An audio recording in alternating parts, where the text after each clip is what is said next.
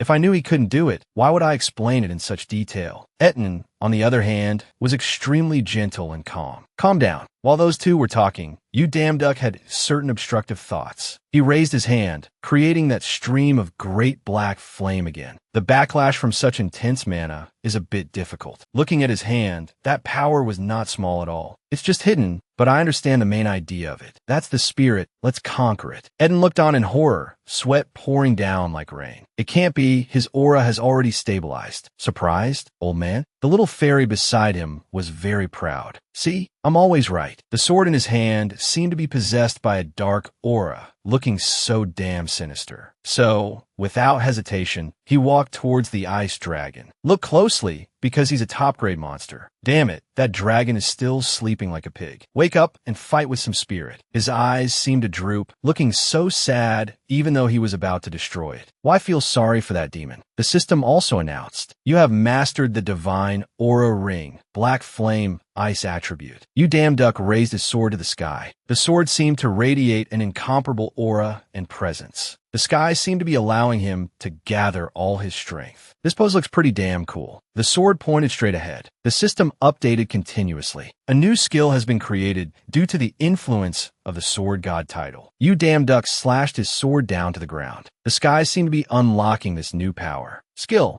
Black sword burst. I always create surprises. A long, drawn-out slash, cutting right through the ice dragon's body. Eden was very shocked, unable to believe it. Huh? How could he be so terrifying after just learning it? What a new and fierce breed. He was still stunned, unable to look away. We had to fight for so long, but he only needed one slash. How awesome is that, big bro? The system chimed in again. You have killed the ice dragon. You have obtained the ice dragon's essence. Mana absorption rate increased by 2%. Mana accumulation rate increased by 1,500%. Obtain the ice dragon's cold resistance. You have become stronger against the cold thanks to the cold resistance. Obtain the ice dragon's recovery speed. Stamina increased slightly. Damn, so cool, my man. Mayu, he tilted his head, full of confidence. You said earlier that you would grant me one wish, right? Do you want to be my priest? A promise is a promise. Eden agreed to you damn duck's request. The system announced again. The contract ceremony with the priest has been completed. Eden is now your third priest. Oh, Eden has changed spectacularly. He looks so handsome now. You damn duck held out his hand in front of him. Great, from now on, you'll be my third priest, Eden. Not enough. The system came again. Your divine power has increased. The detailed information of the priests is now displayed in more detail. Eden opened his eyes. Is this good enough? The information is clearer now. Eden, giant, third-class priest, ice-type martial arts talent, has been the lord of the frost giants in Nibelheim for 68 years. He is currently 127 years old. He is known for caring for his people more than anyone. You damn duck looked up, full of joy and pride. This is more than good enough. His bright smile was cut short by the voice of Beck Gurayong. It's so cold, when can we go home? Suddenly, he saw the boy's detailed information. Oh, White Cloud, human, first-class priest, swordsmanship talent, praised by the West as a swordsmanship genius. He considers himself the best in the world, is extremely arrogant and rebellious, causing trouble for those around him. His only good point is that he's quite simple-minded and doesn't hold grudges. After reading it, he suddenly laughed like a madman. Bet Gurayong couldn't help but wonder what was going on. What's with that face? So weird. It's a lecherous laugh, but knowing this stuff is damn cool. Pretty interesting. Saron, standing beside him, had to speak up. Hey, he's still our god. Watch your mouth. There she goes, being a smartass again. Bet Gurayong hugged himself and shivered. Yikes, I've got goosebumps. God this, God that, what nonsense. He really does think he's the best. He always talks with the tone of an arrogant old man. I'll defeat him soon anyway, so it's fine for me to talk to him like this now. Saron's face showed disdain. Keep telling yourself that you who's never won a single match. Bet Gurayong would be better off as a comedian or a salt vendor to avoid all this hassle. Over here, the system was also displaying Saron's information. While he was looking, those two devils were still bickering like children. Adele Saron, human, class, second-class priest, ice magic talent. He nodded as he read, oh, I see. After he finished reading, you damn duck snapped his fingers. Stop arguing. It's time to go. A magic circle like those of mages appeared above their heads. Both were delighted to. Saron beamed. Where are we going now? The bespectacled Beck Gurayong also had a bright face. Anywhere is fine, as long as it's a little warm, please. For a second, I thought he was going to say, as long as we're together, and the whole group would faint. You damn duck laughed, probably excited too.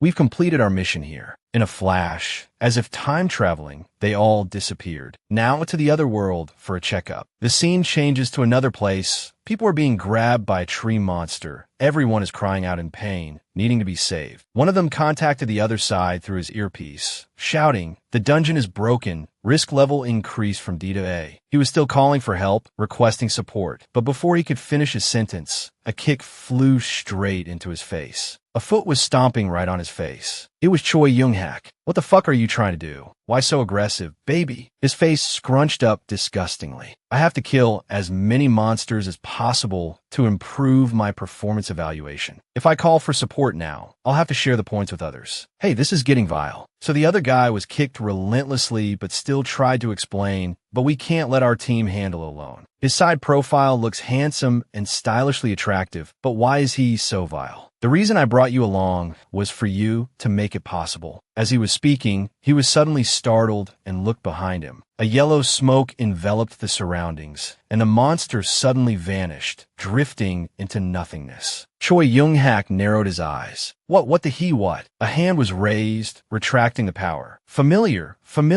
There it is. It was Saron. She stood amidst the yellow-red smoke mixed with a bit of orange, looking sexy, alluring, and badass. So refreshing. This is why fire magic is so much fun. She raised her hand to the sky, and the stream of air followed. Niflheim was just too cold, and so the tree monster was annihilated before the astonished eyes of many. People started talking. She killed an A-rank mutant by herself. Who is she? I've never seen her before. Could she be a foreign hunter? Choi Young-hak, standing nearby, yelled at his subordinate. You idiots! Are you here to watch a circus? She's an illegal intruder. Get her out of here now. The subordinate heard and immediately retorted, but we couldn't handle it on our own. How about we ask for her help to protect the people in the vicinity? Then we can... Before he could finish, Choi Young-hak couldn't listen anymore and cursed at him. I pay you to follow my orders. Call the Gate Management Bureau. Hurry up. Hearing that, the subordinate had no choice but to obey. Yes, sir. If he didn't, he'd get a few kicks and lose his teeth. The phone in her hand instantly turned from an iPhone XS Max into a brick phone. Beck Ground walked over coolly, one hand holding a sword, the other in his pocket. Adele could be a bit of a pain sometimes, but to report that she's causing trouble for us. Choi Young-hak's face twisted ugly. White Cloud, what are you doing here? Seeing him, he seemed to understand. Wait a minute, if you're here, then that means. He looked to his left. Whoosh. Spot on. It's your trick again. You damn duck stood beside him, one hand in his pocket, the other holding a jacket over his shoulder. Hubby, you're too handsome. I can't take it anymore. You damn duck turned back, looking disdainfully at the cursing that gave him a headache. You said you'd never participate in a gate raid again. Why are you eating your words now? He narrowed his eyes, looking full of sarcasm. Then you should hurry up. The casualties will only continue to increase because you refuse to admit your failure. Turning to his face, it was now like a monkey's but twisted and ugly, furious as hell but unable to do anything. You weakling. He was more fickle than rice paper. His attitude changed in a flash. Someone who uses dirty powers dares to. Open his mouth. The two spoke to each other with no friendliness at all. Thanks to those dirty tricks, you must be very rich now. You damn duck's face was pure what the fuck, you crazy bastard. You're talking nonsense again. His face broke into a crazed smile as he leaned down, feigning danger. You think I don't know the reason you're so strong? How long did you think you could hide it, that abnormal power of yours? Well, not bad. You damn duck became worried. No way. Has he found out I'm using divine power? Wait, for real, bro. Better get out of here fast. He bumped his shoulder against him to look cool. You probably know. How the hell would I know? I'm busy. Get out of my way. As he walked away, Choi Young-hak's lecherous face smiled to himself. I've waited a long time for this day. You think I let you go that easily? And then he was blocked. A group of people came and stood in front of you, damn duck. This is Sector 44. I found you, damn duck, who is suspected of monsterization. And so, a team that looked like a special police unit surrounded him. A man in a long trench coat with his hands in his pockets, probably the captain, spoke. You damn duck, you are under suspicion of monsterization, considered a level 1 threat. From now on, your personal affairs will be monitored by the Hunter Inspection Bureau. If you do not cooperate, you will be killed immediately. That inspector's face was extremely serious. I declare that the emergency protection procedure will begin now. I hope you will not resist. Oh, how did it come to this, for heaven's sake? Choi Young-hak stood to the side, laughing gleefully. You're finished, you damn duck. His face transformed into that of a madman, craving recognition, craving to defeat him. You can't escape, my boy. Everything has been perfectly prepared by me. Oh, is that so? Remembering that time, Choi Young-hak had to kneel before his father. Father, we have to lock that bastard you damn duck up, so that he no longer stands in our way. Guild Master Choi thought otherwise. Stop it. How long are you going to continue being jealous of him? Damn it. Are you a kid? He still tried to persuade him. I think he's in the process of monsterization. No, I'm sure of it. Hearing that, he too became suspicious. Monsterization. Choi Young-hak gritted his teeth. That's right. Do you remember last year's disaster, when our 5-star hunter turned into a monster? The Iris monsterization incident with 326 casualties. Hearing that, he slowly turned back. I remember. We still haven't recovered from that setback. That also means we can't arbitrarily accuse others of monsterization. At that, Choi Young-hak became angry. No, I have proof. You damn duck had absolutely no talent, but he changed overnight. There has never been a case of someone awakening so completely. Don't you find it strange? Moreover, that guy's power is completely incomprehensible. No wonder the kid is so jealous. The father was at a loss for words with his son, but he doted on his son the most in the world. Choi Young-hak's slowly distorting smile showed that his demand had been met. If you damn duck is really undergoing monsterization, then eliminating such a dangerous bomb before it explodes is the right thing to do. His father raised his phone and made a call. Director Lee, please arrange a meeting with the Hunter Correctional Bureau. If possible, ask the director of the Hunter Inspection Bureau to join as well. You're going that far, old man? Back in the present, Yu Damduck's face began to worry, while Choi Young-hak was still smiling as if he'd hit the jackpot. Did you hear me? If you don't want to be killed, sit still. Oh, but he didn't seem that worried. He turned his head. I have to get Saron out of here first. They probably won't find out she's from another world, but just in case. His face was as cold as ice. A magic circle appeared at Saron's feet. His voice was urgent. Saron, you go back first. Of course, she was surprised and refused. Wait, what about you? The people outside saw it and shouted loudly. Teleportation. Don't let her escape. Hey, things are getting tense, bro. A slash shot past the inspector's feet, making him jump. A black line was drawn on the ground. Cross that line. It was Baek Gurayeon. His face was as if possessed by a ghost. And I will kill all of you. The inspector's face was now red with anger. Iris's useless son. But before he could be smug for long, a strange foot landed on the ground. He stood in front of our Baek Gurayeon. You're as arrogant as the rumors say, kid. The man's face was covered, and he immediately charged forward. I warned you not to cross the line, didn't I? Those listless eyes. Who else could it be but Leo Lux? That's enough. He swung the sword on his shoulder. Enough with the arrogance. And so he collapsed. At that moment, Baek Gurayeon was startled as the sword had flashed past him, and blood had spurted out from somewhere. His father had been very stern at that time. If you're right that you damn duck is undergoing monsterization, it's better to detain him at the Hunter Correctional Bureau first. His eyebrows furrowed. Choi Young-hak, go help the Hunter Management Bureau capture Damn Duck. You'd think that little brat would agree and go, but no, bro. He still had an extremely annoyed attitude. What? Me help them? Then his face changed color. But he's undergoing monsterization. He's probably scared shitless, that little punk. On top of that, his father just kept reassuring him. Don't worry, just go. Someone will be there to take care of it soon. Choi Young-hak's face was bewildered. Who is it? His father's face was smug. This is your chance. Go and observe carefully what kind of monster he is. Back to the present, Baek Gurayeon was collapsing in a pool of blood. Suddenly, Leo Lux turned as if he sensed something. In Yu Damduck's hand was a sword, charging to block him. Lower that sword now. In this moment, he had to protect his comrade first. He shouted loudly, Saron, anyway. And so from behind, she flew forward like the wind. Understood. My, what great teamwork. Without much hesitation, she went to carry the heavily injured Baek Gurayeon, who was lying flat on the ground. Seeing this, he was furious and kept staring after them. Taking this opportunity, Yu Damduck immediately took his chance, twisting on the ground where they were fighting. With one strike, he sent him sliding back. How dare you lose focus? Down below, Suun was using her powers to help her dying friend. His wound is deeper than I thought. I need to focus on healing now. You're so damn cool, sis. Make sure you keep an eye on that guy until I'm done. Hearing that, he also nodded. Leave it to me. And so, the battle began. Leo Lux, covered from head to toe with a massive sword, was extremely displeased. So you finally decided to draw your sword, you monsterized being. While blocking his attacks, he couldn't stop wondering, monsterization, what the hell is that? Damn it, nobody knows what it is, but they keep falsely accusing others. As if gaining momentum, he launched a series of attacks. You really don't know anything? Your abnormal power is enough proof.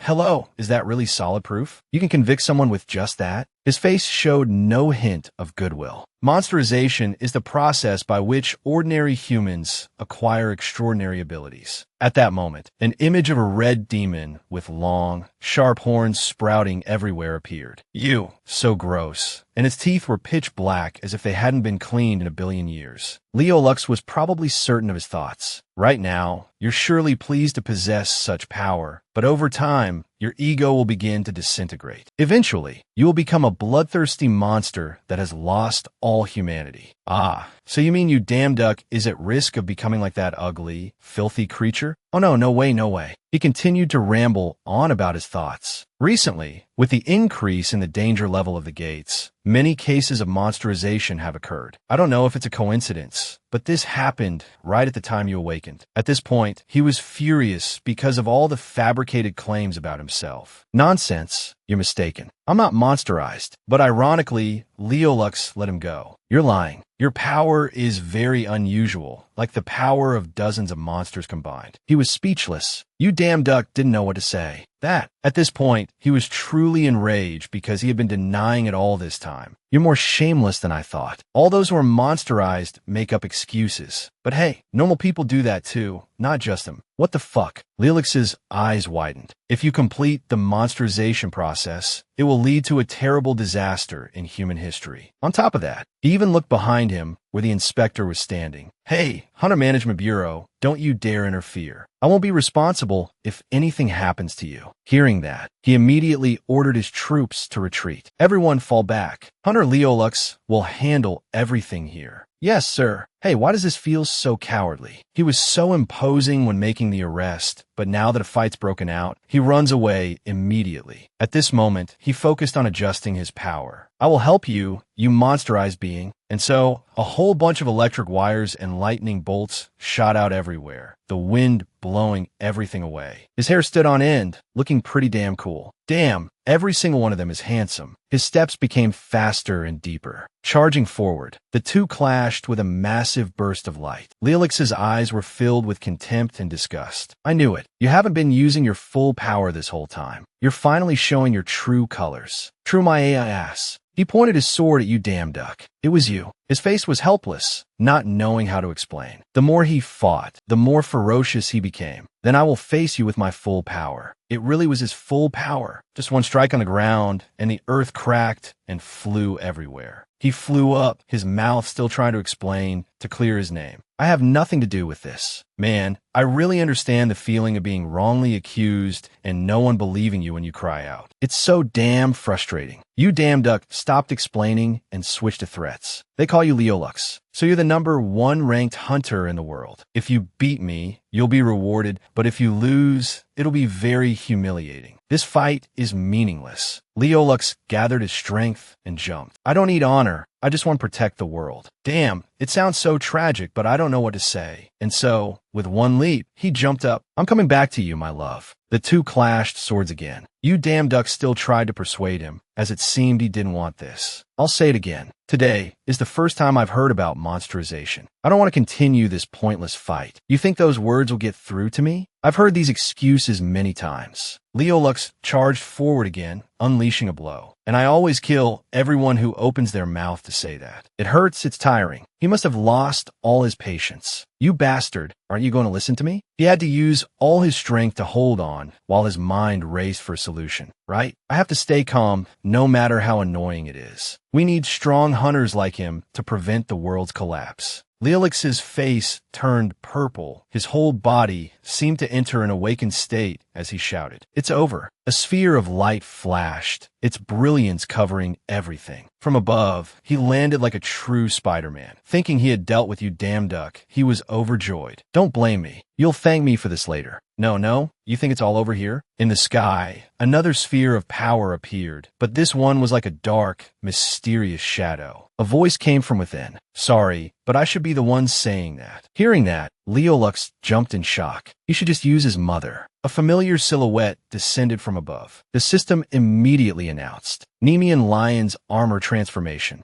He turned back in shock. What? His eyes began to widen in utter shock. A powerful beam of light shot forward. Black sword burst. With just one move, dust flew everywhere, probably creating an earthquake. Leolux was beaten until he was covered in blood, but still hadn't fallen. You damn duck, standing opposite, could only shake his head in exasperation. I've already limited my power. I don't want to kill you. That's right, and he still doesn't get it. He panted heavily, seemingly yet to regain his composure. You damn duck was extremely surprised, but I can't believe he's still standing after a blow that killed an ice dragon. He must have redirected my attack into the ground using his lightning mana attribute. His face covered in blood, with listless eyes, he couldn't help but make him curious. His mana control is incredible. To reach such a level in a world where magic isn't even a thing. His voice trembled. I must stop it. Oh, he can barely breathe, but is still undyingly committed to his thought of protecting the world. So pitiful, yet also so blameworthy. Looking at that face, he couldn't help but think, that must be the skill of the world's #1 ranked hunter. At the same time, he also remembered something from before. Now that I think about it, Vermouth said it before. It was the short-haired girl with a monocle over her right eye. Korea, this is the first time I've heard of that dimension. It must be in the same dimension as the place called America that I heard about from another god. Remembering that, he became even more puzzled. What if he's like me and Suun? Looking down at him kneeling on the ground, he couldn't help but hope. If that's really the case, then I must resolve this misunderstanding. Having thought it, he acted on it. Have you ever heard of the system? If you have, then we have a lot to talk about. His face was a bloody mess, but Leolux still managed to push himself up to answer. The system? You mean the status window? Everyone knows about that. Humph. You really have gone mad. Then his eyes slowly drooped. Damn it, I should have stopped you before you went on a rampage, but my body won't listen to me. After saying that, he collapsed onto the ground. This can't happen again. Eliza's tragic fate. Hello. How can you say a few words and then just pass out like that, bro? Looking at him, you damn duck didn't know what to say. Is he trying to hide the fact that he's using the god system? I'll have to ask him properly when he wakes up. Done. He tightened his grip on the sword in his hand. Before that, or maybe, seeing it like that, he already knew what he was going to do. You damn duck threw his sword, and the heavens and earth seemed to explode. Get out here, you bastard. Which bastard? Only that arrogant, blonde-haired one. He stumbled backward. That's right, Choi Young-hak. Damn, his pants are probably soaked by now. His face was as cold as ice. This time you've really crossed the line. Even the air you breathe is a waste. You animal. That insult hits hard as hell. Truly VIP pro level. There was nothing to say about the other guy. Sweat, big and small, just kept pouring out like a flood. He was scared to tears. The doctor entered, stood beside Choi Young-hak's hospital bed, his expression grave. Fractures, torn muscles, and a dozen other injuries. The doctor continued. It seems he managed to avoid the vital spots. But that bastard was ruthless. His body is completely shattered. He's just barely hanging on. Guildmaster Chion's voice asked, "Is he okay?" The doctor replied, "Yes, he's still alive. But if he wants to return to being a hunter, it will take at least half a year of recovery." As soon as the doctor finished speaking, the guild master's expression immediately changed. Slightly astonished, his eyes widened. His face darkened. Is the fate between me and that kid you damn duck only meant to go this far? Or have I been nurturing a snake in my bosom, raising a tiger that grew wings? Baek Vong lamented to Saron, "Seriously, I thought I was going to die." Saron laughed, slapping him hard on the back with a smack. "You're being so dramatic." He groaned, resentfully.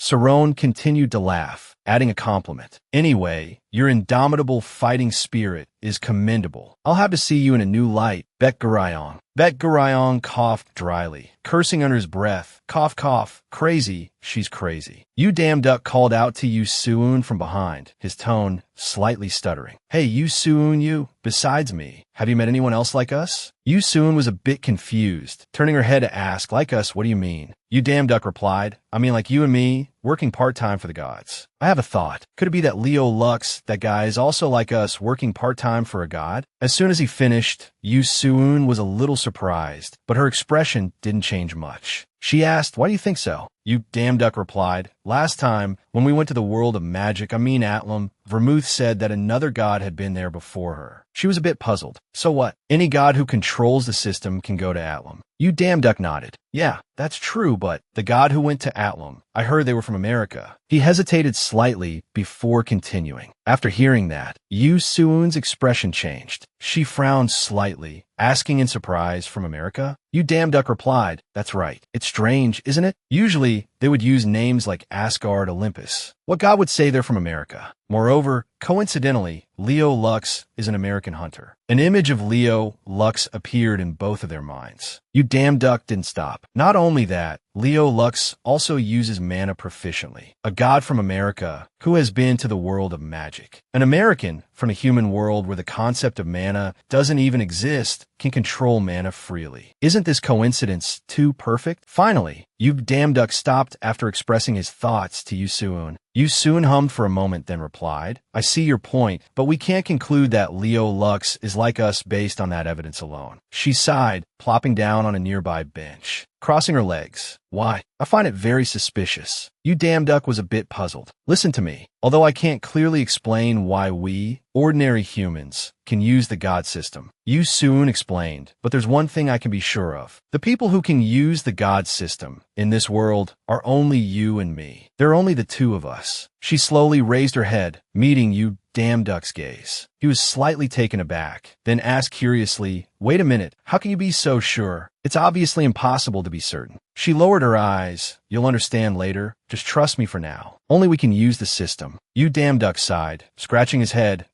If you say so, then it must be true. He thought to himself, honestly, I don't really get it, but what else can I do but trust you? Besides, Yu Soon has never been wrong. From the very beginning, she was the one who showed me how to stop the war of the gods. Suddenly, a system window appeared, interrupting his train of thought. He glanced over. What's this? The system displayed, recruitment, urgently need a record keeper for blessing newborns. Employer, midwife goddess, over 100,000. Experience, newcomers accepted. Candidates with relevant experience preferred. Job description, assist in record keeping beside the midwife as she blesses newborns. Birth rate has dropped sharply, so a maximum of only 10 children per day. A golden opportunity, working hours, mainly from midnight to dawn. Salary, 10 divine power per child. Suddenly, the phone on the corner of the table chimed with a notification. Hunter Association C-rank gate in Hannock Village has been upgraded to an S-rank gate. All four of them stared at each other, stunned,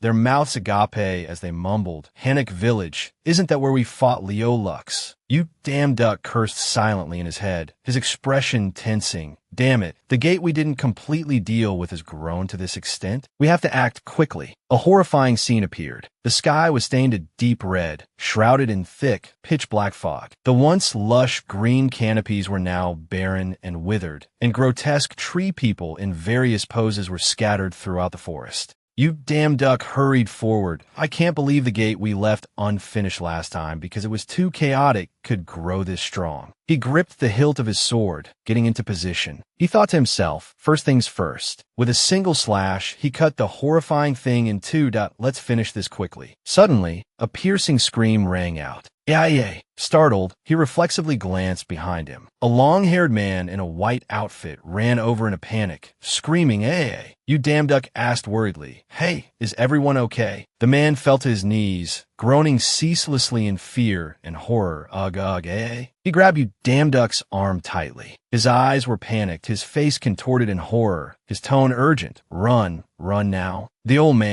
old man will kill us all. You damn duck was a bit confused and asked him, "What old man? What are you talking about?" His mind was filled with questions. He wondered, thinking to himself, what exactly is happening behind that terrifying fog? I have a really bad feeling about this. What if the thing that came out of the gate is a forgotten god? Lost in his thoughts, he didn't realize that the monstrous thing he had just cut down was slowly regenerating its body. Just then, the system updated, sense has been activated. Instantly, he sensed it and turned around. Luckily, he dodged the creature's attack. He spun around and landed a critical kick right on its head. He was inwardly astonished, thinking, regeneration. They're tougher than they look. In that case, I'll have to use mana. He was no longer careless, instead adopting a stance ready for battle at any moment.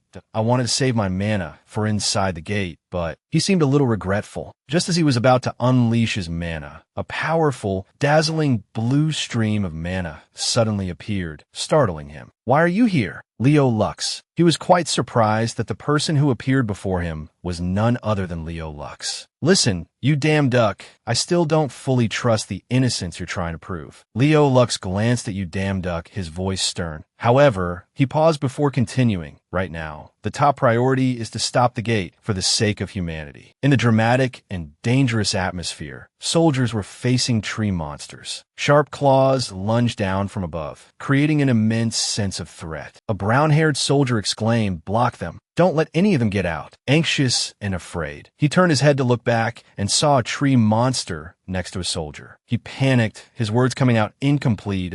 Over there." His eyes were cold, his brows furrowed, and blue electricity flashed around the head of a blue-haired person. A blurry figure appeared in front of the blue-haired person. He stomped his foot hard on the ground, iron shards surrounding his feet. Hold the formation. It was Leo Lux. He spoke with a powerful voice. Secure the area, ensure the safety of the civilians. The brown-haired soldier exclaimed in surprise. Leo Lux. Leo Lux quickly ordered the other soldiers, hunters who can't use mana. Aim for their limbs, avoid direct confrontation, and focus on slowing their advance. The soldiers shouted, Roger. Leo Lux glanced over. It's clear that just a short while ago, no matter how dangerous a gate was, it was only at the level of a dungeon. This world is becoming more and more terrifying. The scene was very creepy and haunting, creating the feeling of a different, gloomy world. Above, the sky was dark red with dark streaks, as if it were bleeding. It created a suffocating and unsettling atmosphere. Barren, leafless trees stretched their branches like claws, from which hung long strips of red, blue, white, and yellow cloth, looking like ritualistic symbols or gruesome warning signs. These strips of cloth could symbolize souls or a mysterious sacrificial ritual. Below, rows of tree monsters stood in straight lines, from near to far, creating a chilling feeling as if this were the land of the dead or a post-apocalyptic world. A giant tail was swinging amidst a gloomy purple smoke. The tail was dark brown, with prominent, writhing veins that seemed to be in motion, displaying the power and vitality of the creature that possessed it. A pink-haired girl was struck by the tail, sent flying into the air in a helpless posture. She screamed in fear,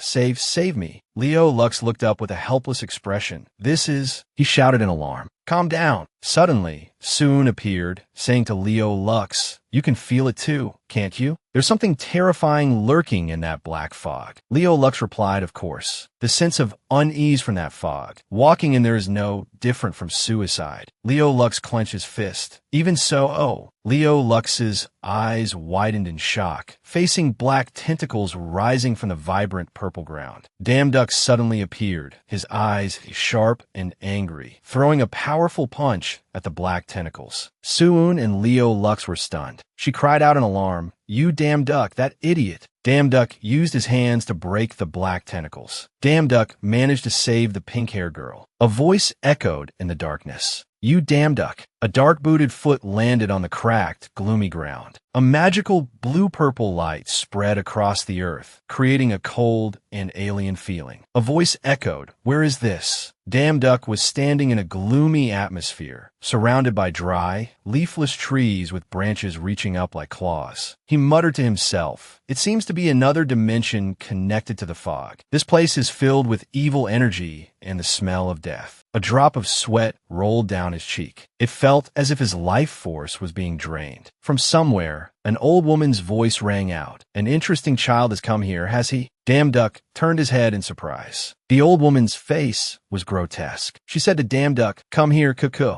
A red notification window appeared. Intuition warns of mortal danger. Damduck stared blankly, feeling his body gradually stiffen. From the tree where the old woman was sitting, long branches suddenly shot out, whipping down straight at Damduck. With his agile movements, he escaped the blow that carried no small destructive power. His face filled with horror, he gritted his teeth, thinking, That one, is that the old man the hunters saw? I can feel it without even fighting. That one is extremely dangerous. The old woman looked at him, pointed her index finger, and grinned from ear to ear, laughing as she spoke. Cuckoo, such an arrogant and impolite child. You are. Suddenly, another branch reached for him, making a whooshing sound in the wind. As Damduck turned his head, the branch was only a few centimeters from his face. He quickly dodged to the side, raised his sword to sever the branch, and grunted through clenched teeth, Humph. A hint of interest appeared in the old woman's eyes. She squinted, not sparing her praise. Oh, not bad. Completely different from the ones before. Young and full of life. As composed as she was, Damduck's situation was the complete opposite. He was struggling to swing his sword, cutting down the branches that had been lunging at him, not resting for a single moment as they tended to increase in number. A golden glint flashed in his pupils as he let out a cry. Then Damn Duck spun around a few times, performing beautiful, decisive sword strokes that sliced the branches into many pieces. Unexpectedly, right where he landed after his attack, branches sprouted from out of nowhere. They slithered and locked Damn Duck's body tightly, like an octopus's tentacles capturing its prey. He could only scream in helplessness. The branches brought him face to face with the old woman. She stared at him, once again voicing her praise. Wonderful. That unyielding expression, so different from the rest. Her smile became even more sinister. I really want to see your true face. You. The surrounding branches seemed to have their own faces, looking at him with wide-open mouths. She continued to speak, a brave warrior, a child searching for his mother, a widow who lost her husband, a hunter begging for his life. Then the old woman reached out and prodded a branch next to her. Her voice held no kindness, though she spoke with a laugh. Cuckoo. They all had such wonderful expressions. What expression will you wear when you die? Her eyes opened wider, the blood vessels within easily visible that I'm so looking forward to it. Suddenly, a red warning panel appeared, on which was written, Extreme fear is taking over. Agility reduced. Strength reduced. Spirit reduced. The words, though small, made Damn Duck break out in a cold sweat. He thought to himself, this feeling is exactly like when I faced Asmodeus. Seeing the change in his expression made the old woman even more interested, her words growing more savage. That expression, yes, how delicious. Seeing the bony hand and the branch growing from her sleeve about to touch his face, he panicked internally. No! Just before the branch touched Damn Duck's pupil, he screamed silently in his heart, this can't be happening. The luck passed down through 3 generations of his family must be kicking in now. A blue notification window appeared. Application has been accepted. Seeing the notification, he was surprised, a smirk playing on his lips as he said, just in time. The content on the notification window changed again, moving to the work location. Thinking he had victory in his grasp, he said to her, his tone somewhat arrogant, you'd better pray. You think I'll let you get away from here so easily, you fool. The old woman reached out and touched the notification window, scoffing, cheap tricks. The next second, the notification window shattered into pieces, disappearing right before his eyes. His escape route had been cut off. Tension flashed in Damn Duck's eyes. He only heard her continue to speak, like a warning, don't even think about escaping. Then she grabbed his chin, bringing her face close to his, and introduced herself by stepping in here. You've already grasped death in your hands. I am death itself, the Grim Reaper. That grotesque thing continuously provoked you, Damn Duck, with its wrinkled face and deep-set eye sockets that only showed the whites, a terrifying sight. It opened its mouth. Now, let me see your expression. Don't even dream of it. You Damn Duck retorted. You think I'll give up that easily? He shouted at it while his whole body was tightly bound by the tree trunk, his angry face full of disgust. The familiar blue system screen appeared, activating Hellfire's skill. 2 hateful gazes met. Both sides felt contempt for the other. As the flames began to rise, he and the creature lunged at each other at the same time, neither side giving an inch. The scene was both chaotic and strangely beautiful. Her eyes turned pitch black, with no whites visible. She opened her mouth, her tone disdainful, planning to commit suicide with me, you stubborn brat. But that just makes me look forward to it even more. Meanwhile, you Damn Duck was sitting on the ground, his body covered in scratches, his hands still gripping his sword. The sweet expression of despair when you give up everything. You Damn Duck began to stand up, planting his sword in the ground for support. In the end, he still managed to get to his feet, retorting to the creature's words. No way. I can't give up. His hand gripped the hilt of his sword tightly, flames gradually erupting from beneath his feet. If I let a monster like you get out, Sohn will be destroyed in an instant. His eyes glared at it with hatred. Therefore, even if I have to die, I will stop you here, he shouted, leaping up and charging straight at the creature. The creature squinted at him, its voice full of excitement. Good. I'd love to witness it. The tear-stained face of despair. It held out its hand, followed by several crooked branches extending from its body.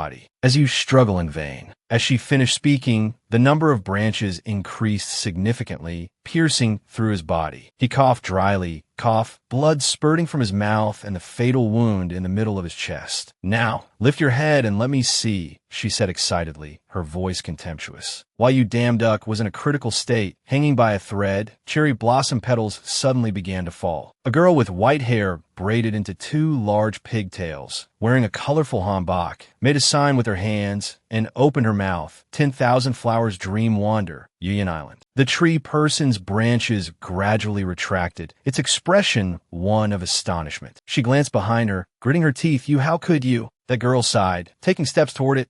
Kids these days are so undisciplined. The girl was calm, smiling, not even on time for work. Behind her, you damn duck was gradually fading away with the cherry blossom petals. "Again? You come to steal my people again." She was clearly angry, her eyes wide, her mouth agape like a fish out of water, gasping for oxygen. Her branches and even her hair stuck out like broom bristles. Give him back. Give him back to me," she shrieked madly, the branches lunging at the girl. "Steal what? You crazy old hag." She was calm, giving a single glance. Falling flowers, fiery dance, 10-day red. She cast some sort of magic, and cherry blossoms fell once more, the branches dissolving along with them. "I cannot stand by and watch as karma is reversed." She lowered her eyelids, watching calmly. The creature's body gradually became transparent. It was panicked, its expression unwilling to accept defeat. "Just go back to hell obediently." As she finished speaking, its body dissipated with the flower petals. It glared, its wrinkled skin gray, its eye sockets full of blood vessels. It was resentful. Dare to interfere with me again, and you will pay the price." The girl stood in the middle of the forest, her hair and the hanbok she was wearing fluttering in the wind. The flower petals also danced around like butterflies flying freely. She sighed, frowning. I told you not to come around here. Did not." She glanced back, tilting her head slightly. She looked at you damn duck, who was covered in blood, his eyes tightly shut, and lamented, "Good thing I arrived in time." She knelt down beside his body and began to use healing magic on him. Oh dear, the wounds are so severe. This boy has suffered so much." Suddenly, 3 people ran over, one of them shouting, "Zune damn duck." She smiled. "It's time." She materialized a flower branch, holding it in her hand. Then she placed a branch on his chest. "See you again later." The 3 people who ran over were Yu Suun, Sharon, and Park Go-Ryum. As night fell, the night sky sparkled with the stars of Zagging 97, and the bright moonlight shone down on the world. In a high-rise apartment building, you damn duck lay on the bed, groaning, "Ow, my head." Beside him was Yu Suun. She asked coldly, "You're awake?" Meanwhile, he clutched his head in pain, a little surprised. Yu Suun." He asked, "Where is this?" She raised an eyebrow slightly, replying, "Your bedroom. Don't you recognize it?" Acting recklessly and then making others worry. He held his forehead, his brows furrowed tightly. "Ugh, what happened?" She replied, "I found you unconscious in the fog." "In the fog," he wondered, "alone?" "I clearly met an old woman who called herself the Grim Reaper." Her expression became serious, her pupils constricting slightly. He lowered his eyelids, continuing, "She was unbelievably strong. I was completely helpless, unable to fight back." She replied, "That Grim Reaper hag is a forgotten god, possessing power on par with Asmodeus. Among the Korean gods, she is one of the most dangerous."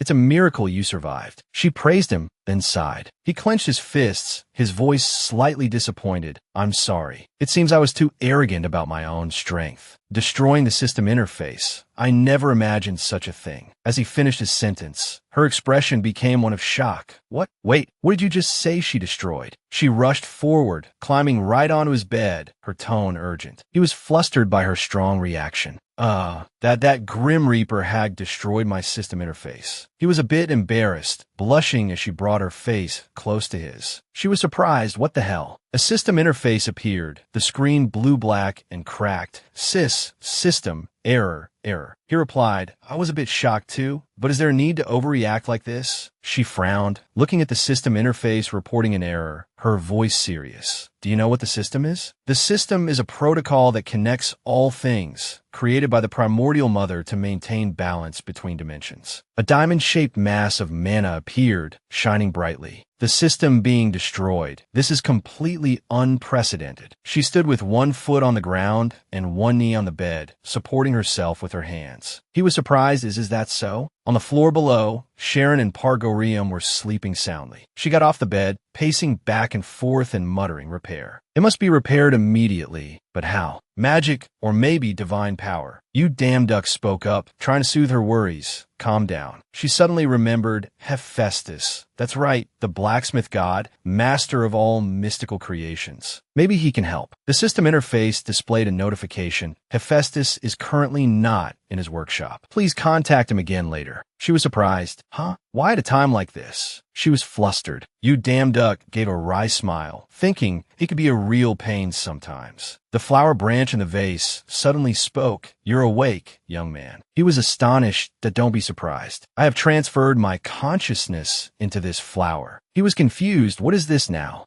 If you help me take care of my garden, I will help you repair the system interface. The flower branch continued. This is a mutually beneficial transaction. This energy, it's the same energy I felt before I was killed by the Grim Reaper hag. He opened his eyes wide, sweat pouring out. You soon asked, what? What do you mean? We'll talk later. Be careful. You might feel a little dizzy. As the words were spoken, glowing petals flew about dazzlingly, like the storm from Typhoon Yagi that hit Vietnam last year. He was bewildered. Wait a minute. She was also blinded by the intense light, letting out a small cry, ugh. Pargorium was also woken up by the light. His face was still sleepy, his mind groggy, ugh. What the hell is that? The night was dark, the bright moon illuminating the entire night sky. In the high-rise apartment, a powerful, dazzling pink light shone out, brilliantly illuminating the entire apartment. The scenery changed. Right before their eyes now, with a lush green lawn, with hundreds of flowers blooming in competition. White birds flew in the clear blue sky. Behind them were majestic, sky-high rock formations. Sharon rubbed her eyes, looking around, ugh, where is this? You damn duck was also surprised. This is... The Samshin stood behind them, asking, a beautiful place, isn't it? Come my garden. The Samshin smiled, looking at him. He was surprised, thinking this warm energy. Then he asked, is it you, the one I met in the fog? The Samshin smiled, replying,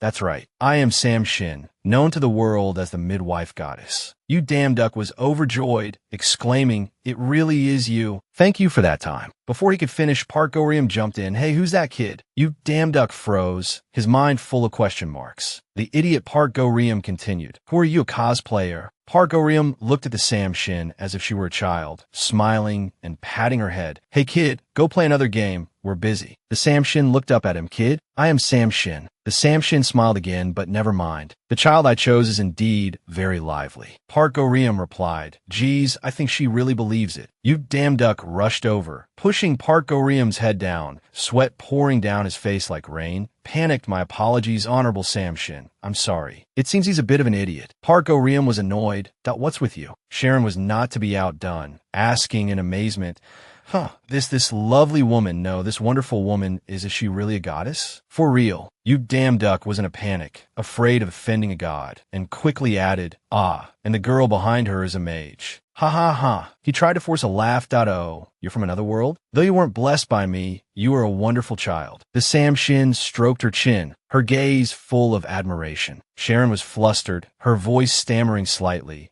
Thank you. The Samshin stopped the conversation, looking at all four of them. All right, that's enough greetings for now. Let's get to work. The Samshin led them to a flower garden, then turned back to them. This is the flower garden of children who are about to be born. Your task is to water these flowers. Sharon exclaimed, oh, it's so beautiful. I love this kind of healing part-time job. Yusun, standing beside her, also gazed intently at the flower garden. Pargorium was impatient. All right, let's get this over with. Hey lady, where's the water? You damn duck was furious, correcting Pargorium. You idiot, speak properly. It's all right, just ignore me. Now, each of you take one of these jars, then go up the mountain behind you to fetch water. The Samshin replied, holding a large jar. That cliff behind us? One of the four asked. The group looked up at the towering cliff. There was a house on the summit. Bright sunlight shone through the cracks in the cliff. That's my house. Get the water from the top of the cliff, where that ancient tree is. The Samshin replied nonchalantly. Park Gorium and you, damn duck's jaws dropped, their faces spelling out that they were too lazy to do it. Park Gorium shouted, "WH, you damn duck," also cried out. Good heavens. The romantic sunset descended, dyeing the once clear morning sky. The sun was no longer glaring, but gentle, like an eye slowly closing, carrying with it the lingering affections of all creation as the day came to an end. The whole group panted like dogs, but finally, the jar was full of water. Damn duck whined. Finally, it's done. The whole group was exhausted, drenched in sweat, and sprawled out, gasping for breath. I thought I was going to die. I thought it would be an easy job. Who would have guessed? Damn duck lamented. Samshin sat on a tree, dangling her legs, smiling. When is life ever that easy? He looked up, surprised to see Samshin. Samshin. Samshin jumped down from the branch, continuing, to repair a treasure like the system interface, there must be a corresponding karma. Samshin tilted her head, looking at him. Follow me. Samshin led him to a place with a night sky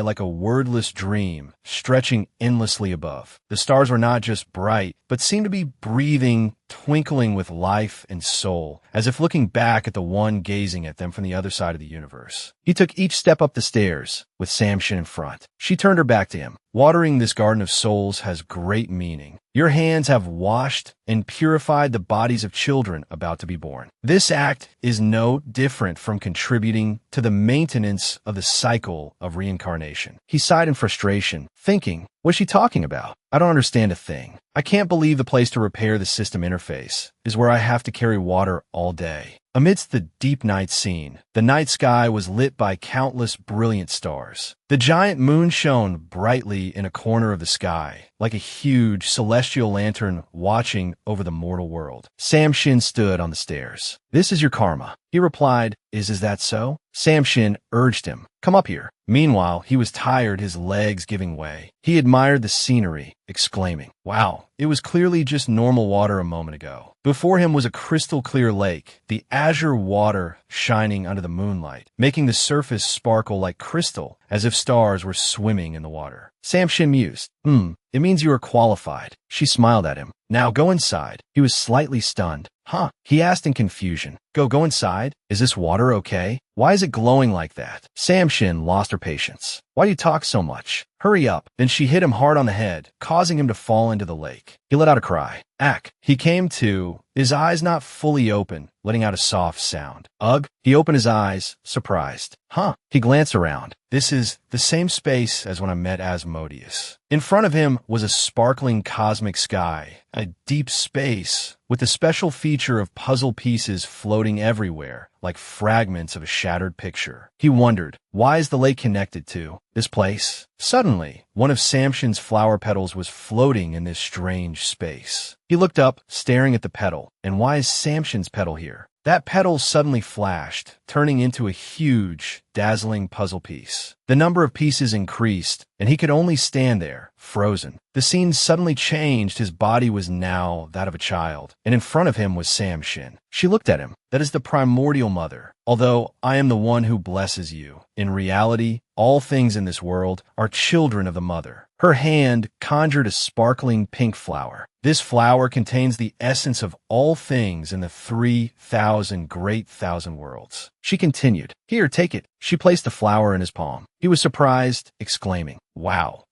can I receive such a beautiful flower? Really? Samshin patted his head, smiling. Of course. Samshin looked at him affectionately, her gaze gentle. Because it's you. He woke up, his eyes wide open. Samshin leaned over to look at him. Oh, you're finally awake? How long are you going to be dazed? Get up. Samshin looked at him, urging. He sat up, tilted his head, and asked, What was it I just saw? Samshin looked at him, her tone nonchalant. What are you talking about? Stop talking nonsense. Hurry up and check the system interface. He remembered, right, the system. The system displayed. New feature updated. He was overjoyed. Oh, it's fixed. And there's even a new feature. The system continued. Primordial memory added. You can now review memories of past lives. Would you like to review a memory? He was surprised, thinking, Primordial memory. So what I just saw was a memory of my past life. A past life? What is that? His finger touched the system interface, seemingly agreeing. The system displayed, launching past life log, searching for past life logs. Found 1868 past lives, optimizing, displaying only viewable records. Episode 01, Primordial Memory, viewable. The system announced after optimizing. Other memories are currently not viewable. He was disappointed, thinking,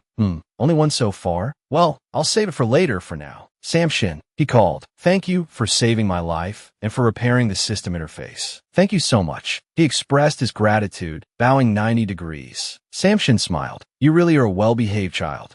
Raise your head. I only did what I was supposed to do. Now let's go home. I have a gift for you all. Damduck's hand gently took the offered cup, his eyes tilting slightly to look at the dark liquid inside, his brow furrowing in curiosity. He asked cautiously, the gift you're giving us is tea? Samshin smiled kindly, her eyes showing a hint of affection as she replied, yes, tea leaves brewed from a spirit herb that only grows in hell. In the meantime, Damduck raised the teacup to his face, gently inhaling the strange aroma before preparing to taste it. She continued slowly, it will help you strengthen your will and overcome fear. As his lips touched the rim of the cup, he silently judged the taste spreading on his tongue. Ugh, it doesn't taste very good. On the other side, Samshin continued to explain in a calm voice that hid her worry. The nature of the old hag death is extremely cruel. She will never let go of her prey. Her voice became serious, emphasizing each word as if pouring it directly into their hearts. When you face the ferocity again, you at least need to have enough courage to fight. Damduck stared at Saron's hand holding the cup, clearly feeling a vague power rising within him. He thought pensively, I feel like something inside me has become more steadfast. His 5 fingers stretched out slightly, the train of thought continuing in his mind. But this still isn't enough. Old memories suddenly flooded back. Every time I remember facing the old hag death, I still feel a heart-wrenching fear. Perhaps after hearing Samshin, Saron wordlessly raised the cup and gulped it down. Damduck turned to her, his urgent voice echoing in the quiet space. Lady Samshin, could you give us a little more tea, please? Samshin looked at him, her face suddenly falling, her voice tinged with emotion. Goodness, you're worried it's not enough, I suppose so. She sighed, continuing in a regretful tone, unfortunately, this spirit herb is only effective the first time you drink it. He was stunned for a moment, then bowed his head and replied, I see. Her face fell, her eyebrows drawing into a sad line, as she said slowly, I'm sorry, I can't help anymore. Not wanting to make her feel guilty, Damduck quickly replied, his sincere voice ringing out, it's all right, you've already helped us so much. Just then, he suddenly turned around, his eyes unexpectedly drawn to a soft blue light seeping in from behind him. That light came from the system, sparkling in his eyes like a signal of something important to come. A blue frame suddenly appeared before Damduck's eyes. The text from the system cut through his thoughts. A new part-time job notification has arrived. The system screen quickly switched to the quest interface, displaying clear, sharp lines. It was to subjugate a target on Gorgon Island from the employer Elia, requiring candidates with divine power over 200,000 combat experience and nerves of steel. The job was to behead Medusa. Work time ends immediately upon completion of the quest, and the salary would be Perseus's Aegis shield. Upon completing the quest, fear resistance will increase significantly and with immediate effect, better than any divine potion, only accepting candidates who are truly in need. Note, do not ask for personal information and do not send private messages at night. His eyes lit up, a smile of unconcealed excitement on his lips. Subjugate Medusa. Already imagining the precious reward in his head, he was satisfied. Increased fear resistance, just what I need. Before he could press anything, a hand from the side suddenly reached out and pinched Damduck's ear hard, making him jump in pain, his face contorting. The other person shouted, "Perfect, sign up now." Hurriedly prying off the hand of his attacker, Damduck whipped around, his face bewildered until he realized who it was. He exclaimed in alarm,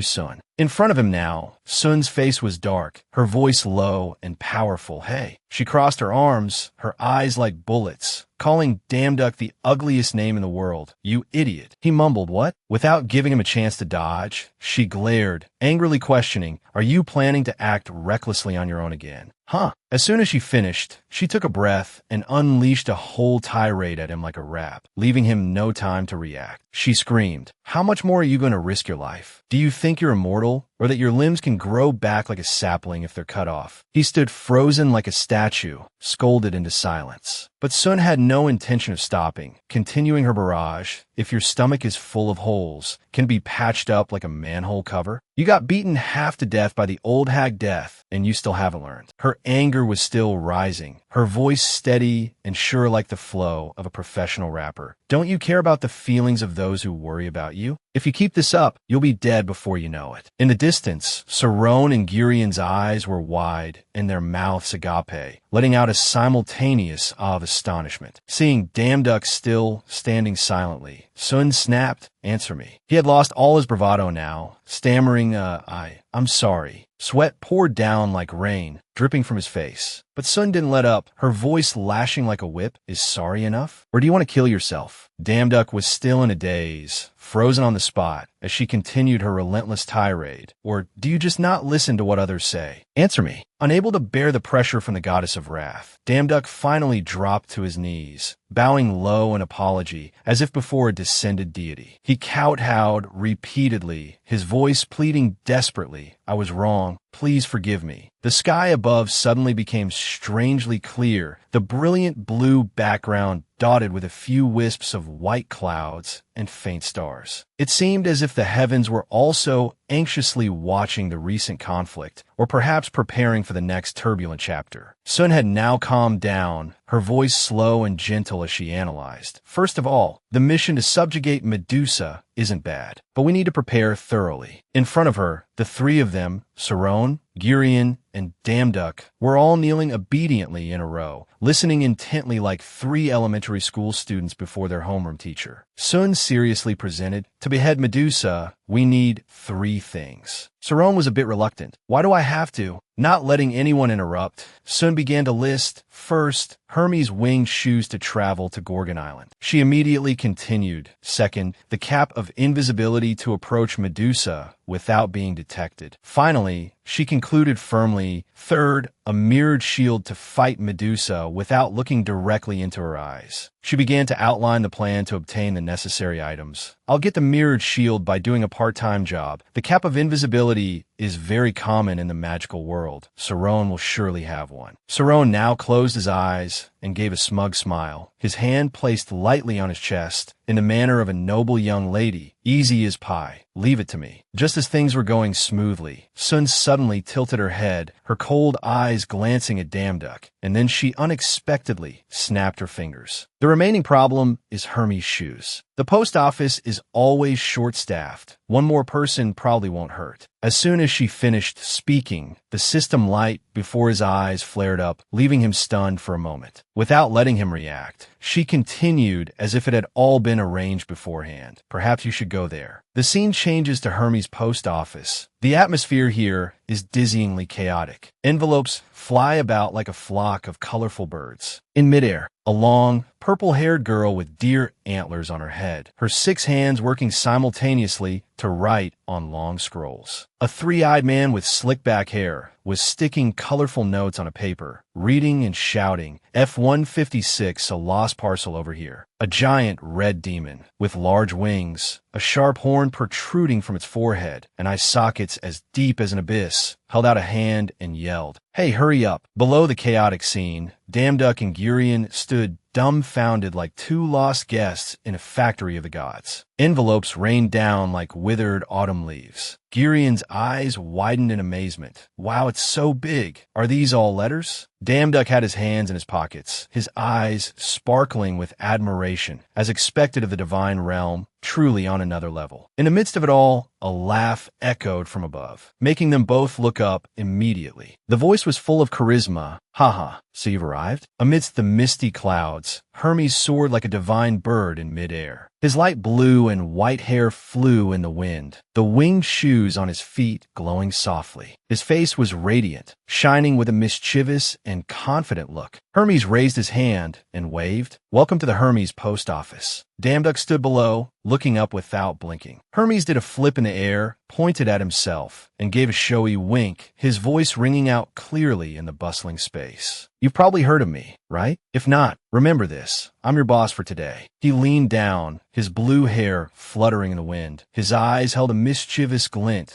but his voice carried a slight warning. "But working all day must be tiring. Are you two up for it?" Damduck looked up, smiling confidently. "Please don't worry. Hard work is our specialty." "Us." Maintaining that smile, he raised a finger as if to confirm one last time, his tone slightly cautious.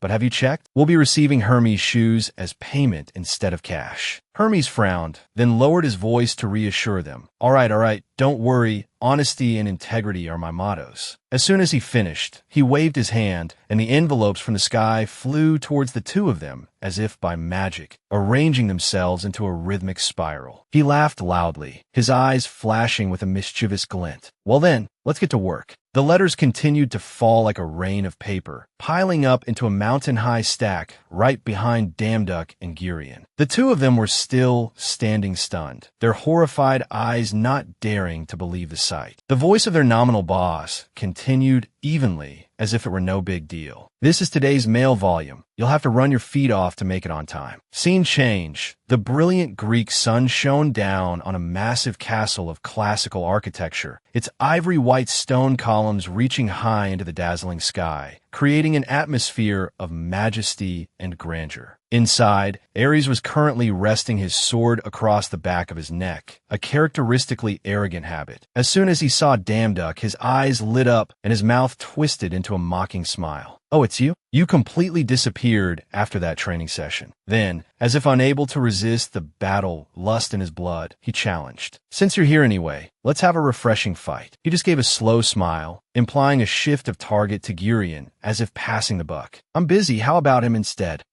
Can I have your autograph?" Girion, standing beside him, narrowed his eyes judgmentally, while Ares laughed heartily, his shoulders shrugging with gusto. "Oh, that works." Now in a gloomy land, the sky was dark and thick. A magnificent castle, with an ancient but malevolent appearance, was submerged deep in the darkness of hell, just like the place it existed in. Damduck stood in the cold corridor, his forehead drenched in sweat, his hand trembling as he held out a letter. His face was stiff, trying to maintain a professional smile. "Hello, there's a letter for you." His voice was rushed. "Please sign for it." Before he could finish, a raging purple flame erupted, burning half the letter right in his hand. In front of him was Hades, his face as cold as stone, his eyes blazing with anger, his hand tightly gripping a dark scepter. He growled, "Daring to walk into hell yourself? Are you tired of living?" He snarled, "Want to chase him away immediately. Get out or else." Not letting him finish, Damduck cut in as quick as a flash. "This is a letter from Persephone." Immediately, from the shadows behind, a graceful figure appeared. Persephone's face was dark, her cold eyes looking like she wanted to eat her husband, who had just been about to raise his voice, alive. In the darkness of hell, Hades froze, beads of sweat rolling down his temples. His whole body trembled upon hearing his beloved wife's voice coming from behind, carrying a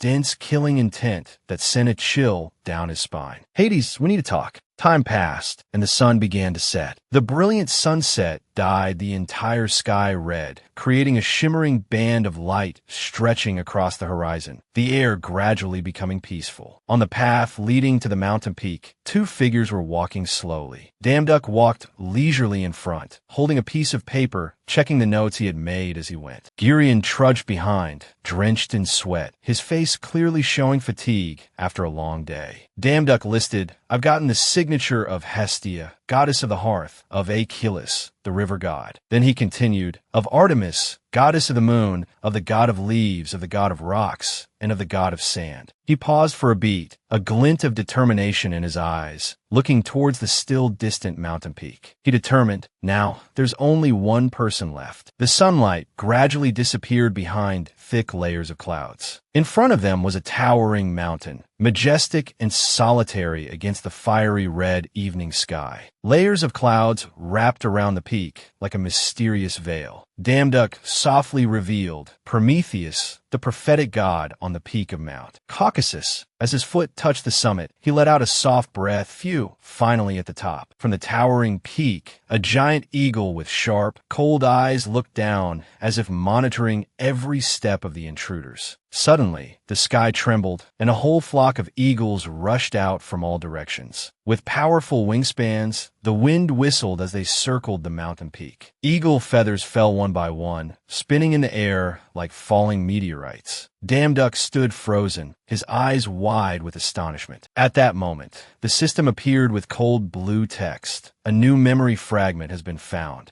In front of him was Prometheus. He was bowing his head, his long hair obscuring his face, his hands tightly bound to two wooden posts with rusty chains. He stood silently, unable to speak. Gurion, having just arrived, was panting heavily, bent over trying to catch his breath. The system displayed a new notification. Episode 1002, The Prophecy of Prometheus. Prometheus slowly raised his head, one eye half open, a faint glint reflected in his listless iris, as if lost in memory. That gaze stopped on a young man standing before him. The blue light from the system suddenly flashed in midair, and sparkling characters appeared as a hazy notification like a magic spell. Begin reviewing new memory. Damduck's eyes widened, reflecting the brilliant light from the system screen. The space blurred and then replayed a distant memory. A hoarse roar echoed across a ruined battlefield. A deep, muffled voice rang out, "I killed Asmodeus." A massive sword was plunged into the ground. That voice continued to echo, "I have received countless opportunities, defeated enemies that seemed invincible." A sturdy back appeared amidst the dust. The person stood still, looking silently into the distance. He spoke, his voice tinged with melancholy. "I fought desperately, constantly fighting for my life, and achieved great things." The wind blew, his hair flying messily. He looked up, his voice growing softer. But even so, a deep sadness flashed in his eyes. The sky above seemed to reflect his heavy mood, also gradually darkening. He closed his eyes, quietly uttering, "I failed." The words fell like a heavy stone in his heart. The scene shifted to a land soft with red blood, a thick fog obscuring the horizon. The voice continued to echo in the air. "In this life, I still couldn't kill it." He didn't specify who it was, only leaving a sense of dread. Then he spoke again, but he paused for a beat, as if to steady himself, then said, "I found an important clue from the prophetic god." A crimson light swirled around the space. He said in a low voice, "Though this body will fade and memories will disappear." The wind died down. He spoke each word clearly, as if carving it into time. "But please remember Pandora, the name in the prophecy." The light vanished, and Damduck stood frozen, his eyes wide, his whole body tense. Cold sweat dripped down his forehead. He didn't blink. A fierce pain suddenly flooded his mind, as if tearing his brain apart. He clutched his head, his whole body shaking. His legs gave way, and he let out a soft groan. Ugh! Gurion, behind him, was startled and called out in alarm, "Hey!"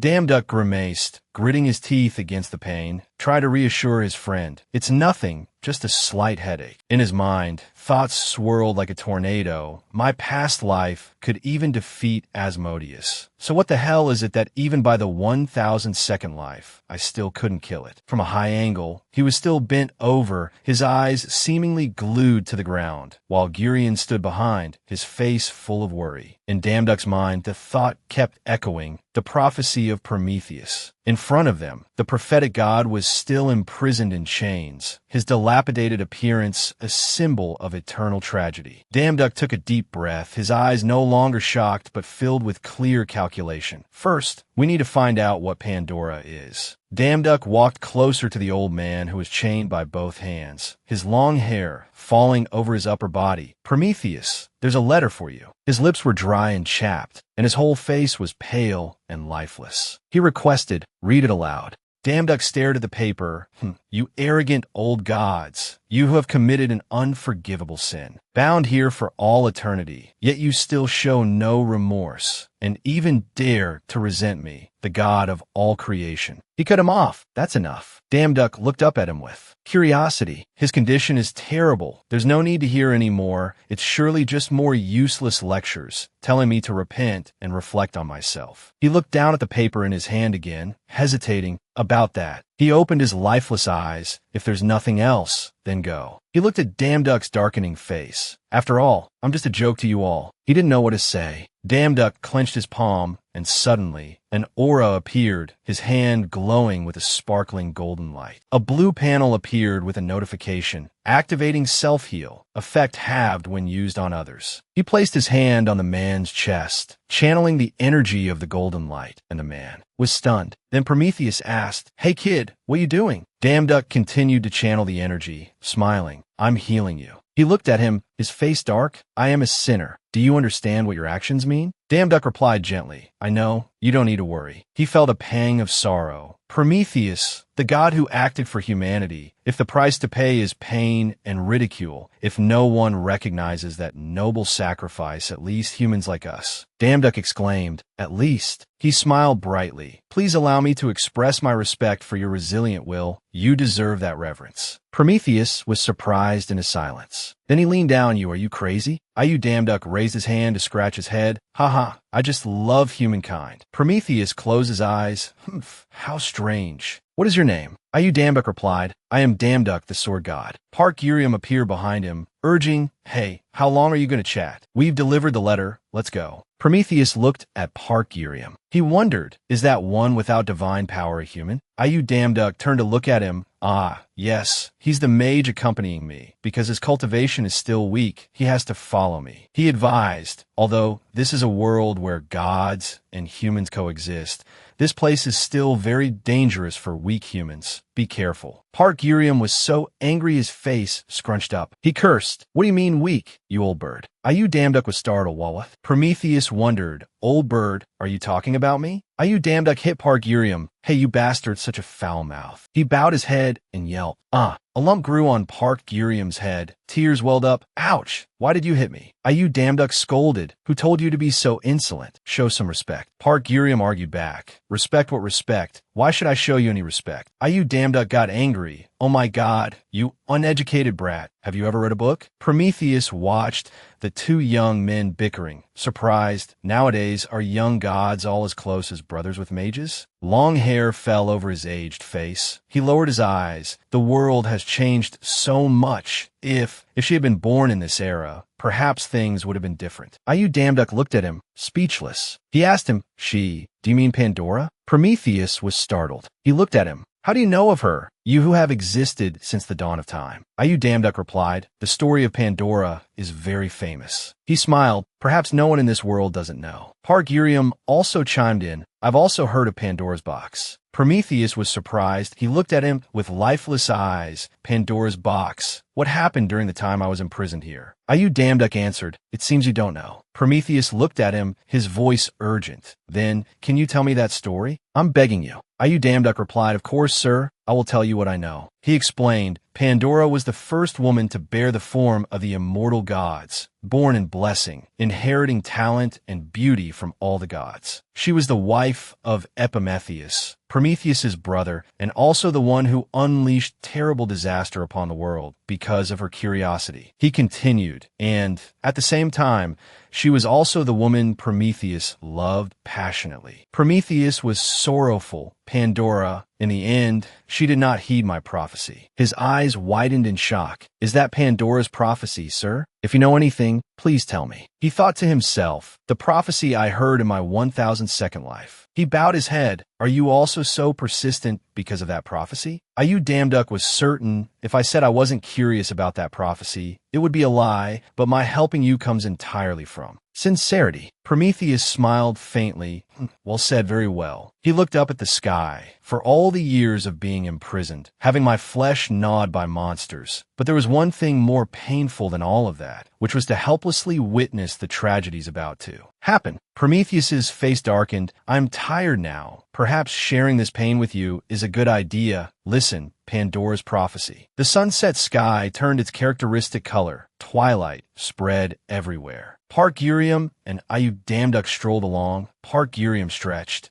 He was tired. Dark circles were visible on his face. So tired. Why is teleportation forbidden? Ayu Damduk explained. Because many thieves use teleportation to escape. Ayu Damduk carried a bag of things. This part-time job was really tough. But at least I got the shoes of Hermes. More importantly, I found my past life's memories and heard Prometheus's prophecy. He smiled, even though he didn't understand the prophecy's content. He wondered, but Pandora is not the woman from a myth. The real Pandora's box that brings disaster has not yet been opened. Ayu Damduk walked ahead. What does that mean? One thing is certain, to destroy that thing I saw in my past life. Pandora is the key. Park Gurium followed. He glanced at Park Gurium. I'm going to handle the pickup procedure. Stay put and don't cause any trouble. Park Gurium retorted, some god thinks he's my guardian or something. Someone's cursing. Hey, I said put it down, caught his attention. A noisy group consisting of 2 adults in strange outfits and a little girl holding a pile of things. The one in the cockroach suit spoke reproachfully. Who let you come and take things on your own before delivery? We'll get fined for this. The purple-haired one was a bit gentler. Be a good girl and give it back and wait for the delivery, you hear? Me? The blue-haired girl was timid, but her voice was clear. No, I need it urgently. It's my stuff. What's wrong with me taking it? The purple-haired one had a rather muscular build, but his complexion was pale. He pointed his hand at the girl's face. Looks like talking nicely is useless. I've warned you. Don't blame me. Park Gurium looked uninterested, chuckling. This world is just like the human world. The purple-haired one whipped around to face him. He opened his mouth to curse. Hey you, were you just laughing at someone? Park Gurium put his hand in his pockets. Turn back, huh? He cursed again. Huh, what? I'm talking to you. You son of a bitch. You lowly human. You want to die? Get the hell out of here. Park Gurium glanced at him. What? His face darkened. He reached for the hilt of the sword on his back. Ha! Ridiculous, you low-class trash, putting on airs. He was about to draw his sword. Let me show you guys. But he suddenly remembered Ayu Damduk's warning before he left. Don't cause trouble. Park Gurium was dejected. Hey, forget it. Let's go. The purple-haired one behind him smirked sinisterly. He uttered provocatively, I'm coward. His pride was wounded. He continued, go back to your mommy's milk. He didn't notice Park Gurium drawing his sword and lunging at him. The cockroach one vomited bile hack and fell pathetically to the floor. Park Gurium struck a cool pose, hands in his pockets, sword resting on his back.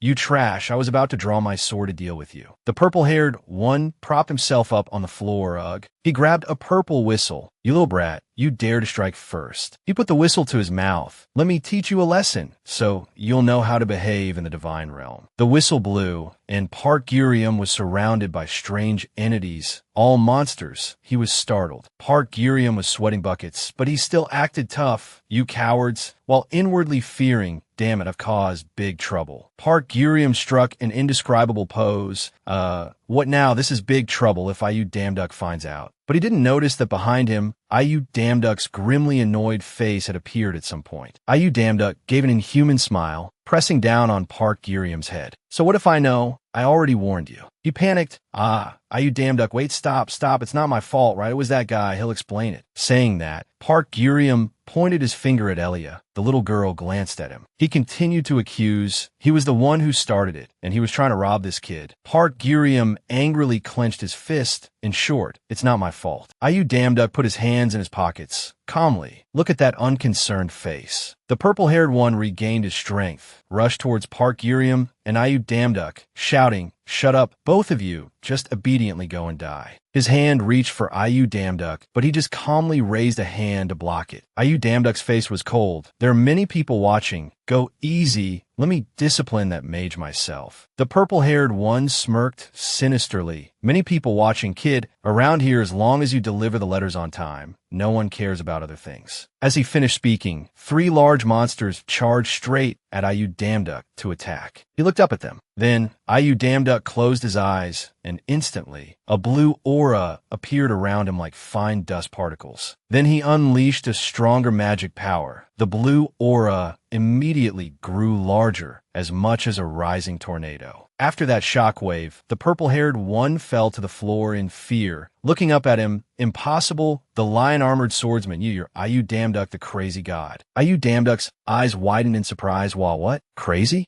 The one in the brown coat also fell behind the purple-haired one. Hearing what he said, he also suddenly remembered. That's right, I remember now. He's the god who challenged Hades. The chubby, fierce one also became confused. Could he be the legendary crazy god? Ayu Damduk asked again, what the hell are you guys talking about? Ayu Damduk tilted his head back and shouted at the sky reproachfully. Who gave me that nickname? Elias stood behind him with a dark expression. Stop. He continued his complaint. Bring the one who spread that false rumor to me. I'll teach them a lesson. A pile of dirt rained down on him. Ayu Damduk was bewildered, his grimy appearance ruining his handsome look. What? He turned to Elia, annoyed. What the hell are you doing? The little girl held the paper bag up to her face, speaking softly. You tore my package. How are you going to take responsibility? Elia put her hand in her pocket. If the contents are damaged, you'll have to compensate. Who asked you to meddle in other people's business? Ayu Damduk argued angrily. How dare you talk to your savior like that over a tiny tear on the package? The purple-haired one saw his chance and tremblingly moved away from Ayu Damduk. Elia saw, that guy is running away. Ayu Damduk was helpless, this rotten kid. Elia maintained her cold expression. My name is Elia. Ayu Damduk held his forehead in frustration. Who asked for your name? Honestly. Then he suddenly looked surprised. Wait a minute, Elia? He looked at the blue screen that appeared. With the information, slay Medusa on the Gorgon Island, employer, Elia. Ayu Damduk was startled. This insolent kid is the employer. Maybe I should just quit? Elia spoke up. In any case, I wanted to meet you once. Ayu Damduk was surprised. You wanted to meet me? Why? Elia looked up at Ayu Damduk.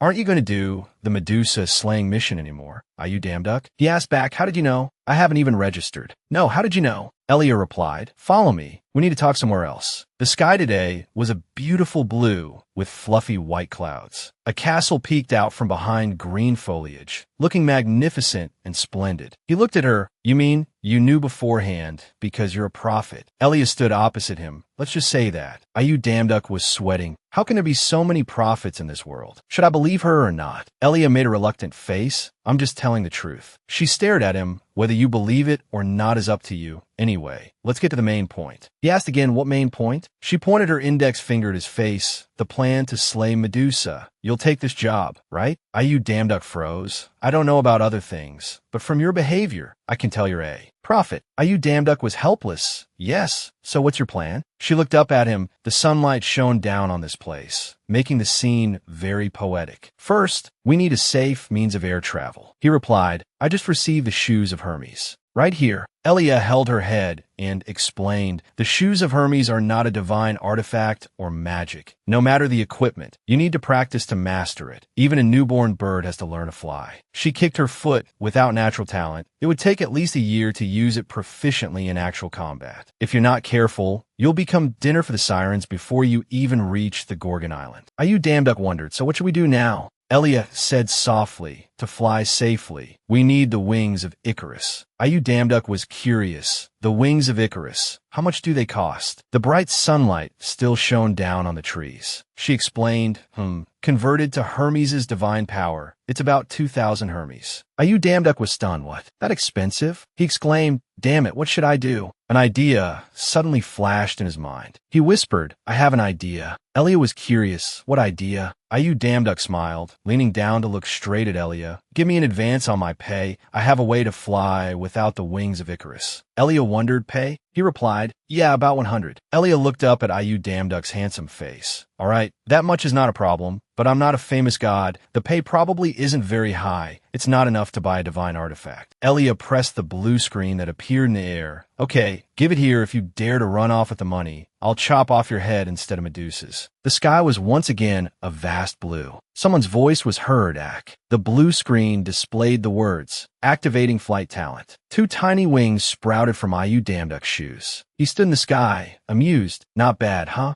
He marveled. I don't understand why the gods insist on using divine artifacts when natural talent is so useful. He shot forward. Good, let's fly further. Elia stood on the ground, watching Ayu Damduk in the sky. Truly unbelievable in just a few minutes. In a flash, Ayu Damduk had flown far away, disappearing from Elia's sight. She smiled. He really is extraordinary. Zuso Yul stood behind Elia, her face radiating killing intent, holding a knife to Elia's throat. Elia remained still. That's right, isn't it, Zuso Yul? Zusoyol glanced warily. Who are you? Elia turned her face. I am Elia. It's a pleasure to meet you, regressor. A woman's voice rang out. It's a pleasure to meet you, Zusoyol, the regressor. She was startled to have her long-hidden past mentioned, turning her head to see who the other person was, but she didn't recognize this person who somehow knew those things. She began to search through old memories. I remember almost every event that happened in my previous lives. All 1869 lives, so I remember most of the gods I've met. Suddenly, her eyes turned sharp. Agitated, she gripped the sharp knife in her hand and lunged to attack the girl with blue hair. Her mind was racing, of course. There are still many gods whose names I've never heard. She was quite surprised by Zusoyol's reaction, hastily dodging. While she had yet to react, she used her leg to trip her, causing her to lose balance and almost fall, then once again slashed at her face with a knife. But that was when Ayu Damduck wasn't around. The system interface being destroyed by the old hag of a death god and having to go to the Garden of the Three Gods were all events that had never happened in previous lives. She was quite agile, leaning her head back and doing a backflip to retreat into a defensive stance. Although busy fighting, she still had time to think about other things. But even with the differences, we still ended up meeting them. She still wouldn't let up and attacked continuously. But this time the other girl revealed her true strength, easily neutralizing her moves. She gently threw her to the ground. She thought in astonishment, but she's different. She's strong enough to easily neutralize my attacks. But I've never heard of her reputation or even any rumors about her. And most importantly, she knows I'm a regressor. Her face darkened, not to be defeated so easily, ready to attack at any moment. She spoke, I have no ill intent. Her whole body radiated a powerful, divine energy like a tornado. Her long, shimmering hair flew coolly in the wind, while the other girl, in contrast, showed no reaction of fear, only trying to dodge without attacking. Just as it seemed a fierce battle was about to break out, a shout stopped the two of them. Stop, both of you!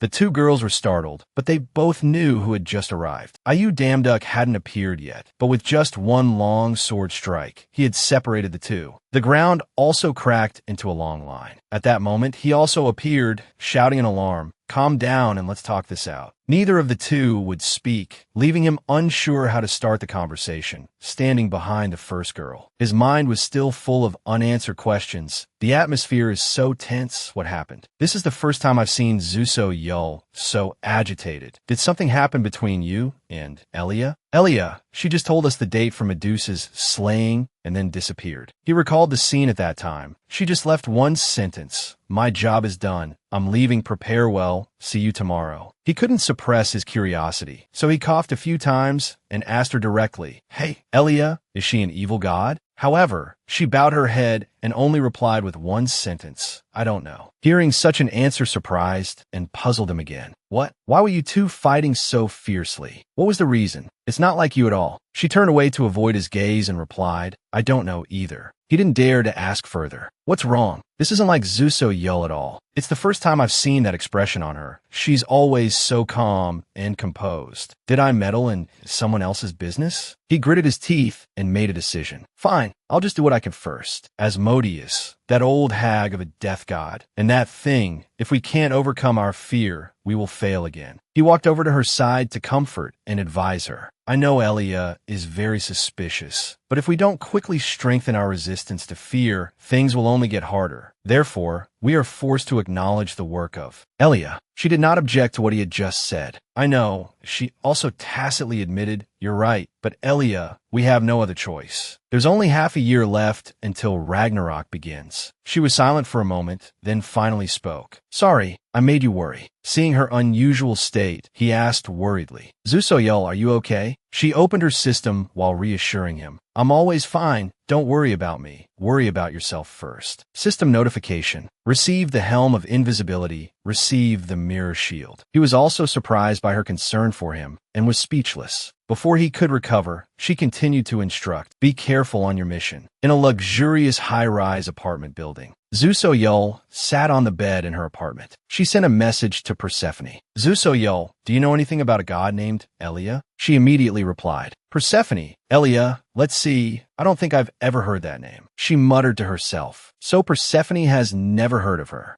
Either. She took off her slippers and lay down on the bed to rest. Another system message arrived. Persephone, you damn duck. Could it be that you're jealous? Ha ha ha. She lay on the bed and sighed, thinking. Persephone is always thinking about love. Last time, when I told her about Ayu Damduck's friendship bracelet, she imagined her dreamy, head-in-the-clouds expression as she exclaimed, "Oh my God, that's love." She thought to herself, he suddenly attacked. I was so nervous then. She sighed. That happened less than a year ago. She placed her hand on her forehead. It feels like it's been so long already. Is it because of these repeating lives? I don't know how many more lives I have to go through. I'm so tired now. The repeated deaths of my comrades, the loneliness of surviving alone in a destroyed world, and the guilt of not being able to save everyone, the emptiness, the helplessness, and the anxiety of not knowing if I have to live forever in this cycle. She felt as if she were bound by the chains of these time loops. I want to escape. This burden is too much for me too. Bear. She curled up and cried alone in despair. Sob, sob. I just want to live a normal life. Each choked sob echoed. The system notification was continuous, activating the artifact of the heartless dragon, locking all emotions. Her crying stopped, tears still lingering on her eyelashes. She sat upright. She was determined to pull herself together. There was no more time for useless emotions. I have to do what I can. Only Ayu Damduck can destroy the eye of the abyss and that thing. She wiped away the remaining tears on her eyes. If I can help him succeed this time, then I can also be freed. In the forest, the trees were dense. The grass flew freely. Damduck followed behind Elia, walking into the forest. He grimaced and complained. Damn it, this forest is so gloomy and dense. Why do we suddenly land here? We could have just flown straight to Medusa's lair. She also explained the reason for taking this path. We have to move very carefully if we fly in the sky. Isn't that like telling her we're here to take her life? He had walked a long way and was a bit tired. Let's rest for a bit. If we keep walking like this, we'll be exhausted before we even fight. However, Elia refused outright. You're overreacting. If you still have the energy to talk, you're fine. Being rejected like that. He frowned unhappily and kept muttering, why is this kid not cute at all? He was about to say more when Elia suddenly stopped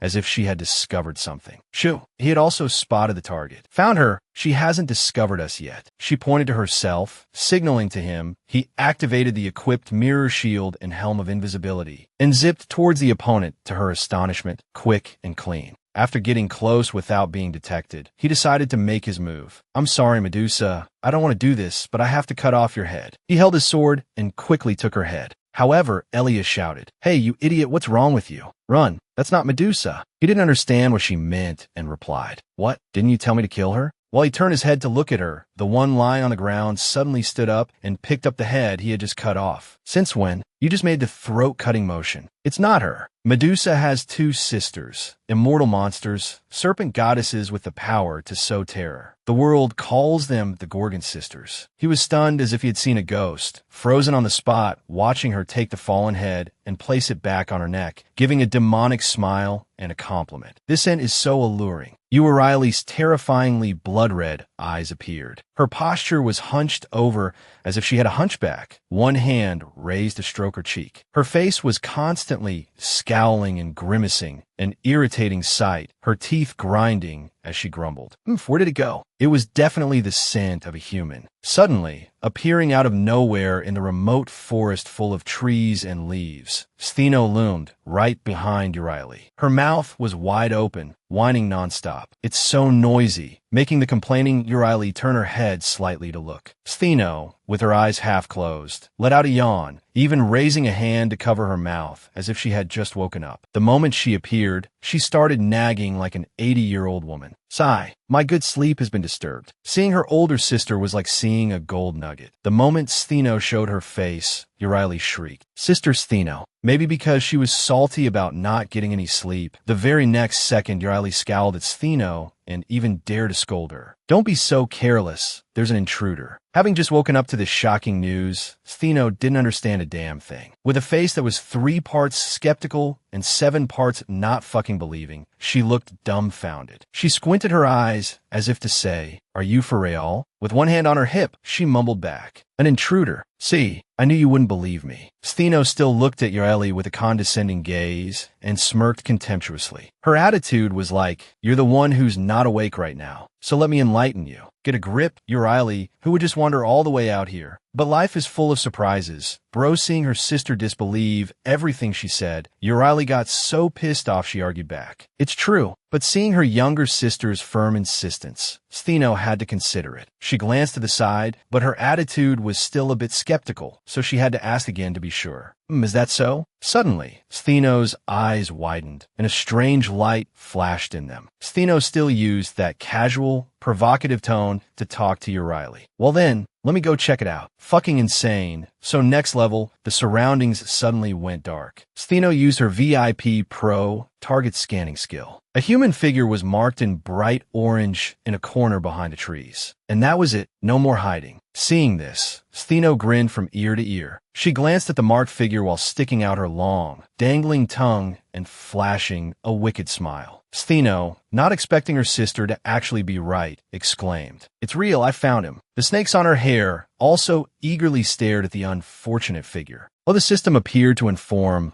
"You Damduck. Target detected, canceling stealth mode." Hearing this, Damduck was so scared he nearly pissed his pants. He nervously glanced back, beads of sweat trickling down his cheeks. His eyes, as dark as a panda's, kept darting toward those two savage snake bitches. Damduck gritted his teeth and cursed internally. "Damn it, I've been discovered?" As Damduck's foot scraped the ground, getting ready to bolt, he devised a plan. Time to retreat. Of the 36 stratagems, fleeing is the best. Damduck activated the skill, Whirlwind. He didn't give a damn anymore, and just materialized right in front of Urieli and Stheno. Damduck's face darkened as he gritted his teeth and shot forward. Stheno and Urieli, not expecting this, were caught off guard and just stood there with dumbfounded faces, watching Damduck run like he was being chased by a ghost. Seeing this, the boy-crazy Stheno squinted and gave a lewd, despicable smile as she watched Damduck's retreating figure, letting out a few words of admiration. "Oh my, it's a boy, isn't it?" Her deep purple snakes were also staring intently where Stheno was looking. Suddenly, the snakes became hostile, opening their large mouths wide to reveal two fangs, both sharp and pointy, looking deadly. Stheno, acting dumb as hell for some reason, turned to talk to the two snakes, sneaking behind the ladies. So cowardly, right, boys? After speaking as sweet as baked sugarcane, Stheno suddenly switched to a commanding tone. "Go and capture him." For some reason, the snakes were as obedient as puppies, listening to Steno's every word. The moment she gave the order, they swarmed out, flying off to chase and capture Damduck. The horde of snakes, like Luffy's arms, suddenly stretched out into long, dangling ropes, lunging toward Damduck as he ran through the forest as if chased by a ghost. Damduck was constantly blocked by the strange snakes from one side to the other. He managed to dodge, but it looked pretty tough. As he ran and dodged, he felt his plight and let out a grunt. Suddenly, and unexpectedly, a black hand shot out from the ground, preparing to punch Damduck right in the face, catching him so off guard that he was startled and his eyes widened. In shock, Arian, like a god, lunged out from some unknown corner, launching a devastating magical uppercut from below. If Damduck hadn't reacted quickly, leaning back to dodge the blow, his entire set of teeth might have been knocked out, with none to spare. Damduck gritted his teeth, his feet scraping the ground as he leaned back to dodge Arian's vicious attack. Arian, as if she hadn't seen a man in 10 years, her eyes shone like car headlights upon seeing Damduck's face. Her face darkened, and she flashed a smile revealing 10 sharp teeth, staring intently at Damduck. Arian let out a cough, and then opened her mouth to roar, "You look delicious." Suddenly, that bitch Arian disappeared, and only her massive snake tail could be seen, preparing to lunge at Damduck.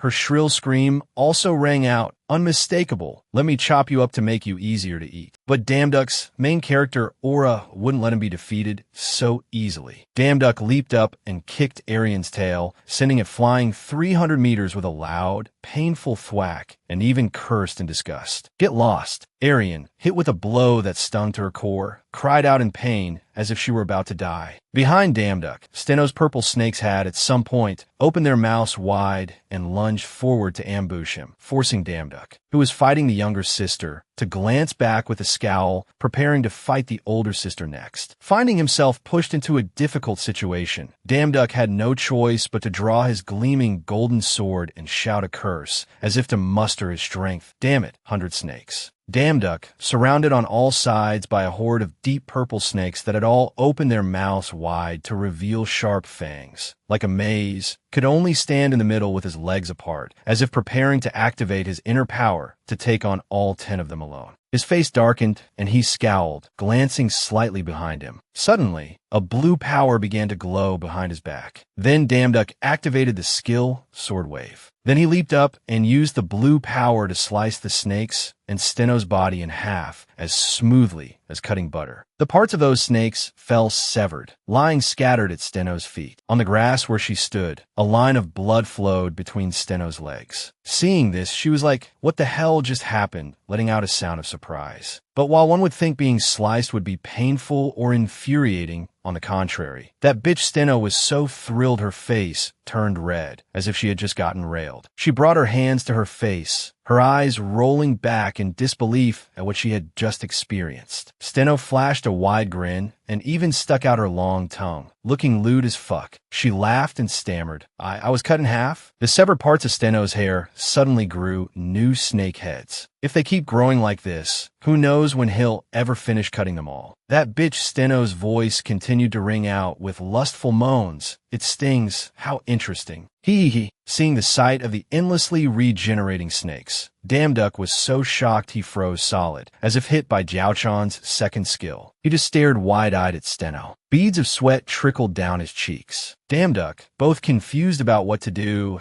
and screaming internally, "This crazy monster, my divine power didn't do any damage at all." Steno, who hadn't come down from her high, seemed as if Damduck had hit her G-spot or something. The bitch tilted her head back and covered her face with her hands. Her mouth was now probably grinning from ear to ear, and her tongue was now sticking out 3 times longer than before. Who knows why Steno's hair was so thick now? She continued to clutch her face in pleasure and exclaimed, Since becoming immortal, this is the first time I've felt so excited. Oh my god, if this bitch is immortal, Damduck could be fighting her until tomorrow and still not be done." Steno, as if going crazy with pleasure, stood with her legs apart and launched her big-mouthed snakes at Damduck, who was standing there with a dumbfounded look. Her mouth roared again as if she'd never roared before. Give me more. The feeling of slaughter, of being torn apart, of being severed. Where the bitch stood, the air grew dark, as if she were the Lord of Darkness. A horde of snakes lunged to bite Damduck, but luckily he reacted quickly. Damduck leaped up to dodge the terrifying snakes, letting out a grunt. But they kept coming at Damduck one after another. After the older sister came the younger. Arian appeared from nowhere, lunging at Damduck from behind. Her hand was clenched into a fist, as if ready to give him another devastating blow to make up for her earlier miss. The bitch's face was dark as a ghost, but no matter what, this sister duo had a flash of smile, showing 10 sharp teeth. Her mouth didn't forget to roar. There's another one. Damduck,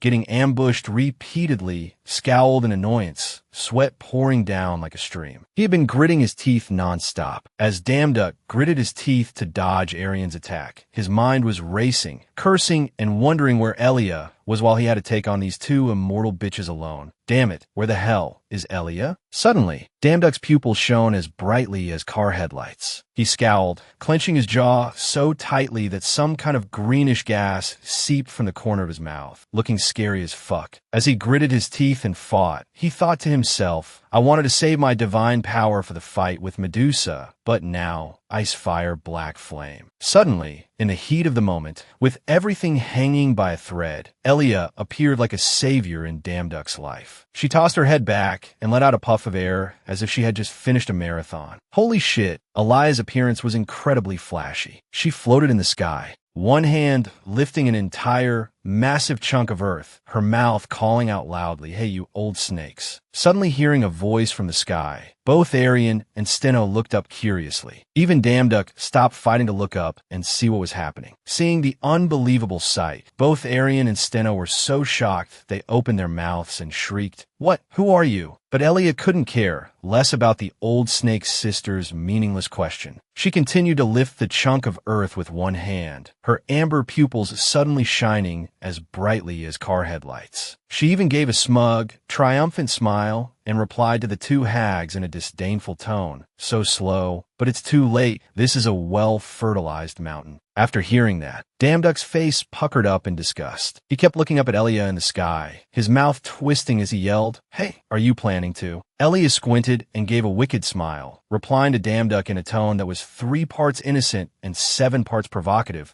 "I just want to see if immortals can get manure poisoning." EW. Elia's words reeked of a foul stench. That gigantic pile of shit fell to the ground with a loud thud. Outside, Damduck's cursing shriek could also be heard, "You lunatic." That massive pile of shit hit the ground, and the whole earth shook as if it were the apocalypse. A moment later, Damduck was on his hands and knees, coughing like a man with tuberculosis. Elia didn't give a damn about Damduck's suffering behind her. After giving her teammate such a thoughtful gift, she stood in a corner, stretching her arms and legs. Her mouth was still shamelessly whining. "Ugh, it's been a while since I used grand magic. I'm so tired." Damduck, kneeling behind her, kept touching his nose. He panted and wheezed as he yelled out a curse. "Huff, Huff, you really, if you're gonna do that, you should have said something first." His teammate was that pissed off, but the bitch still had a shameless look on her face, not paying any attention to Damduck's words. She glanced back with a dumbfounded look as if to say, "What did I do wrong?" and replied casually, "What are you thinking? To deceive the enemy, you must first deceive your allies. You should be thanking me for controlling the amount of rock and soil that fell on your head." Wow, she says it like she's bestowing a blessing. Hearing this, Damduck knew he couldn't win an argument against this woman's mouth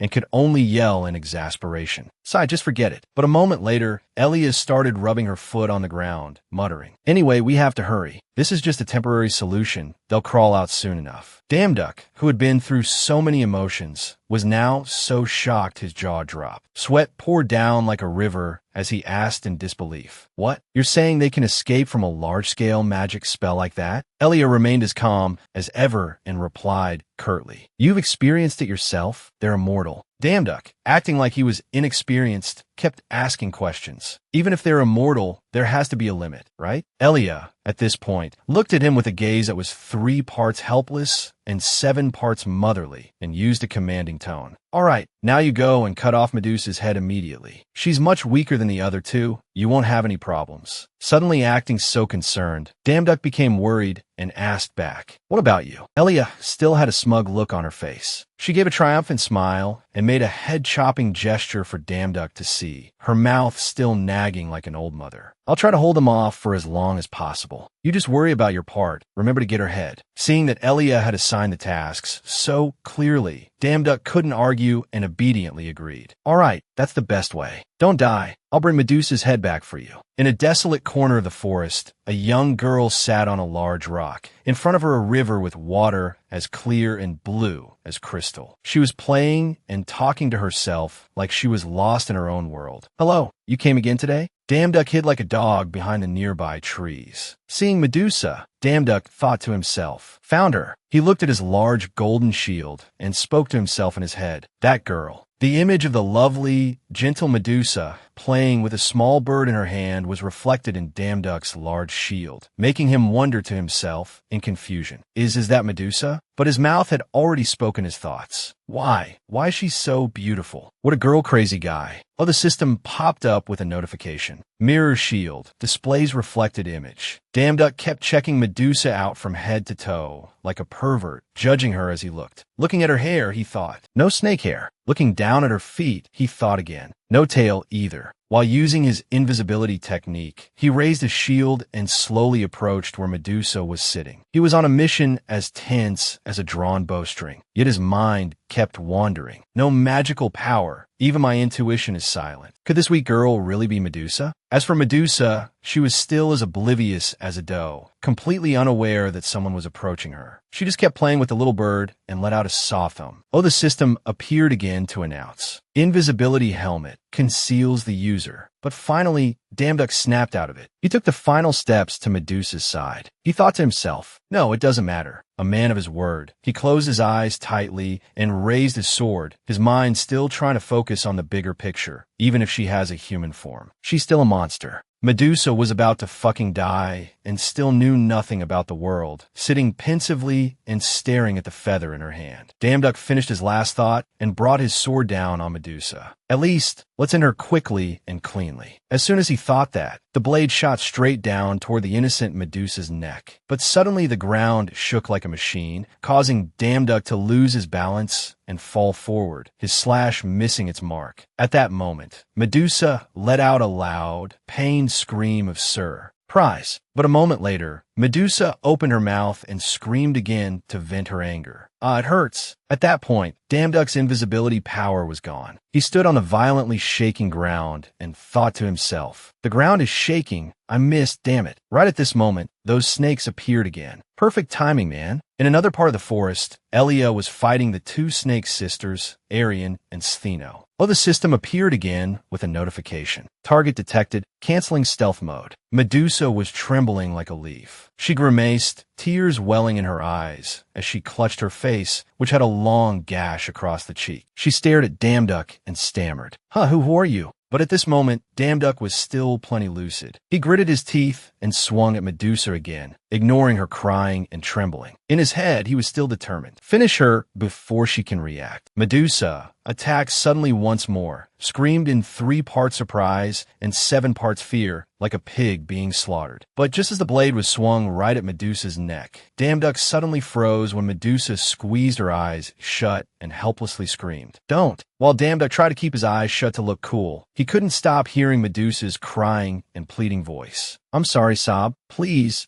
don't kill me." Making Damduck's face scrunch up like a monkey's asshole as he cursed in his head in confusion. Damn it. Below, Medusa was still trembling violently, tears streaming down her face as she tried to beg and plead. I don't know who you are, but please, Sob, please spare me." After a while, Medusa had no more tears to cry, but she still kept her eyes shut tight, grimacing and trembling as she continued to beg. Please spare me." Damduck had been keeping his eyes closed to avoid looking into Medusa's eyes. Hearing her plead like this for so long, he was starting to waver. Damduck gritted his teeth and continued the social commentary essay in his head. "Please spare me. Is there no resistance at all?" He had slowly lowered his sword, his heart softened by Medusa's pleas, but he still thought to himself, I have to kill someone like this? I don't know why he didn't just strike, but Damduck just stood there like an idiot, his sword still resting by Medusa's neck, his mind wandering all over the place. If so, then what's the difference between me and the forgotten gods? The ones who want to start Ragnarok? Aren't I just like them? Those who don't care about good or evil. As he was thinking, Neptune's face even appeared in Damduck's mind, making him think even harder about his actions. Damduck bit his lip so hard it looked like it might tear, screaming internally. The scene shifts to Elia, tiredly bowing her head and panting like a cow, sweat pouring down her face, making you feel bad for her. Arian, holding 2 skulls in her hands, slithered toward Elia, who was sitting exhausted on the grass. She put on a savage face, flashing a grotesque smile as she threatened Elia, but not without flexing a bit. "You bitch, you even know how to use necromancy? But do you think these dry bones can compare to my immortality? We know you're immortal. For fuck's sake, stop showing off." Suddenly, Arian crushed the skull in her hand with her bare hands, muttering, "If you have no other tricks." Then, too fast, too furious like the Flash, she flashed her grotesque smile again and clenched her fist, flying toward Elia. The crazy bitch didn't forget to roar to sound cool. "Then I'll finish you right now. This story is full of plot twists. Just when you thought Elia was done for, out of nowhere, sparks of power appeared. A moment later, Arian was seen being burned in a gigantic flame right in front of Elia. Damduck, like a hero saving a damsel in distress, appeared at just the right time. He strode toward Elia, who was still slumped on the grass, and apologized to her. "Sorry, I'm late." Truly a hero saving a damsel in distress from the legends. But seeing Damduck's face, Instead of being happy and relieved, Elia scowled with clear dislike. She stared at him and opened her mouth to shout, "Hey you!" Damduk's hands were still blazing with firepower. His eyes went blank, thinking Elia was about to say something to him, but who would have thought he was about to get chewed out? "Why are you so late? Was killing Medusa that difficult?" Arian, surrounded by a vortex of fire, stood frozen inside it as she listened to the two of them talk. The bitch, dazed as if she'd lost her soul, asked, Did you kill my sister or Medusa?" Seeing this, both Elia and Damduk turned curiously to stare at Arian, as if looking at a rare animal. Arian's face darkened with bitterness. She gritted her teeth with a grinding sound and turned to interrogate Elia and Damduk. Why won't any of you leave Medusa alone? This bitch loves to play the game of waiting for her opponent to let their guard down and then suddenly lunging. Does she think she's cool or something? As Arian charged madly toward Elia and Damduk, she suddenly started shouting, flexing about her sister, my sister, an innocent girl who wouldn't even harm an insect. Seeing Arian about to charge at her again, Elia quickly got into a fighting stance. She held out a hand and scowled, clicking her tongue so loudly it could be heard in the next town over. At the same time, for some reason, a pitch-black circle appeared on the ground like a pile of cow dung. Elia's voice rang out like a loudspeaker. Sandwall. As soon as she said it, an entire wall grew from the black circle, blocking Arian's path, which made the bitch so annoyed she rolled her eyes and gritted her teeth, looking scary as fuck. But maybe because she was so pissed off, Arian got a power buff or something, because she rolled her eyes back and shattered Elia's flimsy wall with one hand. Arian's mouth roared at that moment. "It's just a wall. I could destroy it easily. We know you're strong and immortal, but can you not be so arrogant?" Bro, the price Arian paid for. Showing off was that as soon as she broke the wall, a whole wooden staff appeared before her eyes, catching Arian so off guard that she froze solid, as if hit by Jiao Chan's second skill. Damduk, more lucky than good, was cunning as a dog and took advantage of Arian's unguarded moment to lunge over and smack her right in the face with the wooden staff, so hard that the staff smoked. Splinters of wood flew everywhere, one even grazing Damduk's face, leaving a scratch on his cheek. After being hit so painfully in the face, Arian didn't seem angry at all, but just turned and flashed a smile so ugly it would make a demon weep, staring at Damduk and asking in a provocative tone, "A wooden staff, have you given up already?" But suddenly, while taunting Damduk, Arian's eyes started rolling around like she was about to have a seizure. Her mouth was still spouting arrogant, boastful words. "With just a wooden staff, you think you can do anything to me, the immortal." Before she could even finish her sentence, Arian's eyes went white, and she collapsed to the ground right in front of Damduk, who was holding the wooden staff tightly, standing there like an idiot, staring at the bitch. Seeing that Arian, who was weak as a snail but had a big mouth, had powered down and collapsed after just one hit from him, Damduk gave a triumphant smile and taunted Arian back. "You were so confident in your immortality that you didn't bother to dodge any attacks, and that's why you were defeated by a wooden staff." She didn't come out to help when her sister was getting beaten up, but now that she's lying on the ground, Steno finally showed her face. She scowled with worry and rushed over, screaming, "Arian." Behind Damduk suddenly, the snakes on Steno's hair suddenly lunged to ambush him, but Damduk spotted them quickly. Too fast, too furious, Damduk spun around, gritted his teeth, and directly counterattacked the deep purple snakes with his bare hands. Looking at the long, writhing snakes with their mouths wide open, Damduk thought with weary disgust. TSK, it seems these snakes are considered hair, so they aren't affected by the stun effect. How troublesome. The snakes continuously surrounded Damduk from all sides, making it not so easy for him to deal with them completely. He furrowed his brows and glanced at the snakes. His mind was still racing, thinking of a countermeasure. Even if they're cut, they'll regenerate immediately. If this keeps up, my stamina will be worn down. There has to be another way. After thinking, Damduk immediately used his hand and power to create a beautiful blue magic arrow. At the same time, the system window also appeared to announce, "Create magic arrow." Next, two system windows appeared one after another to inform Damduk. The first one's content was Magic Research Talent, Target Magic Arrow. The second one announced that he had successfully converted the magic using a mana dagger. After that, countless rays of power appeared, crisscrossing each other, looking just like a giant magic spiderweb. The snakes that touched those rays of power were all severed, falling limply to the ground, while Damduck just stood there rooted to the spot with a stupid look on his face, his hand still gripping the wooden staff tightly. Suddenly, in the air again appeared ocean blue waves of magic. Not only that, but many magic daggers also appeared one by one, floating along with those magic waves. The wave of ghastly blue magic daggers just floated around Damduck. Standing among them, he just gave a smile that was 3 parts smug and 7 parts puffed up like a toad, then rambled on, "If you can regenerate, then I'll just overwhelm you with numbers." As soon as he finished speaking, Damduck immediately strode forward and ran. When Steno saw that magic spiderweb and Damduck rushing madly towards her, she was scared shitless. That bitch who was so arrogant just now, muttering about being immortal, was now pulling her neck in like a turtle. Steno's eyes widened and she flinched back,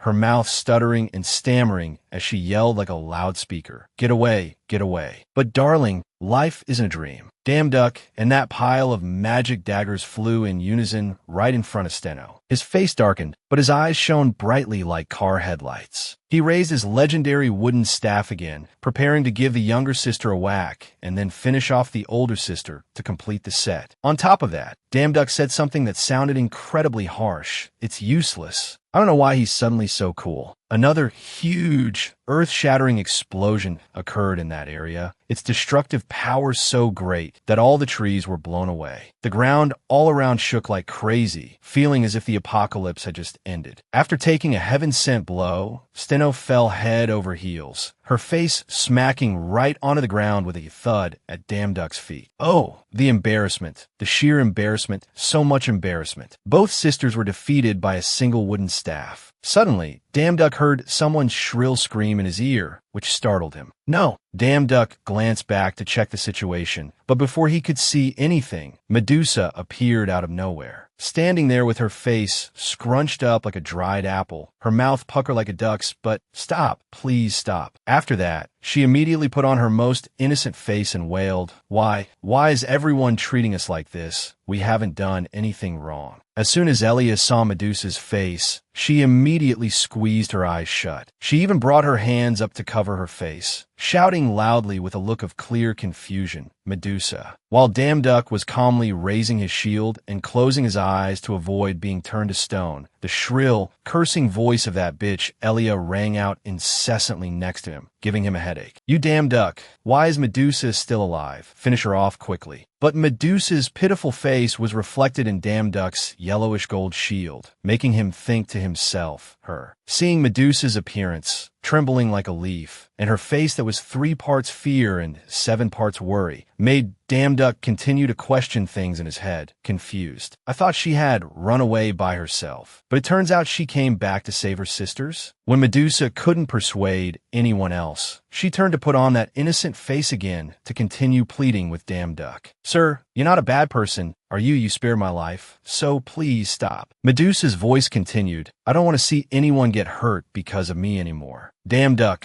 having no firm stance, heard those pleas and his face immediately darkened. He turned and muttered to Elia, "Elia, I've never asked before, but I can't stay silent any longer." While Elia still had her hands covering her face, her eyes were gradually peeking open. She felt a slight pang of guilt because Damduck had discovered what she had been hiding for so long. He continued to ask, "You knew what kind of person Medusa was, didn't you? And yet you still wanted to kill her." Elia slowly lowered her hands while muttering, "What does that matter?" Elia, fuming with anger, her face darkening as if she was about to shit her pants, yelled at Damduck's back, "You just need to do what the job notice requested. You've already been paid. Are you going back on your word now?" Hearing that, Damduck slowly turned his head back. He also froze for a few seconds, lost in thought, not saying a word. A moment later, Damduck quickly replied, "That's right, but before that, Medusa, I want to ask you something." Damn, this guy has no fucking integrity. So fucking annoying. A grown man who can't even separate public and private matters. Damduck suddenly turned to question Medusa. "This is an important question. Answer honestly. Your ability to turn people to stone, does it only work on humans?" Being interrogated, Medusa tensed up, her whole body stiff as a board. On her shoulder, a small bird was perched, looking cute enough to die for. Frightened, Medusa obediently replied, "Ah, no, sir. Any living creature is affected." Hearing that, Damn Duck took the opportunity to ask another question.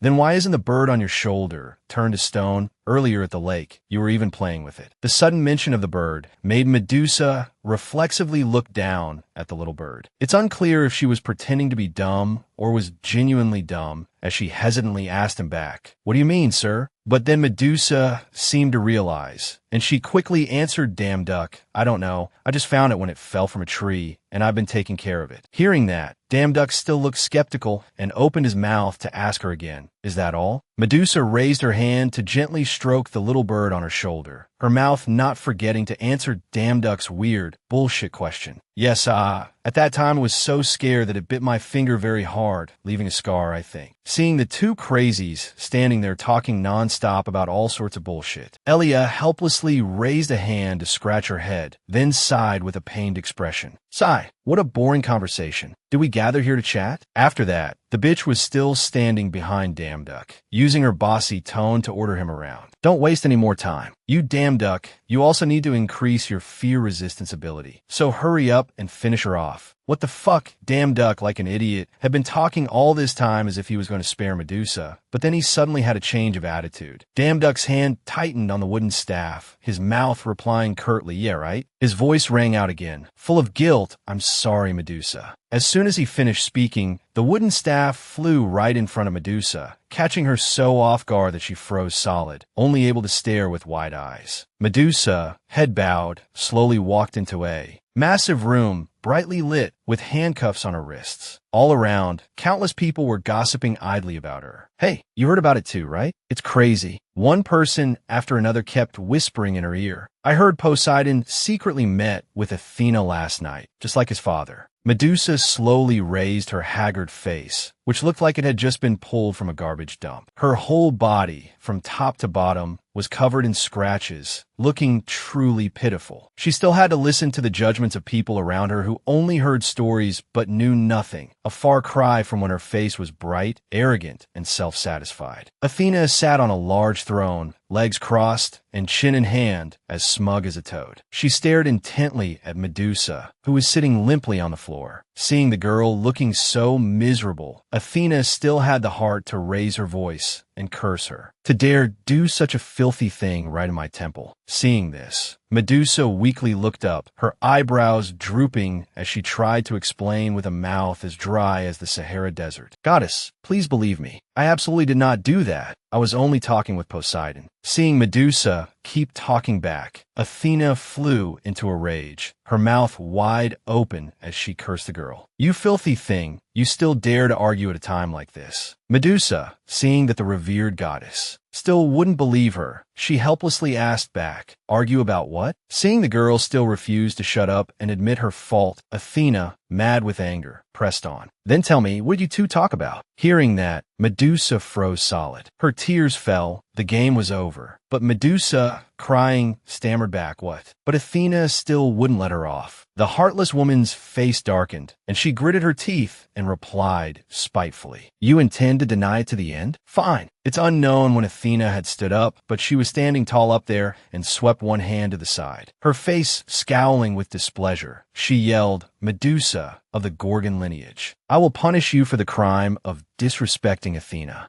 As Medusa was utterly helpless, she didn't know what to do but let her eyebrows droop. With tears streaming down her face, she listened with a gaping mouth to Athena's heart-wrenching words. "From now on, your beauty will, anyone who looks into your eyes will turn to stone, and you will never be allowed to cover your eyes again. If you dare to gouge out your eyes, I will curse your voice. If you dare to cut out your tongue, I will curse your limbs." After saying those gut-wrenchingly sad words, Athena put on her cloak and immediately turned her ass around and left. Her mouth didn't forget to shout one last sentence to put Medusa in her place. "Live in regret for your sins." Medusa, seeing she was beyond saving, still tried to raise her tightly cuffed hands and roared, pleading, "No, Athena, please spare me. It's so unfair and unjust. Why must I be the only one to endure this? Blue sky, white clouds, yellow sun. in a remote village that looked like a graveyard, where the barren ground only had a few sparse weeds growing. Poseidon appeared out of nowhere, striding towards Medusa, who was wrapped in a blanket and leaning against a wall. She said nothing, and it was unclear if she was still alive or had kicked the bucket. But as soon as Poseidon arrived and saw Medusa's condition, he spoke with pity. "You've been in this remote area, Medusa?" After saying one sentence, Poseidon turned his back and leaned against the wall. He crossed his arms and scowled, his eyes unconsciously looking at the ground, but his mouth kept rambling. "You overheard me bad-mouthing Athena. You only heard it by chance when passing by the temple, so it's not your fault." After sympathizing with Medusa for a few seconds, Poseidon flipped his attitude like a pancake. He kept his eyebrows furrowed, muttering on and on instead of clearing Medusa's name. "You know, I am the king of the sea. How could I badmouth my own niece right at her temple?" But looking down at a petrified hand with a piece of the middle finger missing, along with a small petrified mouse lying on the ground, Poseidon continued to speak with pity. "I didn't expect you to suffer a punishment more cruel than death. You can cover your eyes with anything." Then he looked up at Medusa's face, her eyes wide open and dry, as if she hadn't blinked or used eye drops in 10 years, and Poseidon just kept beating around the bush, never getting to the main point. "Never allowed to cover your eyes, not even with your eyelids. That bitch Athena is too cruel. I don't know who gave her the idea for a punishment that sounds like a punch to the balls." Then, after saying those bullshit sentences, Poseidon took off in a hurry. He didn't forget to glance back and give Medusa a tip. "There's a deserted island. There, you won't have to meet anyone, so you won't have to hide like this. In return for you keeping my secret, I will allow you to close your eyes." The scene suddenly switches to Damduck's wooden staff pointing at the ground. Damduck was holding the wooden staff, and it seemed like he was about to attack Medusa, but it turned out he missed to the side. Seeing this, Medusa was scared out of her wits. She was so frightened she fell to her knees and sat on the ground. Damduck,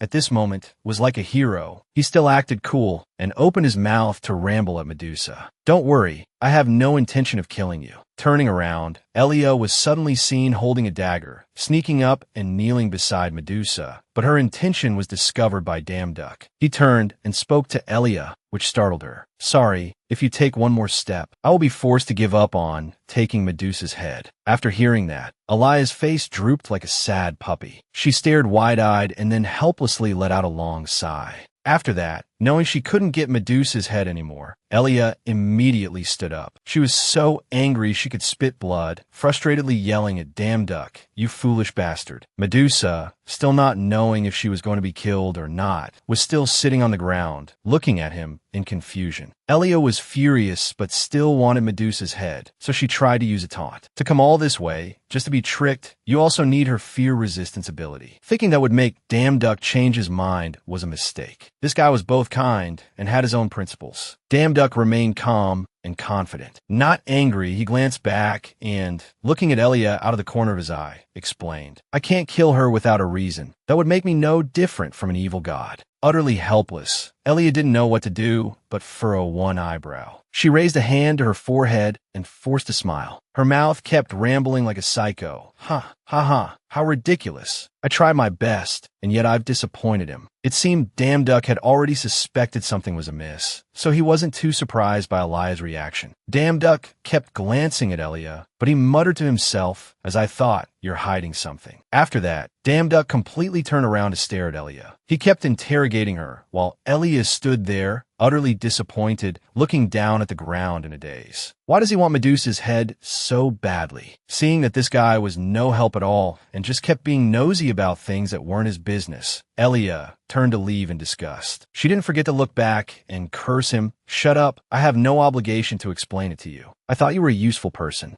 After saying that, Elia vanished without a trace, leaving poor Damduck standing there with a dumb look on his face, alone with Medusa in the desolate forest. The weather was as beautiful as an armpit. The sky was blue, the clouds were sunny, and lush green trees grew everywhere. Suddenly, Medusa's voice rang out, calling, "Hey!" After calling out, Medusa, with the guts of a tiger, dared to open her mouth and ask Damduck, "How long are you going to keep your eyes closed?" Hearing that, Damduck, who knows what the hell he was doing, suddenly raised his hand in front front of Medusa's face and replied, "Almost done." Damduck suddenly used magic to heal the gash on Medusa's cheek, which made her scrunch up her face like a monkey's asshole, not understanding what was happening. As he worked, Damduck thought to himself, "Even gods can't escape the petrification curse, so why weren't your sisters and that bluebird affected?" Oh, the system also appeared with a notification. Activating self-heal. Effect is halved when used on others. The wound on Medusa's face was now almost completely healed, and she was no longer grimacing like she was constipated. After thinking it over and over, Damduck finally came to a conclusion. Then Gorgon blood must be the answer. But just as the wound was about to close, Damduck used a finger to wipe a drop of blood from Medusa's cheek, his mind still racing. Just touching the blood has no effect. Oh, the system continued to display a notification. Drinking Gorgon blood can grant a special divine artifact. Damduck then, 3 parts disbelieving and 7 parts skeptical, grimaced as he stared at the tiny drop of Medusa's blood on his hand. He had a mouth, but didn't say anything, like an autistic person talking to himself in his head. Blood, it sounded a bit crazy. Medusa, who had been forced to keep her eyes closed all this time, had now run out of patience and asked curiously, "Can I open my eyes now?" But Damduck, who the fuck knows what he was lollygagging for all this time, still wasn't done, making the girl wait. But finally, being rushed, he frantically replied, "Wait, hold on." A grown man as slow as a turtle. So annoying. Because he was being rushed, Damduck no longer had time to think things over. He scrunched his face up like a dried apple and stuck that finger straight into his mouth. In his head, he thought with determination, "Whatever, while she's not looking, I'll just try it once." Oh, the system appeared again, reporting that Damduck had drunk the Gorgon's blood. Fear resistance has increased. You have obtained the Gorgon's unique divine artifact, the eye that faces Medusa. After receiving the notification from the system, Damduck gave a smug smile. In his head, he thought it was lucky, but he didn't forget to turn and tell Medusa, "You can open your eyes now." Medusa slowly opened her eyes, her mouth rambling. When her eyes were fully open, she suddenly changed the subject. Those eyes. When Medusa opened her eyes, she saw Damduck squatting and staring at her. Not only that, but he was also smiling brightly and exclaiming, "Oh, they're blue." Seeing that Damduck wasn't turned to stone, Medusa was so shocked she froze solid, her eyes wide. While Medusa was still stunned and didn't understand what was happening, Damduck kept talking nonstop like a machine. "I thought they would be blood red or scarier, but they turn out to be so beautiful." Medusa's clear blue eyes, like the surface of a lake, were now even reflecting Damduck's image. She stammered and asked back, "How are you?" Hearing Medusa ask a question that was hard as shit to answer, Damduck just pointed a finger to the sky and gave a stiff smile, rattling off a long speech for Medusa. "I found a way for you to not be cursed. I'm sorry for coming here and disturbing your lives, so I'll show you how to break the curse." Truly the main character's halo, both kind and decent. Hearing that, Medusa also replied calmly, "You knocked out my sisters, but whatever, I don't blame you since you were just trying to survive." But the very next second, Medusa's face was streaked with tears, her eyebrows furrowed as she whined. "Sob my eyes." Seeing someone who could sympathize with her, Medusa suddenly became overly emotional. She broke down and cried her eyes out in front of Damduck like a child. Her mouth kept rambling, lamenting the feeling she had suppressed for so long. "It's unfair, Sob. So unfair and hurtful. I have sobbed for so many years." In that situation, Damduck didn't know what the hell to do. He suddenly stiffened up like a log, his face blank, only able to comfort Medusa. It's okay.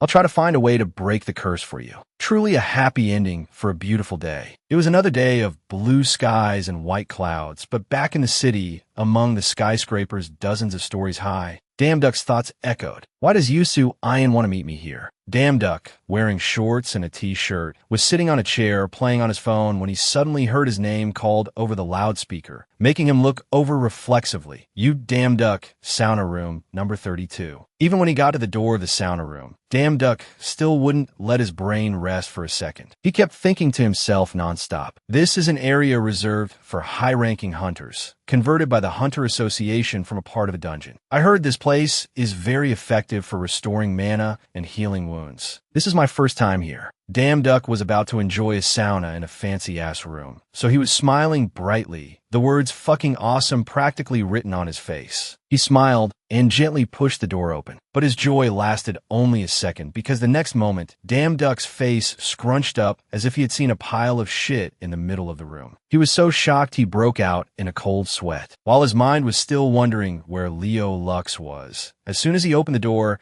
he saw Leo Lux sitting with his legs spread wide open right in the middle of the sauna. His face was scowling as if someone had just pissed him off. Did Damn Duck's face annoy him or something? Because he opened his mouth to complain. You again? Korea is really annoyed. Damn Duck still had no choice but to cautiously step inside. He was both flustered, as if he was about to shit his pants, and worriedly thinking to himself, hey, this guy wears a mask even in the sauna? I should go before I get into trouble. But sitting next to him, he started talking as if nothing had just happened. Leo Lux initiated the conversation with Damn Duck, but he didn't even bother to look at him. 3 days ago, a gate appeared, causing dozens of casualties. It seemed he was displeased that Damn Duck had free time to go to a sauna, because he started rambling on and on like a 50-year-old mother. And yet a 7-star hunter like you didn't show up at all, just enjoying yourself here? Hearing that, Damn Duck closed his eyes in exasperation and let out a sigh. Sigh, here we go again. Then he calmly tilted his head back, his mouth still explaining to Leo Lux. Don't make baseless accusations. I've had a lot to do lately. Suddenly, the loudspeaker announced again. Elia, sauna room number 32.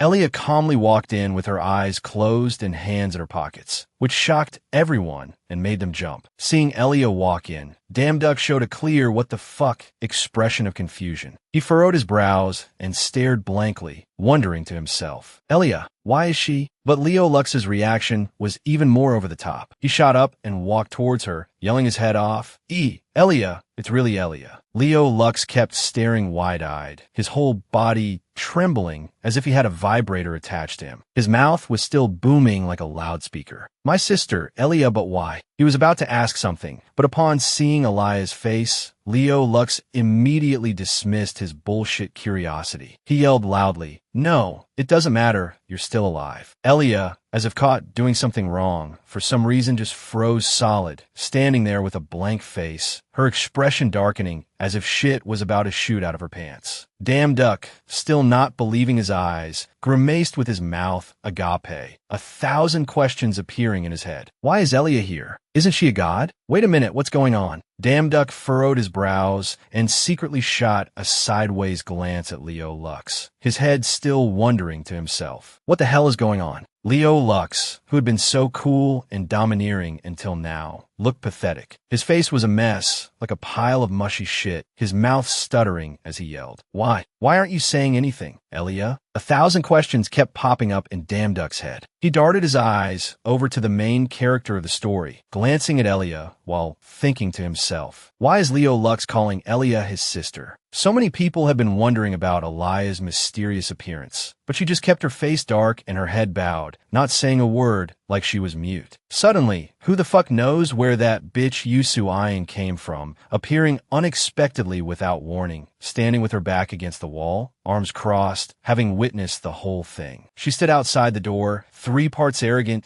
7 parts cold, but 100% rude, butting into the siblings' conversation. What a cold sibling reunion. Seeing Yusu Ayan appear like a ghost, Damn Duck, confused as fuck, took the opportunity to open his mouth and ask, Yusu Ayan, hey, what the hell is going on? Su Ayan strode into the room, the clicking of her heels on the floor giving everyone a headache. She approached Damn Duck, who was still 3 parts confused and 7 parts clueless, staring at her with his mouth agape. Su Ayan didn't pay much attention to this idiot. She stared into space, but still explained, I investigated Elia because I found her suspicious. Su Ayan's face turned serious as she continued her long speech. The result was that not a single god had ever heard the name Elia, and I couldn't even find any records of her. A moment later, Su Ayan was standing in the middle of the empty room, her eyes glancing back to glare at Elia, who was rooted to the spot, unable to say a word. Su Ayan's mouth kept rambling on. I started to suspect if she doesn't exist anywhere, it means she's a forgotten god, but I couldn't sense the energy of them.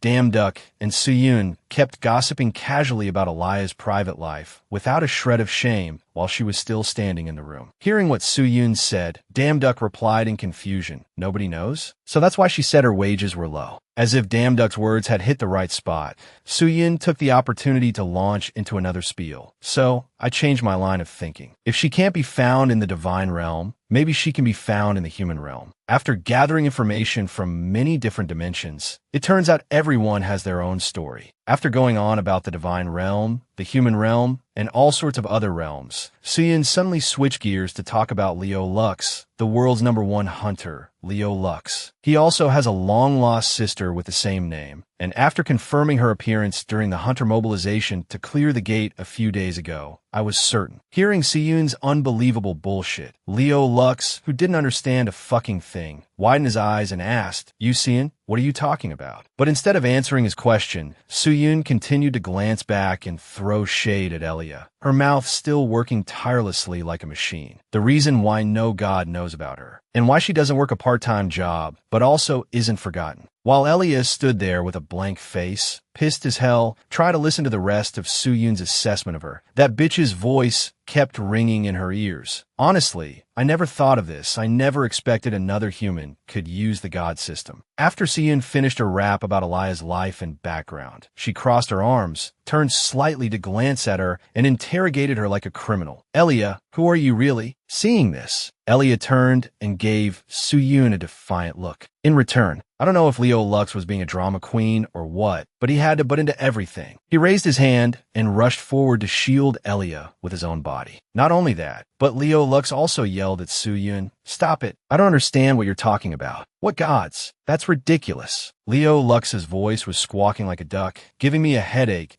"Why you Soo-yoon? Thanks to you I found Elia. I owe you one, but I don't understand what you're saying." But at the same time, Elia, standing behind him, suddenly closed her eyes and raised a finger as if preparing to cast a spell. Guessed it right. Elia suddenly snapped her fingers with a click. A bunch of dazzling, ghastly green rays of power appeared, startling Leo Lux in the middle of his argument, his eyes wide. He stood amidst the magic, his face scrunched up in confusion as he whipped around to stare at Elia, and screamed his head off, "Elia!" But Elia was as cold as an ice queen. She didn't give a damn about her brother and just stared blankly into space, saying in a heartbreakingly sad voice, "Go back, and never look for me again." Hearing this from the sister he had searched his ass off for, Leo Lux was like, what the hell? He kept his brow furrowed, trying to reach out and ask before completely vanishing, "Elia, what do you mean?" Only when Leo Lux had been completely kicked out of the sauna room by Elia did she relax, putting her hands in her pockets, her eyes still closed as she replied, "All right, I'll confess." But just when you thought the bitch would actually confess, she switched her target to Soo-yoon. Elia asked, "You Soo-yoon, you went to all the trouble of investigating a girl like me. Do you rate me that highly?" Soo-yoon, who had been standing with her arms crossed this whole time as if she were programmed and never got tired, looked annoyed, her face scrunching up as she replied, "Cut the crap." Elia suddenly stepped in front of Soo-yoon and, with a provocative smile, let loose a long tirade. "You seem to be very confused. Do you think you're the only one in this world who can use the system?" For some reason, Elia even resorted to taunting to provoke Soo-yoon. That bitch's face puckered up like a cat's asshole again as she gave a grotesque, twisted smile. Her mouth kept mumbling to "Why you Soo-yoon, you are so pitiful and arrogant. Do you think you're the only one who knows the next move on this chessboard?" Hearing Elia's rambling nonsense, Soo-yoon snapped and yelled back, "What are you talking about?" But having achieved her goal, Elia dusted off her ass and left, not giving a fuck about Soo-yoon, who was still dumbfounded and unable to process it. She swept past Soo-yoon like the wind, but her mouth still had to get the last word in. "Keep pretending to be a prophet. I have more important things to do right now." After saying that, Elia strode over to stand in front of Damn Duck. She stared at him with a blank face and continued to drone on. "This is it." Suddenly, standing in front of Damn Duck, Elia acted kindly and offered to pay him back. "You two talk. Consider my way of paying back my debt." Hearing this, Damn Duck was a bit suspicious. He was so flustered that he broke out in a sweat. His face contorted as he let out a grunt. But then, naively, he didn't think much of it and quickly agreed. "All right, I have a few things I want to ask too." Seeing Damn Duck being led around like a dumb ox, Suyin got worked up and shouted, "Ah, you damn duck!" But after speaking, Elia glanced over and started making one demand after another. "I can't talk with an outsider here." Meaning she wanted to talk to the handsome guy in private, right? Smart move. Yes, it happens. I know a suitable place. Just as Elia finished her sentence, a large, wine-red hole appeared in the city sky, constantly emitting a dark, magical power as black as buffalo dung, looking both mysterious and scary as hell. On the ground, a puddle of mud suddenly appeared, enveloping Elia's feet, which were as white and smooth as a peeled egg. A moment later, several strange cracks appeared in the sky, as if it was about to shatter into 100 pieces. The large, vortex-like hole that had appeared in the city sky was now, for some reason, suddenly right above Elia and Damn Duck. But Elia's attitude was as calm as if she knew this would happen, so she just casually kept her hands in her pockets. Suyin, however, was so shocked her face turned ashen, as if the apocalypse was upon her. She looked up, her eyes wide and mouth agape, and screamed like a loudspeaker. The gate. A large pillar of sand appeared out of nowhere, blowing everything away like a hurricane. Suyin, standing nearby, had to shield her face with her hands. The pillar of sand shot straight up, piercing through both the building and the sky. The city was now bathed in a deep, haunting purple. The sky looked like a giant pane of glass that was cracking and about to shatter. Right in the middle was a large hole like a black hole in space, and that strange pillar of sand shot straight into it, as if it had been planned. Damn Duck was dragged by Elia to some godforsaken place that looked like a closed chamber. He looked around in confusion, his face contorted, his eyes darting from side to side, his mouth still unable to process what was happening, unable to form a sentence. Damn Duck stood face to face with Elia in a strange place that looked like a warped, deep purple honeycomb, and he just kept looking around like an immature brat. He thought to himself, how could she enter here so precisely, as if she knew beforehand that the gate would appear here? While Damn Duck stood with his legs apart, looking from side to side, Elia remained calm, her hands in her pockets, staring at him. Suddenly, Elia bent down. As she bent down, her face darkened, and she continued her droning song, "T first. I thought you were a god disguised as a human." But it turned out Elia was just bending down to pick up a stone from the ground, though her mouth kept saying things that sounded very dangerous. Someone with decent abilities, a diamond in the rough. You could say not just a pebble by the river, a useful mercenary. But that's all. No matter how precious a diamond in the rough is, a small stone cannot change the course of a river. After hearing Elia's metaphors, Damn Duck still didn't understand a fucking thing. But it seemed he sensed the mocking tone because he immediately put on a serious face and asked, "What are you trying to say?" Instead of answering Damn Duck's question, Elia tried to act mysterious. Her face remained dark as a ghost as she crushed the stone she had just picked up with her bare hand and continued her long-winded mumbling. Something unthinkable has happened. Then she glanced up and gave Damn Duck a terrifying look as if to say, "If you don't answer, you're in for it." Then she opened her mouth wide and asked him back, "How could you avoid the prophecy? Who are you really?" But it seemed he didn't know how he had avoided the prophecy either. He probably didn't even understand what Elia had been asking him this whole time. He crossed his arms and replied, 3 parts confused and 7 parts annoyed. "What is this prophecy that everyone keeps mentioning? I'm just a human who happened to become a god. I'm just like you, Su-Yoon, and you. I can use the system." Hearing this, Elia was fucking shocked. Her eyes widened as if to say, "Are you for real?" And she asked again, full of doubt, "A human can use the system? Impossible." After pressing Damn Duck for an answer, Elia refused to believe him. Listening to Elia's back and forth doubts, Damn Duck could only furrow his brow in annoyance. Suddenly, the pebbles on the ground began to float up, along with Elia's droning voice. There is no human in his prophecy. A moment later, Elia was seen raising her hand to summon a supermassive boulder above her head. She was tiny, but her power was pretty damn strong. Elia stood in a corner, her face scowling like a rabid dog, her mouth muttering, "The prophecy cannot be wrong. Absolutely not." Just as Elia finished her sentence, That massive boulder flew like crazy straight towards Damn Duck, startling him as he was caught off guard and didn't know what to do, just standing there dumbly waiting for the boulder to smash his head in. But suddenly, Suyun appeared like a savior for Damn Duck's life. She jumped down and, with her daggers, directly sliced the huge boulder in two as smoothly as cutting sugarcane. Seeing Suyun arrive, Damn Duck shouted in surprise. Suyun, after saving Damn Duck, Suyun put on a cool expression, staring at Elia and, arrogant as hell, asked her back, "Did you think that stupid attack could do anything to me?" But it seemed Elia wasn't very surprised. She put on her mysterious, dark-faced act again, slowly raising a hand and droning on, "I told you, Suyun. You're too arrogant. From the beginning, my target wasn't him."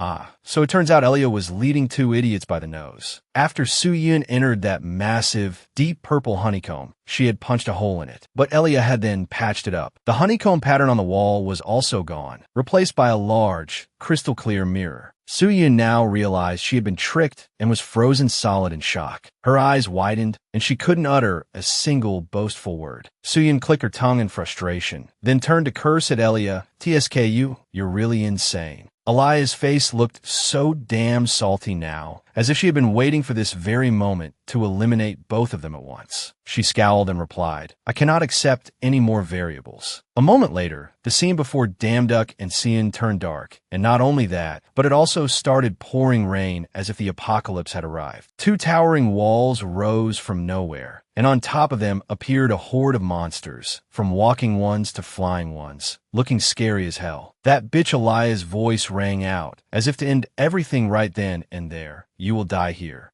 One monster after another appeared, swarming like ants. From red-eyed, white-bearded monsters to one-eyed monsters with their sworn brother, the several-hundred-eyed monster. Basically, every kind of deformity was there. Hundreds of monsters kept swarming towards Suyun and Damn Duck, leaving the two of them in a daze for a moment. But then Suyun turned her head back and gave Elia a look that said, "I'm about to wring your neck, you bitch." Suyun, pissed as hell, asked, "Elia, do you know what you just done?" Just as she finished asking, Elia, quick as a squirrel, leaped up as she lunged with her daggers, ready to chop off Elia's head. She screamed, "If this continues, all the monsters from the demon world will flood into Earth. Do you want that to happen?" But instead of feeling guilty, Elia smiled. She used her hands to summon more large pillars and, with a blank face, asked Suyun back as if to provoke her, "So what? Are you trying to mess with me, you bitch?" Elia bent down and crossed her arms, and with just that gesture, those pillars continuously launched attacks at Suyun. But Suyun was no easy target. She leaped from side to side, dodging those massive pillars as nimbly as a squirrel. Not only did Suyun find it easy, but she also took the opportunity to leap from one pillar to another and flew straight past Elia with her daggers, without a single wasted motion, cool as hell. Elia didn't have time to react and was stunned for a few seconds, her eyes wide. On her face, Suyun had gifted her a gash, a long cut across her cheek. But instead of getting angry and fighting back, Elia looked back over her shoulder, giving Suyun a sidelong glance and a smirk as she praised her opponent. "Have you gotten stronger in the past few days?" How amazing. Being praised for her strength didn't make Suyun happy at all. On the contrary, she got even angrier. She furrowed her brow and scowled as she cursed at Elia. "Shut up and answer my question. If not, I'll slit your throat." The average hunter's reaction to being complimented is to threaten to slit someone's throat. Weird as hell, right, bros? While Elia was still sneaking glances at Suyun, that bitch kept yelling her head off like a rabid dog. "What is your purpose?" Seeing that Suyun still didn't get it no matter how much she said, Elia, 3 parts helpless and 7 parts gentle, asked back, "You still don't understand, Suyun?" After asking the question, Elia stood in the middle of this godforsaken place and looked up at the sky. Not only that, but she also spread her arms as if she was about to transform. Her mouth started muttering incomprehensible things again. In this situation, life is just a cheap bargaining chip. Even if you kill me, this world cannot escape disaster. After saying that, Elia turned to glance at Suyun, narrowed her eyes, and flashed a grotesque smile as she asked back in a provocative tone, "This situation must be very familiar to you, right? The gate cannot be closed. The barrier is broken. The great army of the demon world is pouring in. You've experienced all of this in your past life already." Seeing this bitch read her life like an open book,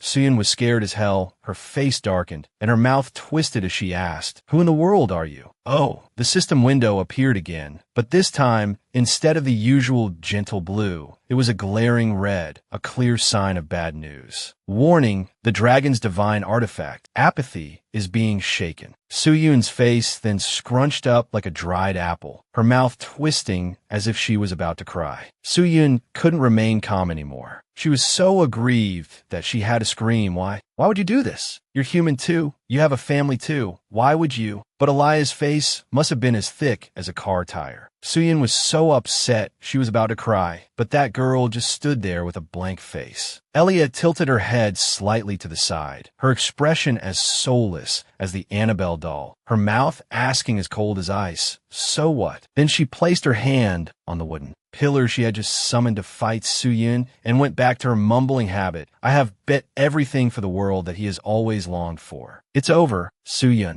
No matter how hard you try, you can't change anything. Every word Elia said was like a knife twisting in Suyun's heart. Suyun was so helpless that she collapsed, kneeling on the ground. A moment later, Suyun's face was drained of all color. She was gut-wrenchingly sad, muttering with a soulless gaze, It can't be. Old memories surfaced, an image of Suyun sitting amidst a desolate, ruined world. The buildings were all burnt black, none of them intact, making her feel 3 parts helpless and 7 parts hopeless as she had to ask herself again. Suyun doubted herself and had to ask another question. Did I fail again this time? But instead of the image of burnout buildings, it was the sight of Elia standing with one hand raised before twisted, contorted pillars as tall as a mountain. The tears fall. The game is over. Teardrops fell onto Suyun's lap, along with her tragic, heartbreaking voice. Perhaps this is my destiny. Suyun just sat in one spot, complaining about her life to herself like a loner, forever in a loop. She was completely unaware that the cowardly Elia had secretly summoned large pillars and suddenly launched them at Suyun while she was off guard. I don't fucking get why she wouldn't fight head-on and had to resort to the sneak attacks of a bunch of brats. But then,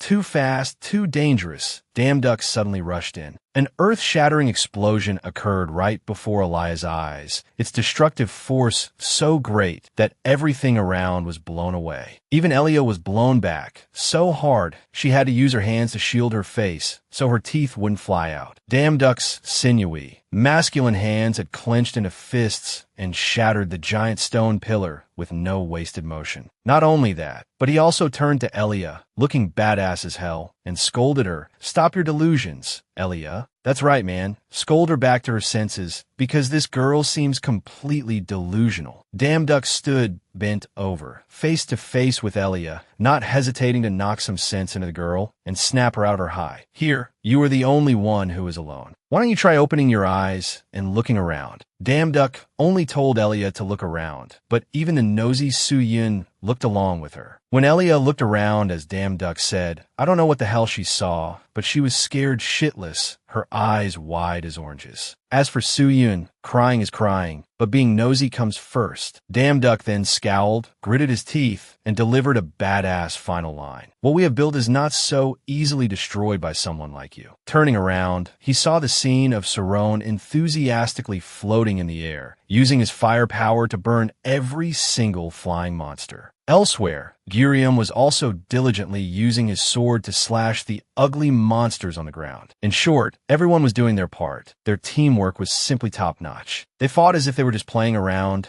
so noisy, one after another yelling things like, damn it, bro, I was playing a game, while another cried, awesome, I just wanted to test out the new fire magic I learned. Another one chimed in with something completely unrelated to the other two. This is my first battle as a mage. I will prove the power of the Ice King here. Seeing her comrades united and fighting the monsters together, Suyun was frozen stiff. Damn Duck then turned to look at Suyun with a tender gaze. He even gave a friendly, beauty pageant smile and, holding out his hand, called her name as sweet as honey, Yu Suyun. Then he used that seductive, honeyed voice to snap Suyun back to her senses. I need your help. As always, only you can deal with her. While I go find the gate's flaw, will you help me? He had asked so earnestly, yet Suyun's face remained dark, and she stayed silent as a clam. But then she used one hand to wipe away her tears, and with the other, she reached out and took Damn Duck's hand. Okay, honey, I'll give you a hand. A moment later, Su-yin had recovered her spirits. She stood up abruptly and stared at Damn Duck, her mouth casually replying as if nothing had happened. Leave it to me. Damn. She moves on fast. Seeing this unbelievable scene, Elia was so shocked her eyes widened and her mouth went crooked,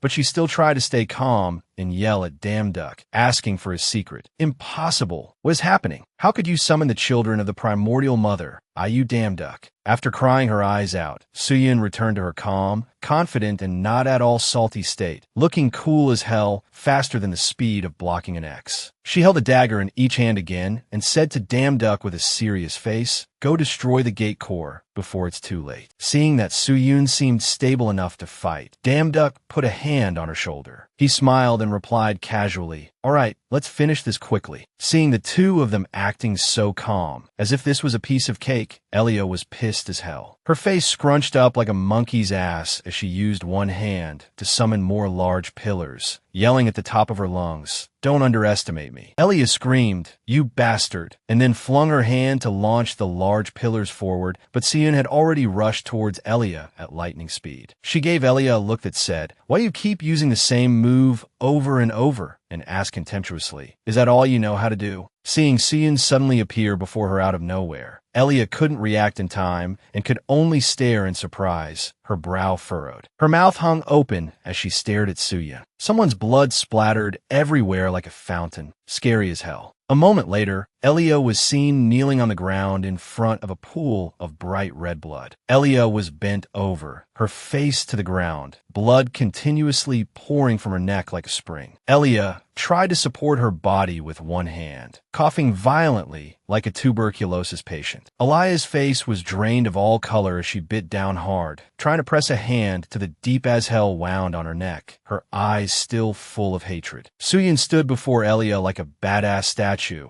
pointing her blade straight at Elia's face and calmly ordering, "I'll give you one last chance. Tell me your identity and your purpose." At this point, about to kick the bucket, Elia still wasn't scared. She rested her chin on the tip of Su-yun's blade, wincing, but still forcing a provocative smile as she replied, "Are you stupid? I already told you. Life is just a cheap bargaining chip." That bitch Elia's voice continued to taunt Su-yin. "You can't kill me, you Su-yin. You can't. Not when he is watching this place." But Su-yin didn't give a damn about Elia's bullshit. She maintained her unwavering expression and replied, so confident, "I'd love to test that." But suddenly, Elia smiled calmly, as if she really couldn't be killed. The bitch's eyes suddenly lit up like car headlights. Elia still couldn't shake her habit of provoking others. "Try it." But the glaring red system window appeared with a notification. "The Eye of the Abyss is watching everything." Both Su-yin and Damn Duck were so shocked they had the same expression, wide eyes and gaping mouths. Both of them were so flustered that sweat dripped down their faces. The system window popped up with another message. "The fear from the abyss will seal all actions." After hearing that, Su-yin could no longer maintain her composure. Her face darkened, and she scowled, her eyes glued to Elia's face. She screamed, unable to even finish her sentence, "The power of chaos. My God, don't tell me you're..." Elia kept her hand pressed firmly on her neck to stop the bleeding. It looked like it hurt like a motherfucker, but she still wore a calm smile. At the same time, a stream of dark power suddenly appeared around Elia's body. She kept droning on and on. "You ask who I am?"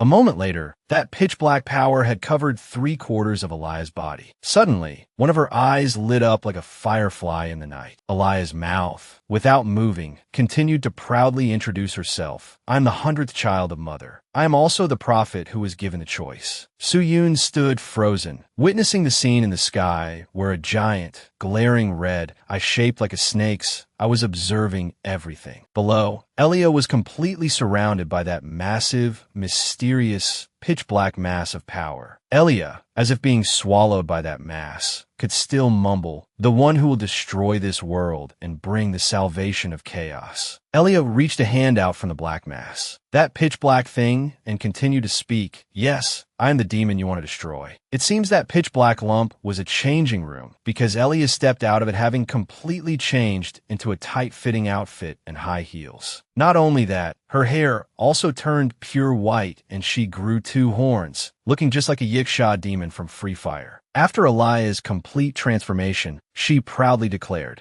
It is I. Seeing Elia's new appearance, Su Ayan froze stiff for a few seconds. She furrowed her brows tightly, and her mouth twisted as she screamed that form. But Su Ayan, still full of compassion, tried to shout at Elia to snap her out of it. Do you have any idea what kind of god Charles is to be following him? He is the god of destruction, one who could devour entire dimensions. Only a mad person would follow such an evil god. But after hearing this, Elia just lowered her eyes and replied pitifully, "It doesn't matter if I'm mad. He is the only one who accepts me for who I am." Right after transforming, Elia turned her back and left. She was even kind enough to inform Su Ayan, "I'm leaving you, Su Ayan." Elia just walked straight away without even glancing back at Su Ayan. That pitch black and deep purple power fluttered behind Elia's back. She walked while acting all cool, muttering, "The stronger the light, the deeper the shadow of the abyss will lead the way to the hell of Tartarus."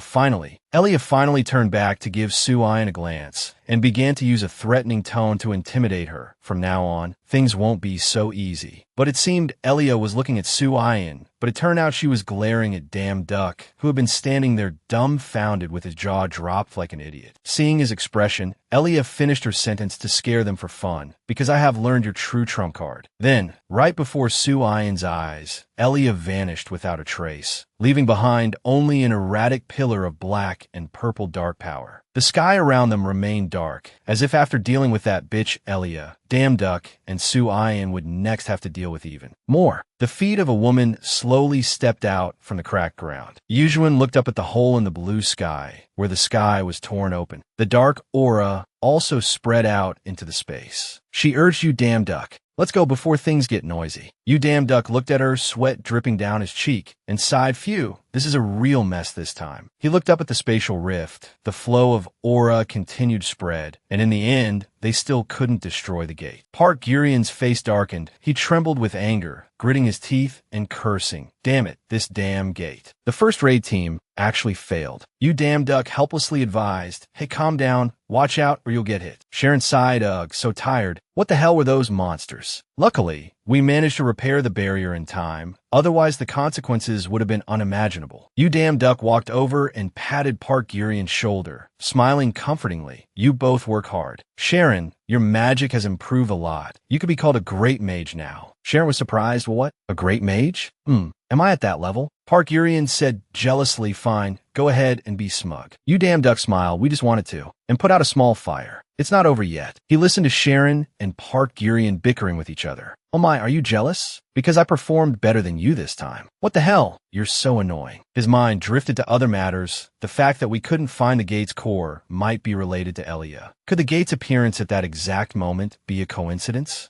You Damn Duck turned to ask Yu Su-yun, "Hey, Yu Su." Before he could finish, she, still with her back to him, cut him off. "Follow me." Behind Yu Su-yun was a dilapidated, cracked wall with a large hole in it. She spoke, "What you're wondering about, the secrets I couldn't reveal, I will tell you everything." The black aura escaping from the hole in the sky had spread throughout the city. The scene here was truly bleak. An aircraft was approaching that hole. She suggested, "First, we need to change locations. This place will get noisy because of the gate." Aircraft kept circling the city. The ground was stained with a dark, murderous aura. A large aircraft stopped in midair. The man in the aircraft, wearing sunglasses, reported, "Chairman Cheon-gun, AK.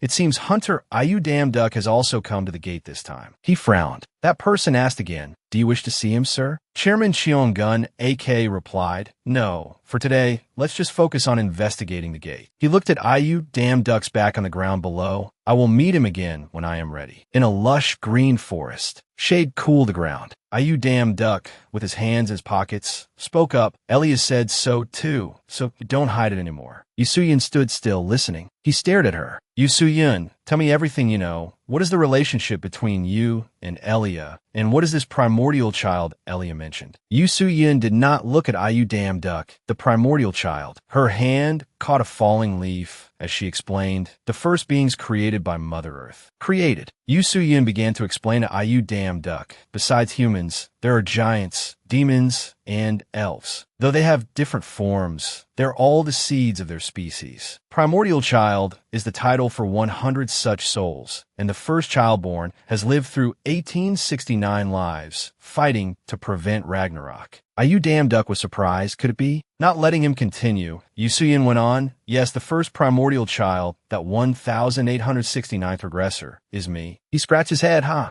I had somewhat guessed about the regression, but now there's another secret. Yusuyin asked back, you knew I was a regressor? Ayu damn duck glanced at her. We've been companions for 2 years. You think I wouldn't notice? He reminisced about the past. Those were old buildings with an ancient feel, even though your prophecies weren't very accurate. Then he reminisced about the towering snowy mountains. But strangely, you adapted very quickly to other dimensions, as if you had been there before. Back then, in the heavily snowing mountain range, he had watched her back disappear. Therefore, I thought you might be a regressor, and I also thought you had a reason to hide.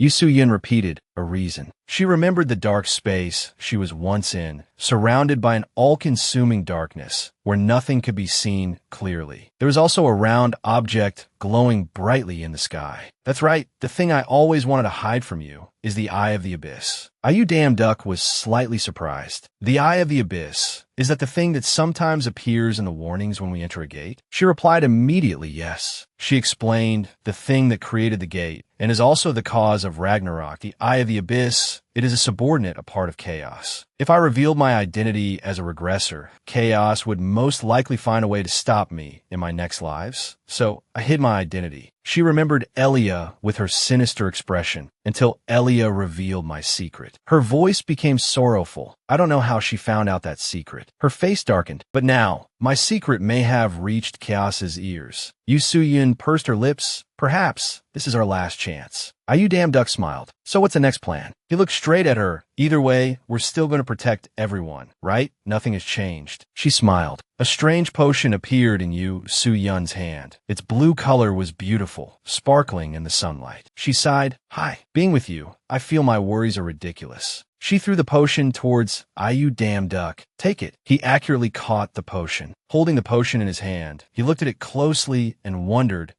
what is this? Yusuyin thought about the past. You remember, don't you, the thing we drank when we defeated Neptune back when we were lesser gods? Ayu damn duck recalled that piece of memory. I remember, what a good memory. He squinted, but he stared at the blue notification panel. Essence of temporarily restores divine power with the power of maximized. All of that information had no explanation, just all question marks. Why is the information on this thing restricted? She answered his question. It's very important, a secret weapon to fight against chaos. Ayu damn duck was surprised. Something so important, can I use it? Yu Su-yun's face was expressionless. From the beginning, I prepared it for you, and now we no longer have time to choose. Her voice lowered. The barrier we created is only temporary. It can stop low-level monsters, but it can't stop the forgotten gods. So Ragnarok could begin in just 1 month. Ayu damn duck put a hand on his head, his voice helpless. I anticipated this when we couldn't close the gate, but it's faster than I thought. Yu Su-yun snapped her fingers, so we must quickly gather the remaining mages. The blue panel showed new information again. Cargo handler needed at the pyramid. Employer, set, divine power, not required. Experience, not required. Job description. Deliver goods to secret rooms within the pyramid. Requirements. Good health, beware of mummies, scorpions, and high temperatures. Working hours, until delivery is complete. No breaks. Salary, random. Ayu damn duck announced. Get ready. This is the next place we have to go. He had set foot on a vast sea of yellow sand, the image of a pyramid in the distance. He sighed. Phew, it's been a while since I did manual labor.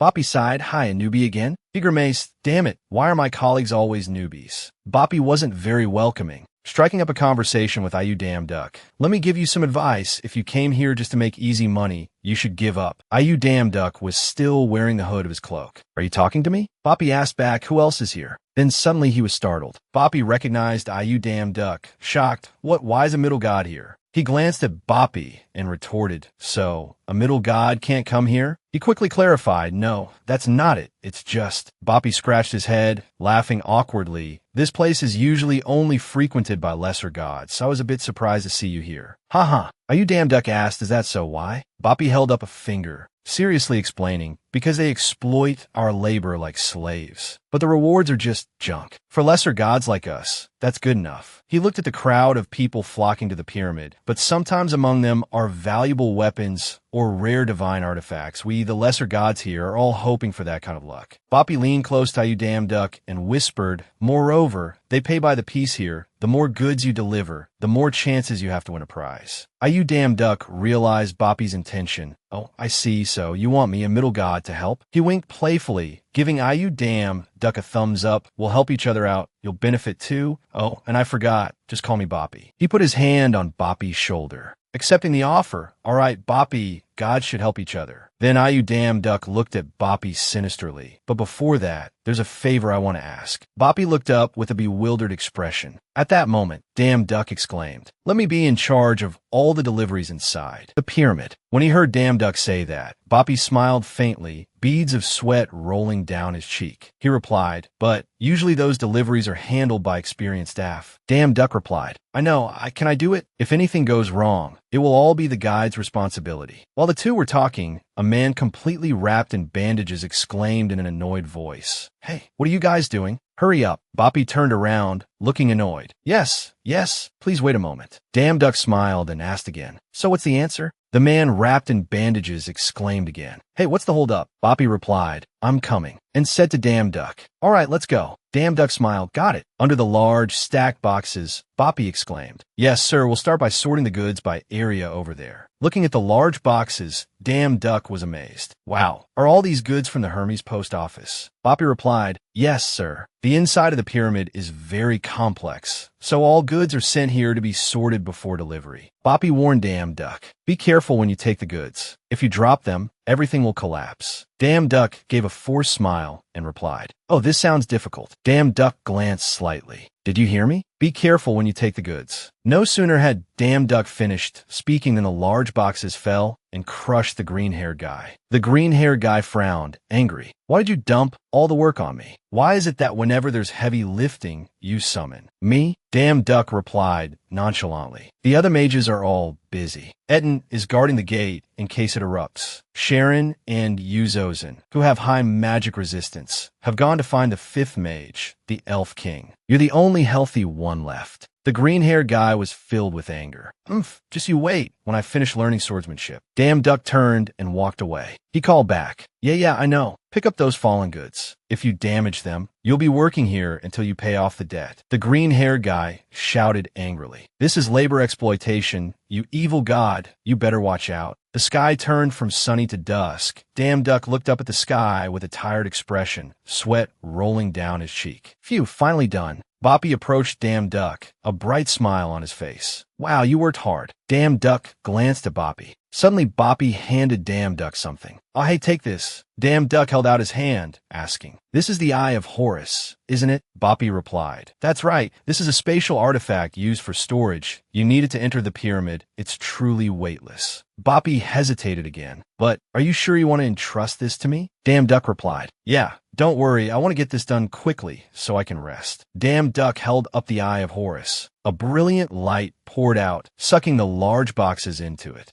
Duck smiled faintly. "All right, let's go then." The sky was gradually darkening. Duck had reached the enormous pyramid. A woman in a cloak with hair down to her feet exclaimed, "The Greek gods live together on Mount Olympus, while the Egyptian gods all live in this pyramid." Duck was amazed. It looked big from a distance, but I didn't expect it to be this huge. Duck and the green-haired guy stood frozen beneath the massive, imposing pyramid. Suddenly, the green-haired guy asked, "Sir, how do we open this door?" Duck smirked and replied, "There's a magic spell." Duck held the Eye of Horus to the door and shouted, "Delivery." Light from the eye shone on the door. The door was slowly opening. The green-haired guy exclaimed, "Oh." When the door opened, the scene ahead was a bustling village. The green-haired guy was surprised. "What is this?" A stream of light flew down from somewhere, covering Duck in a lot of dust. Duck wondered what it was. Suddenly, a giant dog appeared from nowhere, shouting, "Stop! You cannot enter here." Duck, with beads of sweat on his brow, replied, "Is there a problem?" "We are delivery staff for the pyramid. The giant dog with a fierce expression bared its teeth and replied, "The problem is the pyramid is a sacred place for gods and pharaohs. You're fine, but if that human wants to enter, he must offer an arm as a sacrifice." Damn Duck was scared. "But he's my mage. Isn't there another way?" The giant dog replied, "No exceptions." The giant dog suddenly realized something. "Wait a minute, now that I notice, you've already stepped inside the pyramid." The giant dog laughed savagely. "Kakaka, it's been a long time since I've tasted a human. Like I said, sacrifice an arm." It lowered its giant hand, about to grab the green-robed guy. The green-robed guy was terrified. "Oh, damn it, Sir Damn Duck." Damn Duck shouted, "Wait, this is coercion. We've never heard of this rule." The giant dog glared. "I said, no exceptions." It reached out its hand to grab the green-robed guy. The green-robed guy panicked, exclaiming in fear. Damn it. Suddenly a punch flew straight into the dog's face. The dog staggered, almost falling. It was a punch thrown by Damn Duck. The green-robed guy's face lit up with excitement, praising, "Wow, so cool. That's her Damn Duck for you. You moved like lightning just now." Damn Duck, with a tense expression, remained silent and moved aside. Damn Duck muttered under his breath. My attack had no effect. Could he be a high god? The giant dog was furious. "A mere delivery boy like you dares to defy the guardian of the pyramid? Are you prepared for the consequences?" The giant dog swung its staff forcefully towards Damn Duck. It glared its mouth, shouting, "Die, you foreign god."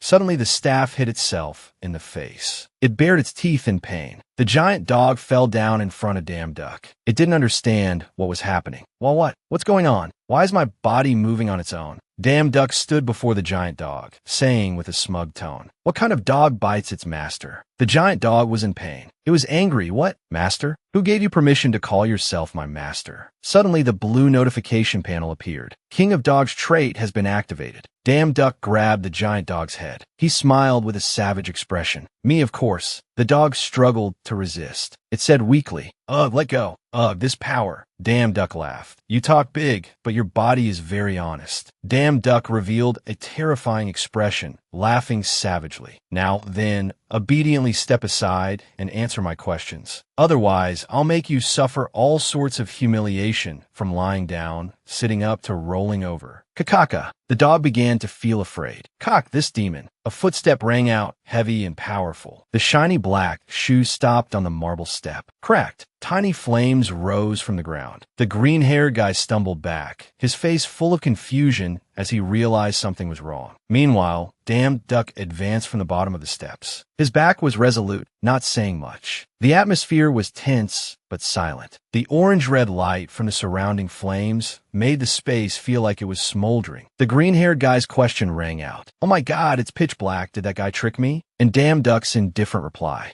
"Probably not." In the brilliant golden light reflected from the walls carved with ancient Egyptian characters, the giant dog with a sharp gaze stepped out of the darkness. He spoke. "Now this way." Damn Duck followed the giant dog through a narrow corridor bathed in golden light and ancient Egyptian hieroglyphs. He looked up, his eyes full of doubt. His voice was low, as if talking to himself. "Is this the way to the top of the pyramid? Why is it underground?" The giant dog replied, "No, this is the way to the Sphinx's place." He froze. "What? Which Sphinx?" In a dark space glowing with metallic gold, where light reflected off countless interlocking gears, a giant machine seemed to breathe with the rhythm of ancient times. The golden gears moved ceaselessly, emitting a steady sound, like the whisper of a forgotten world. Beneath that complex mechanical system, the giant dog watched every movement, as if searching for an answer hidden deep within the mechanical maze. "I don't know why you want to go to the top of the pyramid, but that place is a labyrinth that changes its structure every day." The words were like a warning to anyone intending to step into that mysterious place. Switching to the next scene, the light went out, leaving a thick, black darkness. There was only a dim circle of light where the giant dog's words echoed. The Sphinx, who knows every nook and cranny of the pyramid, might be able to help you. In the dim light, tinged with the warm orange of fire or a sunset, Damn Duck appeared in the quiet scene. His gaze seemed to pierce through everything, full of determination and vigilance, but not without a coldness. He spoke softly but firmly. "It seems I've come to the right place." A brilliant golden light spread throughout the space, as if the whole world was enveloped in a sacred aura. Dam Duk and the green-robed guy silently entered the magnificent hall before them. A giant golden statue shone brilliantly, as if waking from a 1,000-year slumber. The eyes of the god statue were half closed, but its voice echoed throughout the space, deep and authoritative. "It's been a long time since anyone came here. For what reason do you seek me?" Dam Duk and the green-robed guy stopped. Dam Duk looked up. "We are looking for the pharaoh, and we need your advice." The golden statue replied, "You wish to seek wisdom? To obtain wisdom, you must prove your own wisdom." A paradox. Dam Duk smirked. "A riddle, huh? Very well, I like it." In a scene filled with a golden hue, soft light filled the room, creating a space that was both warm and hazy. A character with the form of a cat, perhaps an intelligent talking creature, stepped out of the darkness with a calm but cautionary tone. "But it won't be easy, Naya."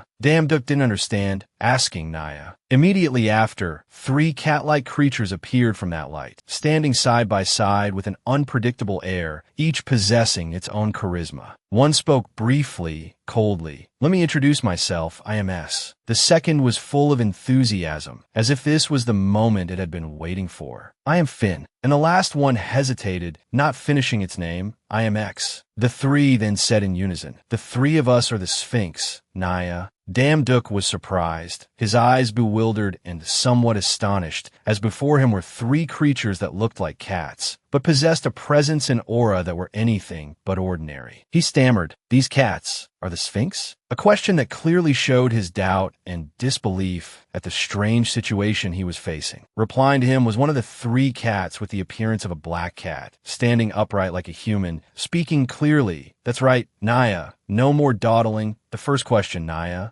Dam Duk looked at the cats before him with a slightly surprised expression, but quickly smiled, thinking to himself, "What kind of questions can these cute cats ask? How boring." After a moment of silence, he tilted his head, giving a slight smile. "All right, ask away." The black cat with a sharp gaze raised its paw to stroke its chin, smirking as it said with a suggestive tone, "The first question will be a gentle one." A red eye of the black cat appeared on a dark background, showing seriousness and tension, the outline of the eye sharp and pointed. Evoking a sense of danger, it uttered, "If you can't answer, you know the legend about us, don't you?" Dam Duk was stunned, unable to believe what was happening. He was stunned and sweating profusely. No one else could hear it, but that voice was echoing directly in his head, as if seeping through his mind and impossible to block. The voice echoes directly in my head, on the same level as Hephaestus. Dam Duk pressed his lips together, his brows furrowed, his eyes still bewildered, but now mixed with a spark of determination. Beads of sweat rolled down his cheek, reflecting the pressure he was facing. He thought to himself, "I was planning to run if things got bad, but now I have to answer seriously." A series of strange equations on the wall. Dam Duk was staring intently, with a tense expression. "I must solve this riddle, but there isn't enough time." Suddenly, the blue notification board appeared once again. "Papyrus, what are you doing and where are you?" "The customer is complaining about not having received their goods yet."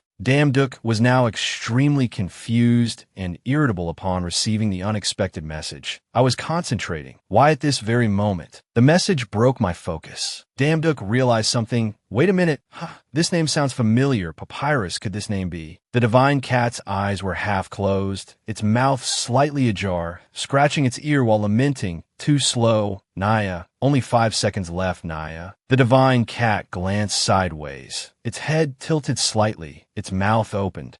For seconds. The second cat continued counting 3 seconds. The third cat's eyes narrowed slyly, a smirk on its face showing its amusement and excitement. It continued counting 2 seconds. "I'm going to have a delicious meal." Dam Duk smiled, tilting his head, his hair falling lightly over his eyes. He answered, 846. As Dam Duk calmly and confidently spoke the number 846, the next scene immediately cut to the divine cat's astonished face. It confirmed the correct answer was 846, its expression clearly showing astonishment, its eyes wide, a drop of sweat rolling down its cheek. It didn't expect Dam Duk to be able to answer correctly. Dam Duk's eyes narrowed slightly, a faint smile on his face, a drop of sweat rolling down his cheek. He thought to himself, I didn't expect Poppy to be the god of mathematics. Papyrus, he doesn't look very smart. Damduk spoke up. All right, I answered correctly, didn't I? Now tell us. The three cats stood side by side. Their eyes were worried, sweat rolling down their cheeks. The divine cat with the purple gem cried out, Open, meow. Suddenly, the divine cat laughed excitedly. Good, very good, Naya. Then the next question, Naya. Damduk was surprised. What? How can that be? The divine cat replied. Humph. Who told you there's only one question? Naya. We are three sphinxes, Naya. Of course, there must be three questions, Naya. Damduk clicked his tongue. TSK, all right, ask away. The divine cat jumped in front of Damduk. That's right. This is more interesting, Naya. The cat waved its paw. The second question, Naya. The divine cat laughed slyly. We're about to have dinner, Naya. How do you divide two people equally for the three of us to eat, Naya? The guy in green was stunned, covered in sweat. What? Damduk, with a cold gaze, said nothing. The divine cat continued. Use this to solve the riddle. Naya, haha. At Damduk's feet was a sharp golden sword. Damduk thought to himself, these creatures from the very beginning, they had no intention of giving us the answer.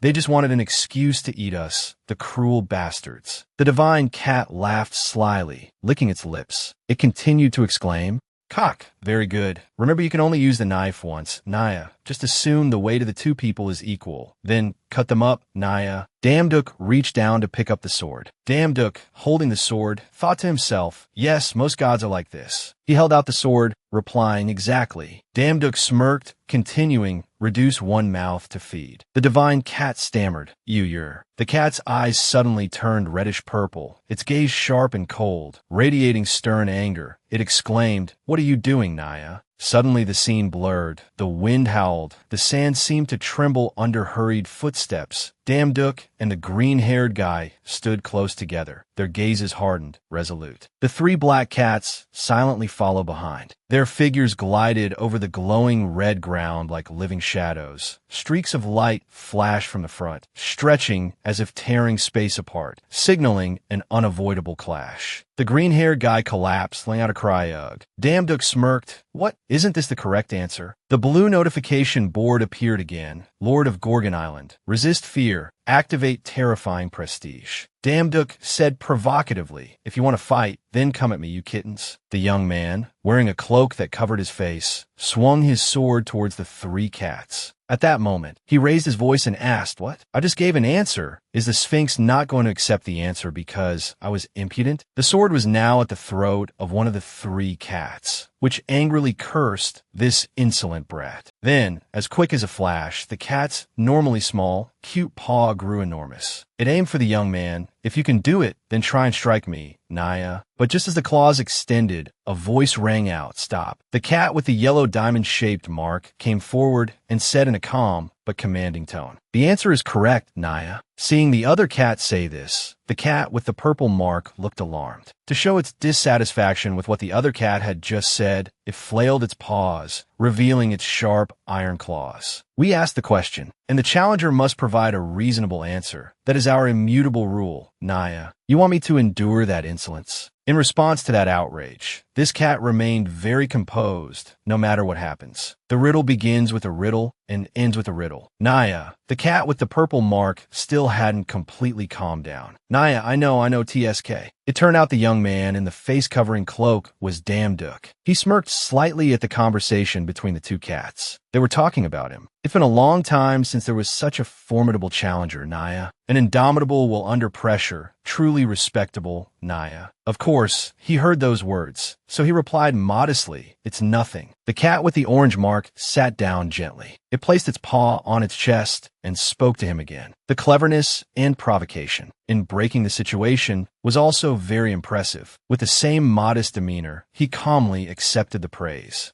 Thank you. Then, old memories appeared in the cat's mind, causing it some regret. In the old days, there were many people like you, Naya. Regardless of the outcome, They never hesitated, betting their fate on their answers. Naya, that passion is truly memorable, Naya. Then, after chatting with him enough, two other cats appeared next to Damduk. One had wings like an angel, and the other was probably a devil. Then the other cat announced, "The final question, Naya." At this, the winged cat smiled brightly, its appearance utterly holy as the riddle was revealed. On one side is an angel who always follows your words, Naya. As for the one on the other side, its eyes were sinister, darkness surrounded it, symbolizing its role. On the other side is a devil who always does the opposite of your words, Naya. And the question was also posed to Damduk. If you want to go to heaven, what would you say, Naya? Only one chance, a single sentence, Naya. Hearing this, he was stunned for a second, softly repeating the given information, an angel and a devil. Then, something in his mind felt familiar. I've heard this story before. Then the surroundings seemed to darken. Time rewound to the past. A young boy was sitting with his head in his hands. Then, a person in a brown hoodie with an obscured face approached and asked him, "Why are you crying here?" The little boy, it turned out, was crying. He lowered one hand with a dismissive look. "I don't know who you are, but please go away. Don't pretend to care about someone as useless as me." But the other man didn't seem to care about this dismissal at all. He asked back provocatively, "So what if you're useless?" Without letting the boy answer, he continued, "Have you ever heard the saying that opportunity only comes to those who are prepared? But for such a sad child, this comfort was worthless. Anyone can say that. I have nothing." Despite being pushed away, he didn't give up and switched to a gentle tone. "Even so, don't give up. There will surely be something that only you can do." The little boy gently rubbed his eyes and answered him, his voice a little doubtful, but no longer dismissive. "How do you know?"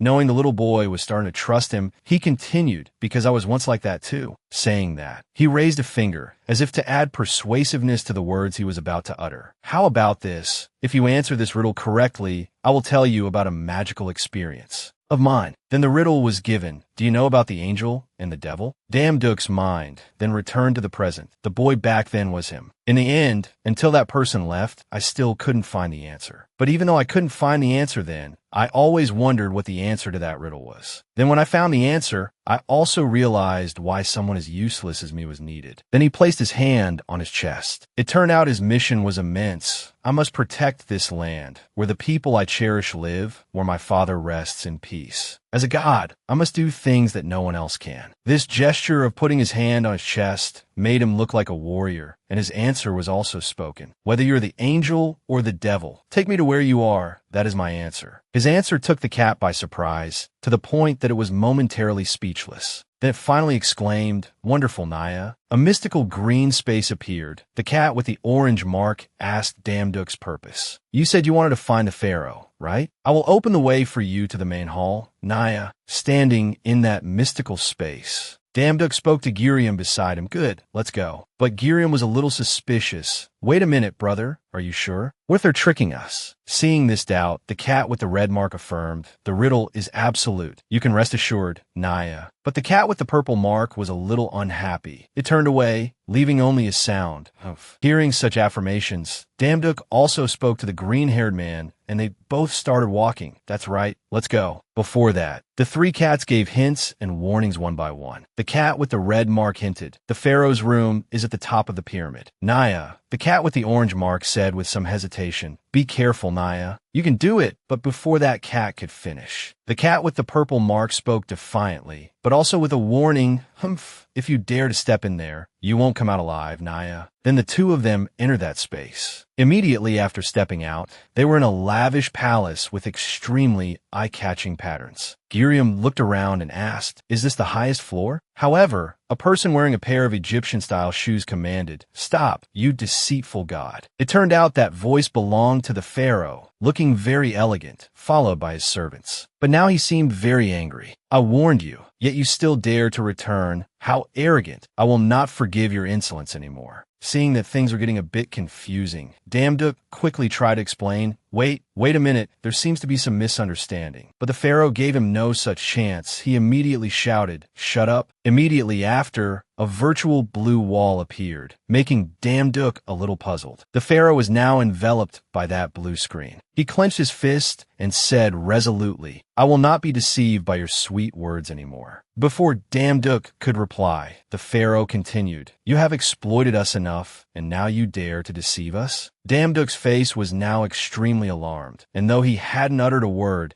countless questions were racing through his mind. What is happening? But wait, that energy. Is it divine power? The more he thought, the more sweat dripped down Damduk's face. The pharaoh is clearly human, so why can he use divine power? The one who is the pharaoh was still angry and spoke as if shouting at Damduk, "Even if I have to die, I will not regret it. I will not stand by and watch anymore. I will put an end to your arrogance." Seeing the situation becoming more tense, Damduk lowered his voice to explain, "Hey, there seems to be a misunderstanding."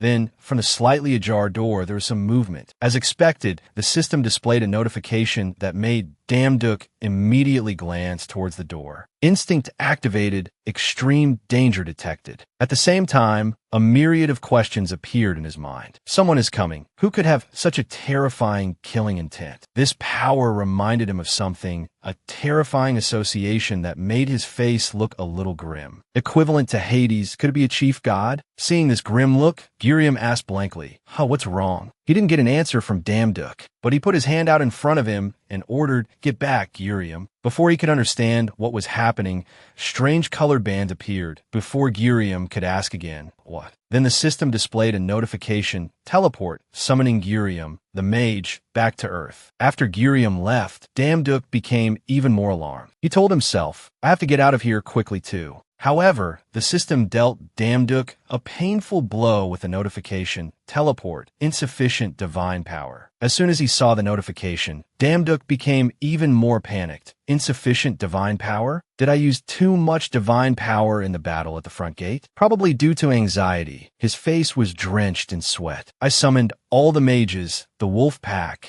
and Cerberus too. The door with intricate patterns opened slightly. The person who stepped out was a large man, wearing an animal-shaped hat, his hand resting on the door as he complained, "It's too noisy." His gaze, whether intentionally or not, looked to one side, and he uttered, Then he looked towards the pharaoh, but didn't seem to be asking him. Strange, I just felt a different aura a moment ago. But, seeing this person, the pharaoh immediately called out, "Set." At this time, Damduk was hiding on one side, while they were talking about something out there. "I didn't expect you to come here in person." The system screen also displayed a notification, "Invisibility hat activated." For this reason, Damduk could now breathe a small sigh of relief. Thank goodness, he hasn't discovered me yet, but his killing intent is so strong that my instinct had to warn me. So, at the same time, the pharaoh outside was endlessly arguing with the other man, his face filled with determination. "No matter who you are, my will remains unchanged. I will never hand over my people. Do you understand? Get lost." Then a strong gust of wind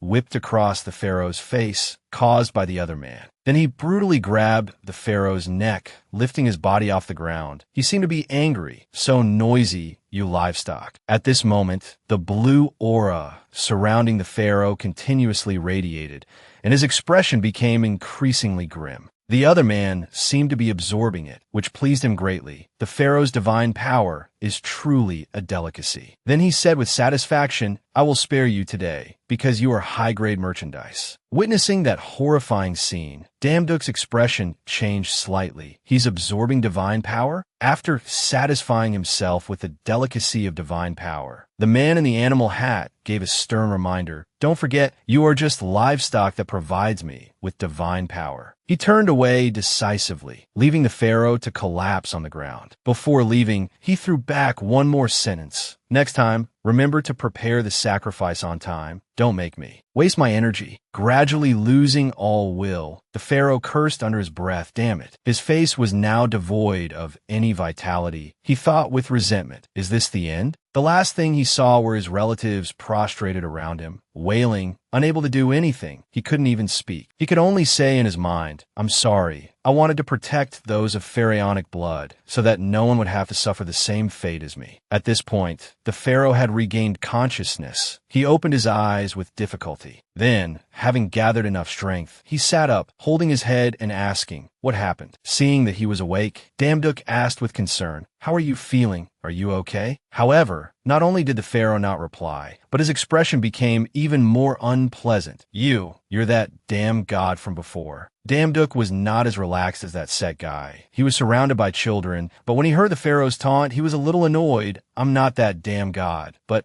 you Damduk, the sword god." Seeing her brother's animosity towards Damduk, a little girl spoke up for him. "Brother, that's right. He's a good person." A little boy holding some round seeds also added, "That's right. He's a good person." Saying that, the little boy happily showed his brother what he was holding. "Look, this is called Peru. Peru something. It's delicious. He gave it to me too." But after hearing these words, the pharaoh became even angrier. "What? Peru? Spit it out right now. Do you know what that is?" But being a small child, of course the little boy didn't obey. I don't want to." Then suddenly a woman's voice rang out, her hand also resting on the pharaoh's shoulder. "Come on, calm down." That voice turned out to belong to a girl with black hair, wearing a veil over her mouth. She turned back to the pharaoh. "You almost died just now. Take a deep breath." A little startled, he asked back, "What?" As if his memory was jogged, the pharaoh gradually remembered the final scene. "Wait a minute, I remember I was by Set." Seeing that he was having difficulty remembering, the girl said it outright. "Yes, you had your life force and divine power drained by him." At first, I was also suspicious, but hesitating for a moment, she continued talking about the scene of Damduk trying to save the pharaoh. "It was he who saved you when we could do nothing." Finding it a little ridiculous, he let out a soft, "Ha," then spoke as if unwilling to accept kindness from Damduk. Even humans don't do good deeds without a purpose, let alone gods. It seemed the pharaoh had completely lost faith in beings like Damduk. He voiced his thoughts on that kindness. He probably doesn't expect to thank you. He must have seen that you still have some use, so he saved you. Faced with this reasoning, Damduk was a bit stunned. He tried to explain about that, but the pharaoh wouldn't listen to that explanation. He turned to leave, leaving only a few words. "Forget it. Gods are all the same." The girl quickly ran after him. "Wait, pal. Don't move just yet." Hearing this somewhat familiar name, Damduk quickly searched his memory. "Wait, pal." He finally remembered the person with the charcoal-colored hair. So he is the fourth mage that Yu Soayan mentioned. I think she said he was a mummy, maybe because we came early, he hasn't been turned into a mummy yet. Damduk quickly asked before this pharaoh left, "Wait a minute, are you pal?" But this pal guy only turned his face halfway, saying angrily, "Don't call my name so casually. I have no intention of getting close to your kind." Faced with Pao's displeasure, Damduk's question became gentler. "Why are you?" Growing angrier and angrier, the pharaoh gritted his teeth and replied, "Why? Isn't it your kind that always pretends to extend a helping hand to you in despair, only to push them into hell?" Then that miserable memory returned to him. How could I ever forget? People lay scattered on the ground. Pao just stood there watching silently. In his memory, this was the most terrifying time. A terrible famine forced parents to eat their children. Plagues raged, causing corpses to pile up on the streets like dust. Then, during that difficult time, that guy Set appeared, his face full of malice, in a time of extreme despair. The gods extended a helping hand. They promised that I would become a pharaoh, save humanity, and enjoy immortality in the divine realm. Following Set's words, Pao stood on high, receiving the cheers of the people for this pharaoh, and I became the messenger of the gods, using the skills bestowed upon me to save and lead the people so they could live a prosperous life. His thoughts grew darker and darker. I lived like that my whole life, and when I stepped into the divine realm as promised, I realized. But gradually, the dark memories returned to him. He realized the wretched truth. The pharaoh is just a vessel to concentrate faith and divine power, and all the disasters that befell the mortal world were caused by the gods. Thinking of this, Pao's expression grew worse. I was just a puppet in their cruel play. To the gods, humans are just livestock. After understanding the source of this pharaoh's attitude, Damduk felt a little remorseful. I didn't expect something like that to have happened. However, Pao's attitude did not change because of it. He frowned, showing his displeasure. "Now do you understand why I hate your kind?" Then he uttered a few heartless sentences despite Damduk's dejection. "Go, and never come back here again." However, even as Damduk turned to leave, he left behind a firm promise. "No, I will be back." Reaching the door, he stopped, resting his hand on the door and calling back inside. Set said, "Next month, by then, I will try to earn your trust." In the blink of an eye, a month had passed. The scene at the pharaoh's palace was the same. That Set guy was still the same, with the same arrogant demeanor. He threw open the two doors. As soon as he entered, he stated his purpose: "I've come to collect divine power." Then he continued, his eyes glancing around warily. "This time, I hope there won't be any futile resistance." Then from the other side, Damduk rushed forward with a sword in hand. But this Set guy was even faster than Damduk. He immediately swung his arm. Damduk's recent sneak attack brought him a heavy consequence. His head was slammed against the wall by Set with a very strong force. Set's expression remained unchanged. "There's a buzzing fly here. My instinct from before was right after all." Then he questioned Damduk, whose feet were now a dozen centimeters off the ground. "What is your purpose for coming here?" Even with his head pinned to the wall, Damduk's eyes were still very determined. "Of course it's." Then he turned to look at the panicked girls and boy, "To save the pharaohs." Set's grip grew stronger, as if he wanted to crush Damduk's head. Perhaps that's why he swung his arm brutally. "You're truly arrogant." But then he let go, letting Damduk fall to the ground, and said contemptuously, "With just that tiny bit of divine power, where do you get such confidence?" Damduk seemed to be completely motionless now. Beneath him was the rubble caused by Set. Not stopping there, he even politely reminded, "Know your place." But on Damduk's battered face, a smile appeared. He replied with a question, "Tiny bit of divine power." The scene shifted to Poppy with his hands on his hips, sighing, "Hey, you're a senior for a reason. I didn't expect what you said that day to be true." Then Poppy recalled the scene when Damduk arrived. At that time Damduk was late. Poppy couldn't help but complain a little. "Brother, where have you been all this time? I waited and waited,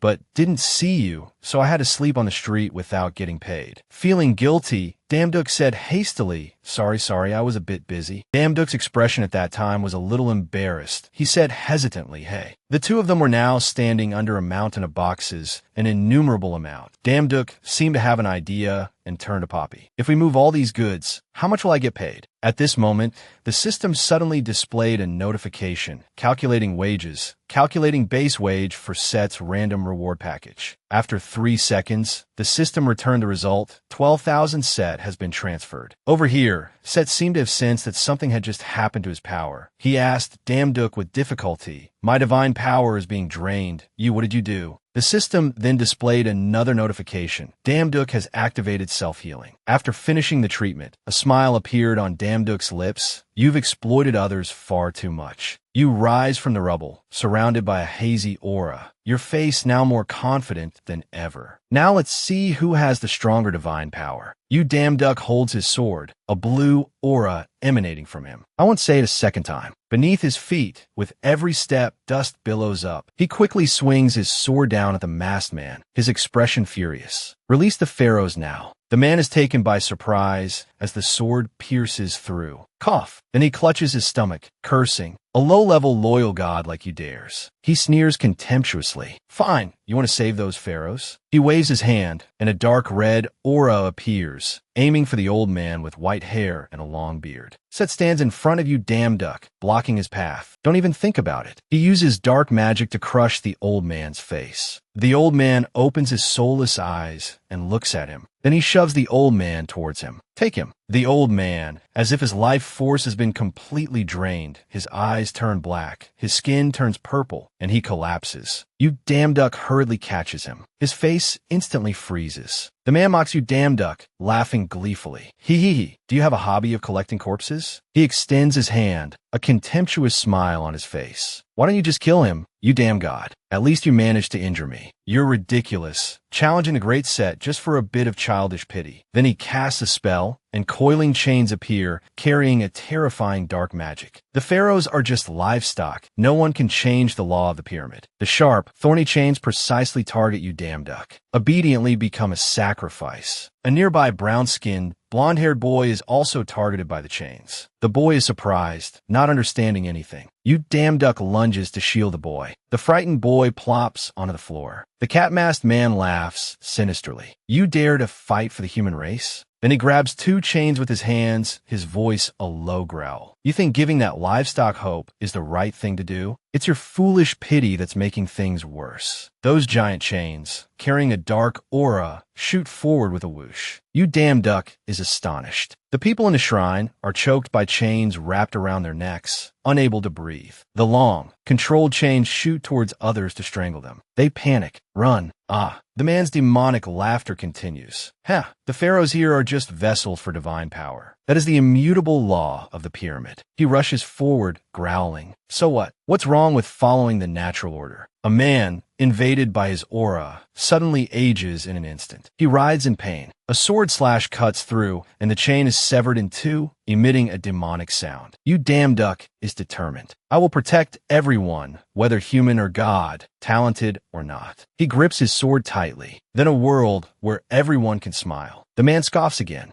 You're so foolish. His next move is even more monstrous, so fast that people only see a loud explosion and billowing dust. He rushes towards you, damn duck. You will never achieve anything great. Then, quick as a flash, he attacks him. Only when you abandon everything can you become strong. The chain in his hand is once again directed by him towards the crowd in the shrine, who are still bewildered about what is happening. You damn duck glances over. Seizing the opportunity of his distraction, Set lands a punch on his cheek, knocking his handsome face to one side. You damn duck is sent flying, spitting out a large amount of blood, and his back slams into the wall. The other man looks arrogantly at his pathetic state. Look, his blows rain down continuously, injuring you damn duck's body, distracted by those insects. He keeps punching and hitting you damn duck. You can't even take care of yourself. He is at a disadvantage, unable to fight back, and can only grit his teeth and endure.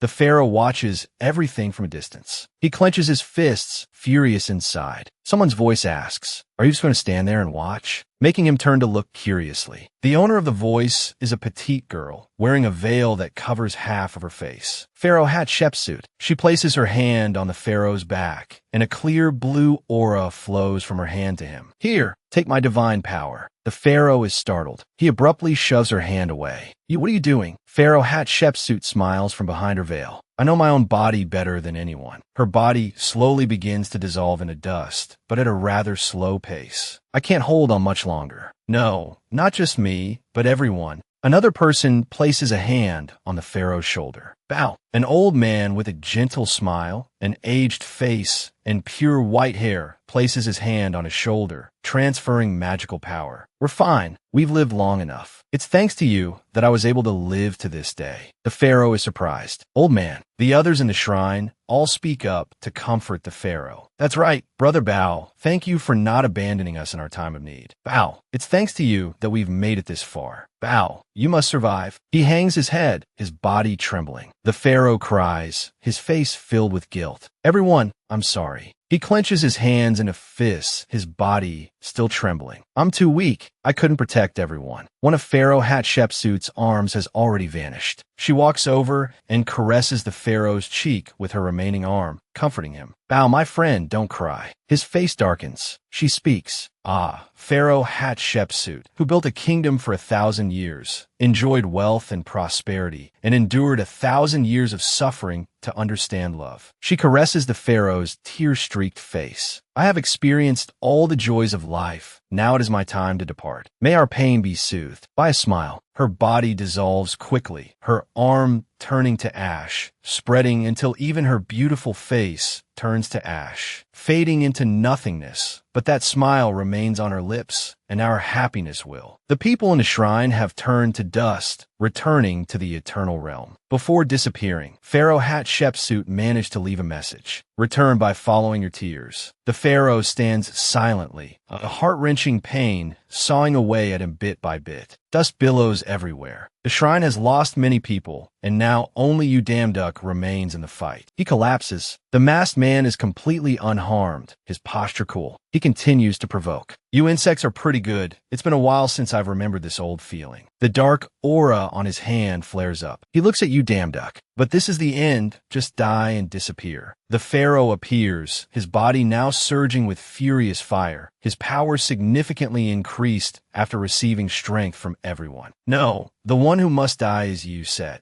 Boom! Another deafening explosion erupts from the shrine. The scene is now a whiteout, dust billowing. The pharaoh's wrath has descended. The pyramid is affected by the blow, losing its ancient beauty. Countless dust particles obscure the view. Rocks and debris fly everywhere. Everything seems to change in an instant. The architecture is shattered, and bricks rain down onto the floor. The man named Set falls into a deep pit within the pyramid. The pharaoh stands high above, looking down. He clenches his fist, questioning angrily. How does it feel to fall from the top of the pyramid you were always so proud of? Set grinds his teeth in anger. You dare. He slowly gets up, the fire of rage flaring within him, a dense aura radiating out. You have crossed the line. You damn duck looks down at him in astonishment. As expected of a chief god, you were still hiding your power? The pharaoh calmly retorts. No, this is the end. Set looks up from the deep pit to the upper level. The pharaoh's voice echoes. That place will be your grave. He grinds his teeth loudly. Because of you, today the pyramid will be stained with blood. I will turn everything to dust. 3 black cats appear one by one behind Set, distinguished by different colored diamond shapes on their foreheads. Where do you think you're going, Nia? Set glances over. Sphinx. He tries to evade. Get out of the way, I'm busy. The black cat remains hidden in the shadows. If you have come here, you must solve the riddle. Nia, that is the immutable law of the pyramid. He freezes. Silence. You dare to oppose Set, the supreme god of the pyramid? The black cat's paw suddenly grows enormous, its sharp claws extending, pinning Set down. I already told you, Nia, step foot in here. Only those who can solve the riddle may leave. Nia, that is the law that has existed for thousands of years, regardless of what kind of god you are. Nia, he is furious, his head held by the cat's sharp claws. Sphinx, do you want to die? The cat continues to provoke. You talk big, but it seems your divine power is depleted. Nia, with that little bit of divine power, you can't possibly defeat the 3 of us. Nia, the black cat with a yellow mark on its forehead appears, blocking Set's path. Now then, let's begin. Confess all the crimes you have committed. Nia, he is furious, but can do nothing. The black cat with the yellow marked forehead looks at him with contempt. 30 seconds is probably too short to list all the crimes you've committed over the past 1,000 years. Nia, we will not set a time limit. Nia, if you cannot answer, you will be trapped here until this blood-stained pyramid turns to dust. Nia, the pyramid begins to crack into large pieces, no longer in its original intact form. Someone wonders, is the pyramid collapsing? Then what will happen to us? Where's Set? I haven't even gotten my salary yet. Long lines of figures continuously advance towards the pyramid. An old man with a long nose asks, didn't he promise to protect the gods who entered the pyramid? A muscular man with a bandage on his head replies, I heard Set was defeated by the pharaohs and locked at the bottom of the pyramid. You damn duck calmly walks past the 2 of them. Moans once again rise from the crowd. Sigh, today is really unlucky. Do I have to go find a part-time job? You damn duck blends into the bustling crowd. Poppy looks after his retreating figure with longing. Brother, are you leaving? Poppy picks up a gold nugget to wipe his tears. Behind him, gold is piled up like a mountain. This Poppy is so sad. You damn duck is speechless. What are you sad about? He takes off the glasses Poppy is wearing. This power isn't for your personal gain. Share it with the hard-working Egyptian gods, understand? I'll drop by to check from time to time. Poppy smiles brightly and scratches his head. Of course, on the honor of the mathematician Papyrus, I will definitely arrange everything properly. He smiles. Good. You damn duck looks into the distance and sees the pharaoh sitting alone on a sand dune, playing with golden dust. He approaches and asks, what about the pharaohs? Don't they need tombs built for them? The pharaoh looks at you damn duck. There is nothing left to bind us to this land. Instead of being buried in a tomb, let's fly away with the wind, free and unrestrained. The grains of sand fly away with the wind. We tried so hard to gain freedom, but we lost too many loved ones. I cannot raise a glass to celebrate, nor can I bow my head in mourning. I still have too much happiness to bear. Living this life is so arduous, yet continues. If we can meet again in the future, I will give you the heart I have kept for so long. The pharaoh looks somberly at the grains of dust flying away. The pharaoh speaks, O sword god, you damn duck, though I once doubted you, you have granted me a favor that cannot be expressed in words. You damn duck listens intently. The pharaoh stares at him, his voice earnest, the sunlight shining down, making his face unusually beautiful. If you don't mind, I would like to stay by your side and serve you in return. Do you agree? Yu Damduck looks up at the pharaoh above him. Of course. A blue panel appears with a notification. Bao has become the fourth mage. Skyscrapers stand side by side. The gentle sunlight shines everywhere. The blue sky is high and vast. Yu Damduck walks across the street, murmuring to himself, "How long has it been since I returned to Earth?" He holds his phone, the screen displaying a conversation with someone else. It seems Yu Soon isn't back yet.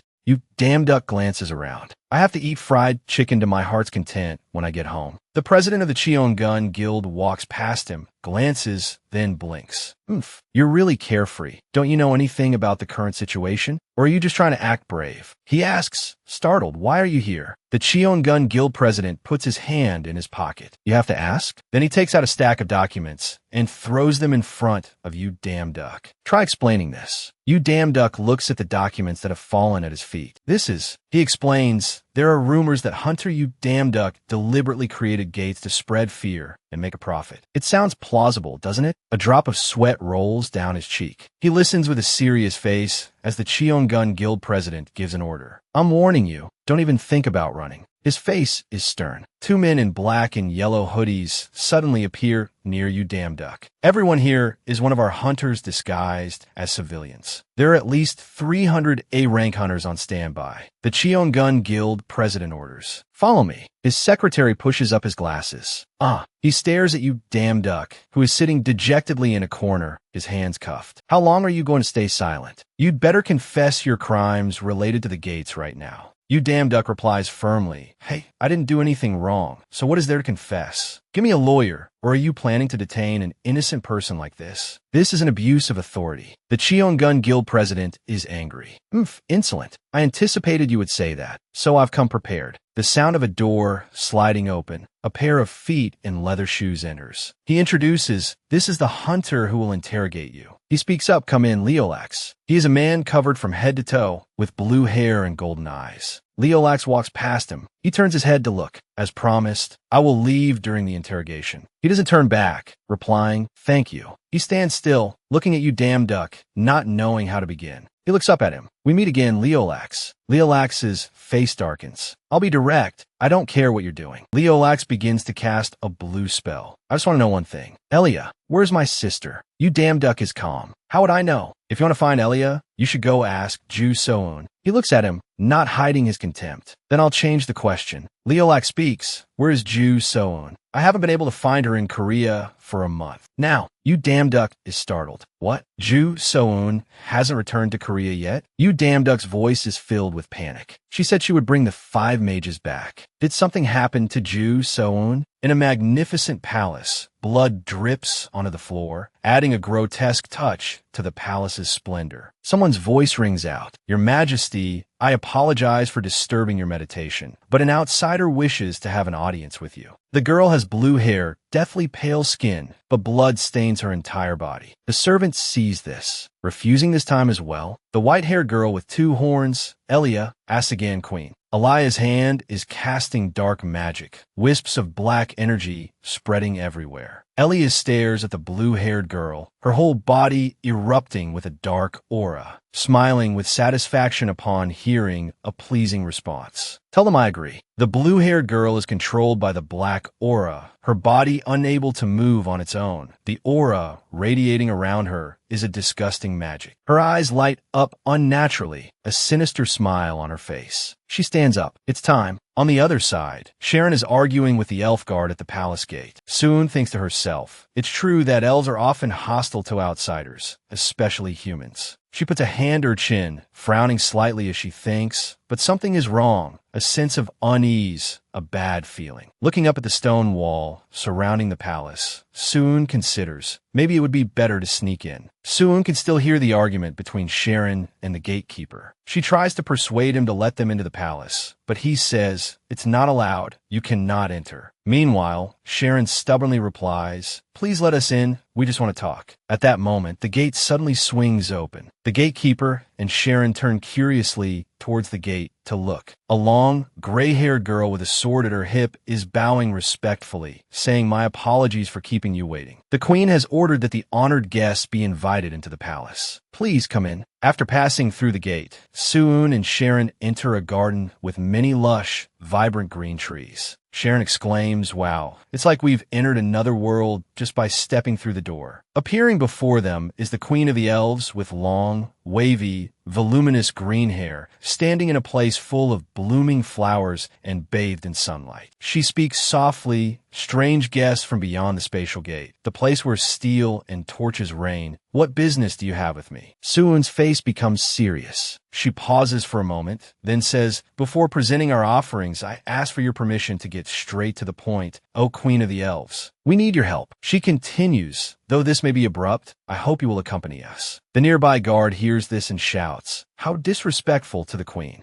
The Queen of the Elves laughs lightly and replies, "It's all right. I want to hear the whole story." Out of sight, her eyes curve and glint slightly. She thinks to herself, but it won't change anything. Anyway, recalling the past, she thinks excitedly, "Ju Soun, the elf queen you're looking for has already been killed by me. But this is just the beginning. For chaos, my father, I will find and kill all 12 mages you are searching for. I'm really looking forward to it." Your face of despair. Suun begins to speak again. "Are you aware that countless gates are currently appearing across all dimensions? To stop them, the sound of someone's stomach growling suddenly cuts off her words. Suun pays it no mind and continues, "To stop the countless gates, rumble." This time, the sound is even clearer and louder. Suun turns to stare at Sharon. She blushes with embarrassment and tries to explain, "Isn't it obvious? I haven't eaten anything since we got here." The queen covers her mouth and chuckles softly. "Hee hee, are you hungry? It is rude to keep honored guests standing. Before we talk, let's have a meal first." With that, the two are invited into the palace. The palace is decorated in gold and white. White fabrics hang on the walls as decorations, along with exquisite hanging lamps that enhance its elegance. Upon entering the dining room, Suun and Sharon see people in white robes setting the table with dishes that look extremely beautiful and delicious. Sharon lets out a small cry of delight. Ew. She covers her mouth with her hand and says, "Is this heaven? Am I in heaven? Every dish looks absolutely delicious." Suun replies, "Elven cuisine is famous throughout the divine realm." Hearing this, Sharon wipes her drool and lets out a small sound. Hee hee. Afterwards, Suun bows slightly to the queen and says respectfully, "We thank you for this warm reception, even though we arrived without notice." The queen smiles and says, "It's nothing. Entertaining guests is a virtue of the elves. Please enjoy the feast." Hearing this, Suun's voice is somber. "I am still lacking and do not know the elven ritual for prayer. I hope the queen can pray on my behalf before the meal." The queen laughs with amusement and replies, "Hee hee, even though you are an outsider, you are very knowledgeable about elven culture, aren't you? In that case, I shall pray for the primal elves and the ancestral gods." A distinct language. As soon as she hears the queen's prayer, Suun's face gradually darkens. She asks, "I have a question. Where is the queen?" As soon as she finishes speaking, the queen tilts her head and feigns surprise, asking back, "My lady, what did you say?" Before she can finish her sentence, a sharp red blade suddenly rushes forward and stops right in front of the queen's face. The queen's face remains very calm, even as the speed of Suun's slash is so fast that the queen's hair and the furniture, everything, is sent flying. Even the long dining table is sliced in two by Suun. Suun stabbed her blade forcefully into the woman's arm, causing a loud noise and making the wall behind her collapse. Her eyes light up as she says coldly, "The elven language is multi-layered, with clear distinctions between classes. You just used honorifics." The fake queen is stabbed straight through the arm by Suun's blade, but instead of bleeding, the wound emits a black and purple smoke. Her face remains calm, without a trace of fear. She laughs lightly, speaking in a mocking tone, "And here I thought I had changed my form." The fake queen suddenly radiates an ethereal black and purple smoke. Her face gradually transforms, one half turning black. She laughs wickedly and says, "What a pity." Suddenly, she fires an energy ball towards Sharon. children, making her cry out in surprise. Ah! The energy ball, after being launched, destroys a large area around it. As the dust slowly settles, the form of the fake queen gradually appears. It is a small girl with white hair tipped with sea blue, along with golden eyes and two sharp horns on her head. She smirks and says, "Ha, I was hoping to cause you a little damage. But it seems that's still too much for me, huh?" Hearing her words, Soon emerges from the dust and glares at her with a chilling gaze. "Elia," she scowls and says, "What are you plotting here?" Elia sighs and replies, "Oh well, it's nothing major. Just that one of the primal children, the elf queen, I killed her first." Elia continues, "Because I know you all are gathering the primal children around you, damn duck." As she speaks, her arm secretly gathers power. Then she launches blades made of her power and screams maniacally. "So I have no reason to let you have your way." Sharon parries the blade, then grimaces and shouts, "Ugh, what is this?" As the blades are about to reach Suun, she remains silent. Then, Suun's eyes suddenly flash. She raises her two blades. Suun's feet move slightly, her dark blue hair flying with her steps. And while Sharon is still struggling with the blades launched by Elia, Suun has already run to where Elia is standing and slashes her with terrifying speed. Suun lands gracefully on the ground while Elia is sent flying by Suun's slash, blood spurting. Cough! Elia coughs up blood, but she still laughs with delight. As expected,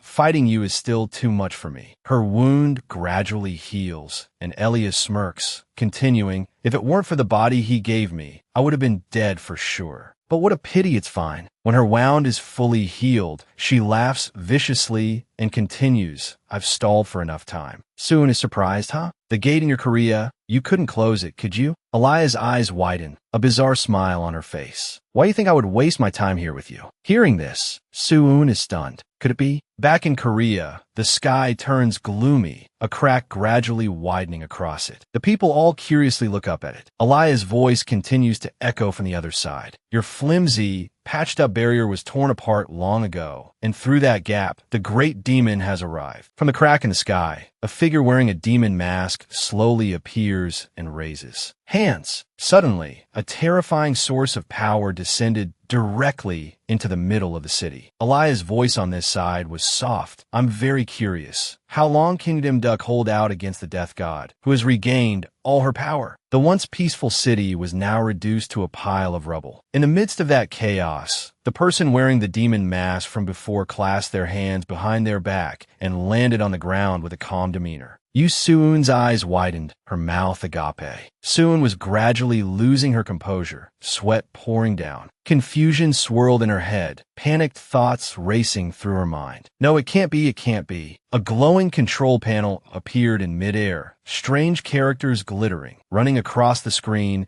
as if waiting for a selection. Suun froze for a few seconds, her eyes glued to the glowing squares. Surely Elia was lying to save herself. Without hesitating any longer, she raised her hand, her finger extending, skillfully swiping through the familiar lines of text. A prominent line of text was in the middle, with two brightly lit squares below it. One carried certainty, the other a clear negation. The moment her fingertip touched the screen, the space around her trembled once, as if the whole world was holding its breath for the decision.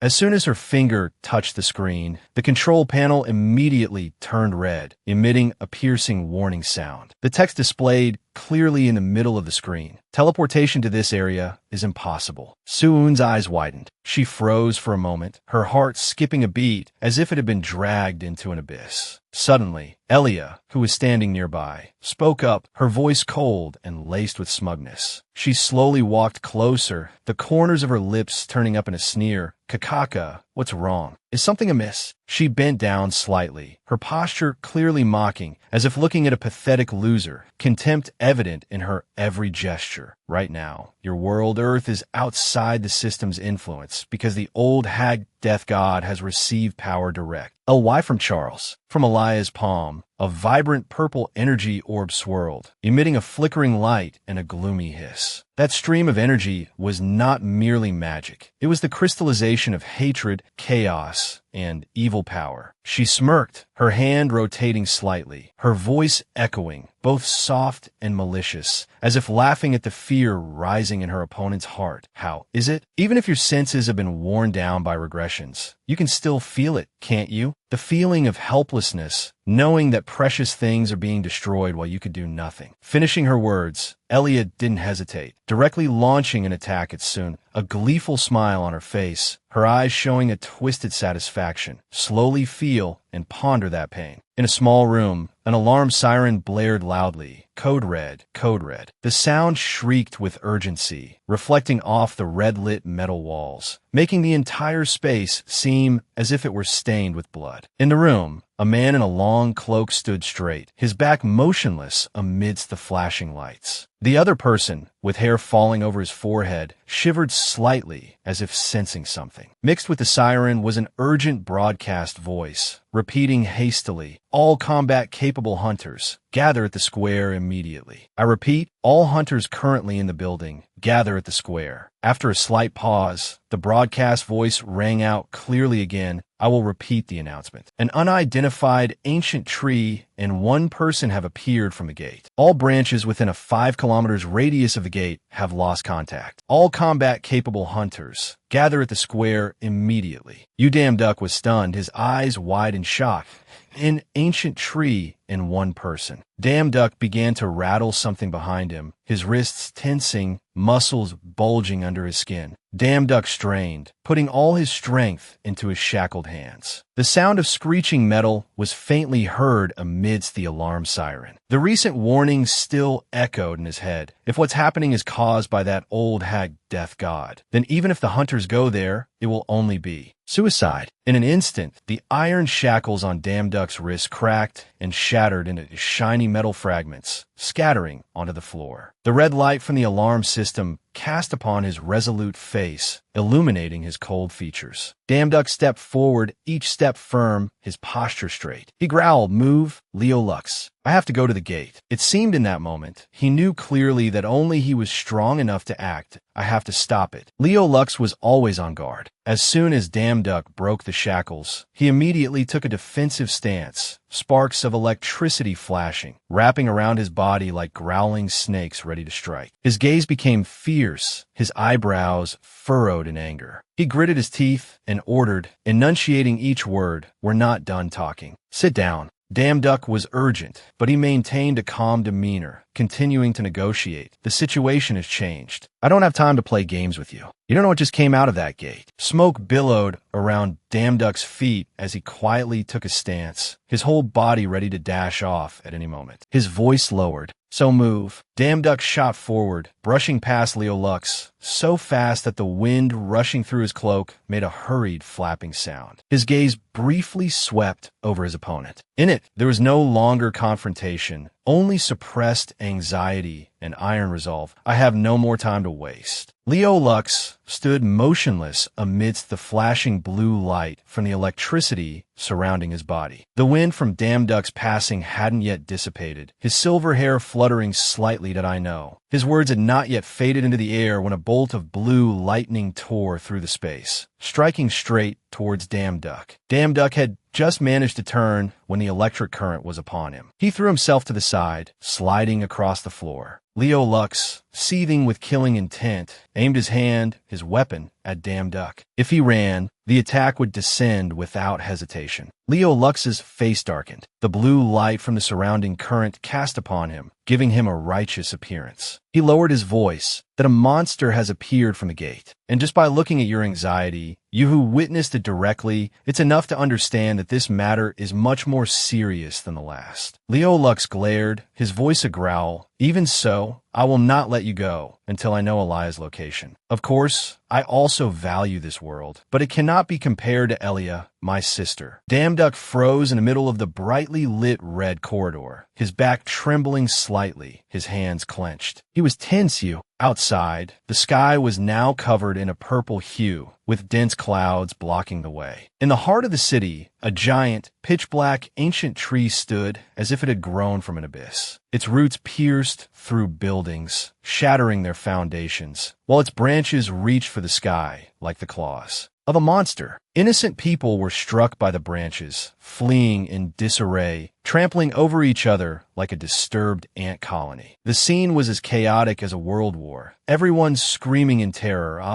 save me. The giant ancient tree thrashed its branches as if in a frenzy, each powerful sweep making the ground tremble. The panicked crowd had almost completely fled away. Only one girl was still running headlong, her hurried steps filled with desperation. The shadow of a branch fell over her back like a final warning. She ran while looking back, her eyes wide with terror, thinking her life was about to end. What a pity, I haven't even become a sugar mommy to sponsor young men yet. A look of despair in her eyes. Suddenly, a red streak tore through the air like a flash of lightning. Park Gurium leaped up, severing the frenzied branch with his sharp sword. He glanced over, his blazing red eyes sweeping past the girl in an instant. His brow furrowed, and he barked in a voice as cold as steel, "Why are you still loitering here? Get lost! Don't get in my way." The girl was startled, her face pale, and she stammered, "Teach, thank you," then ran headlong away from the place where she had just narrowly escaped death. Gurium stood guard in front, frowning, glaring, and growling. TCH, and it's such a crucial moment. The monstrous ancient tree was still in a frenzy, continuously releasing streams of pitch-black energy. Dark vortexes swirled around its trunk, hissing like screams from hell. The atmosphere was now so heavy it was suffocating, making anyone shudder with fear. Right in front of the tree, the old hag death god blocked the way. Her stance was as motionless as a stone statue, yet it carried a terrifyingly heavy pressure, as if she were the final gate between this world and annihilation. Park Gurium still stood there, always strong and ready to fight those before him. But he knew he couldn't affect them alone, so he was a little worried. "We're a Damduck and soon." The old hag squinted contemptuously, her deep, dull voice echoing with threat and hatred. "Let's see, a useless brat,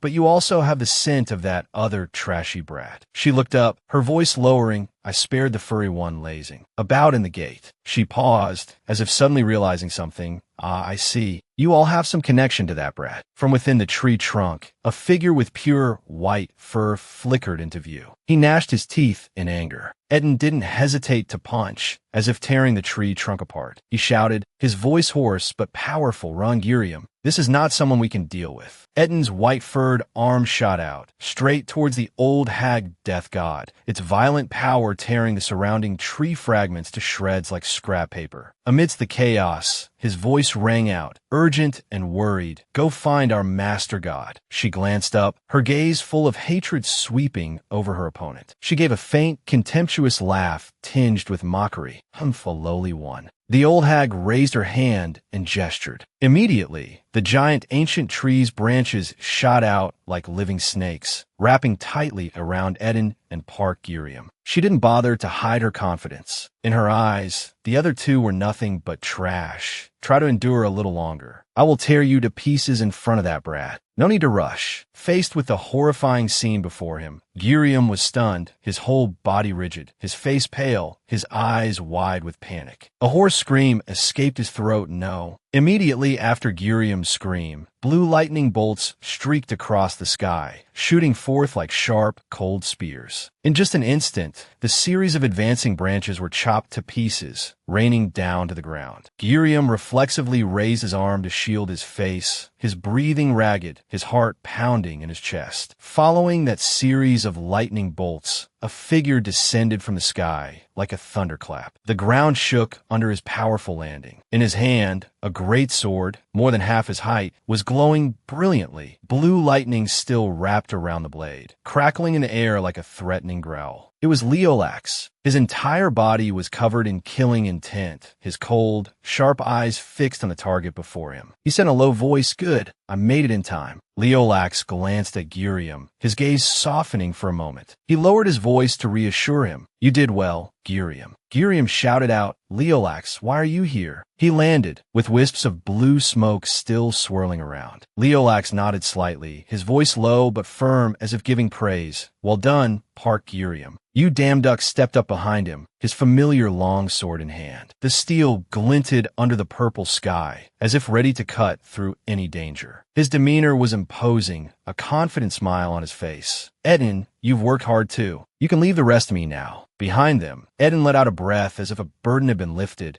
but a flicker of disappointment still lingered deep in his eyes. Cough, "I'm so useless." Park Urium was overjoyed, his eyes lighting up as if he had just seen hope. His voice was choked with a mix of emotion and lingering panic. "Damduck, why did you only just get here?" His eyes darted between the two. Not yet having collected himself, he asked in surprise, "What is this? Why is Leolax here?" Damduck bowed his head slightly, his voice low and calm. A faint smile crossed his lips amidst the chaotic scene. "It's a long and complicated story. I'll explain later." Damduck said softly, his voice low but firm, his gaze serious. "First, the old hag Death God. In his line of sight, at the center of the battlefield, a figure stood out against the hazy, purple sky. A white-haired person wearing a mask was standing tall. She clasped her hands behind her back, her posture strangely calm amidst the chaotic scene. The four heroes approached from four directions, surrounding the old hag's small body. The atmosphere grew tense enough to be suffocating, the killing intent from them seeming to want to tear space apart. Yet within that encirclement, the old hag Death God did not flinch at all. She calmly clasped her hands behind her back, her posture perfectly straight, her white hair fluttering gently in the wind. It was as if nothing in this world could move her. On her face, behind the mask, was the absolute arrogance of someone who knew exactly what she held in her hands. In the storm of the earthquake where the old hag Death God was fighting you Damduck, she exclaimed provocatively, "Ho ho, we meet again, you insolent brat. To come all this way on your own, you've got some nerve, huh?" She stood amidst the wreckage, her cold hands brandishing dark streams of power, sweeping up fragments of the world like a destructive cyclone. They were waves that bent as if to swallow the entire city. She was arrogant. "Very well, I'll reward you by skinning you and your little disciples, then offering you up to the three gods."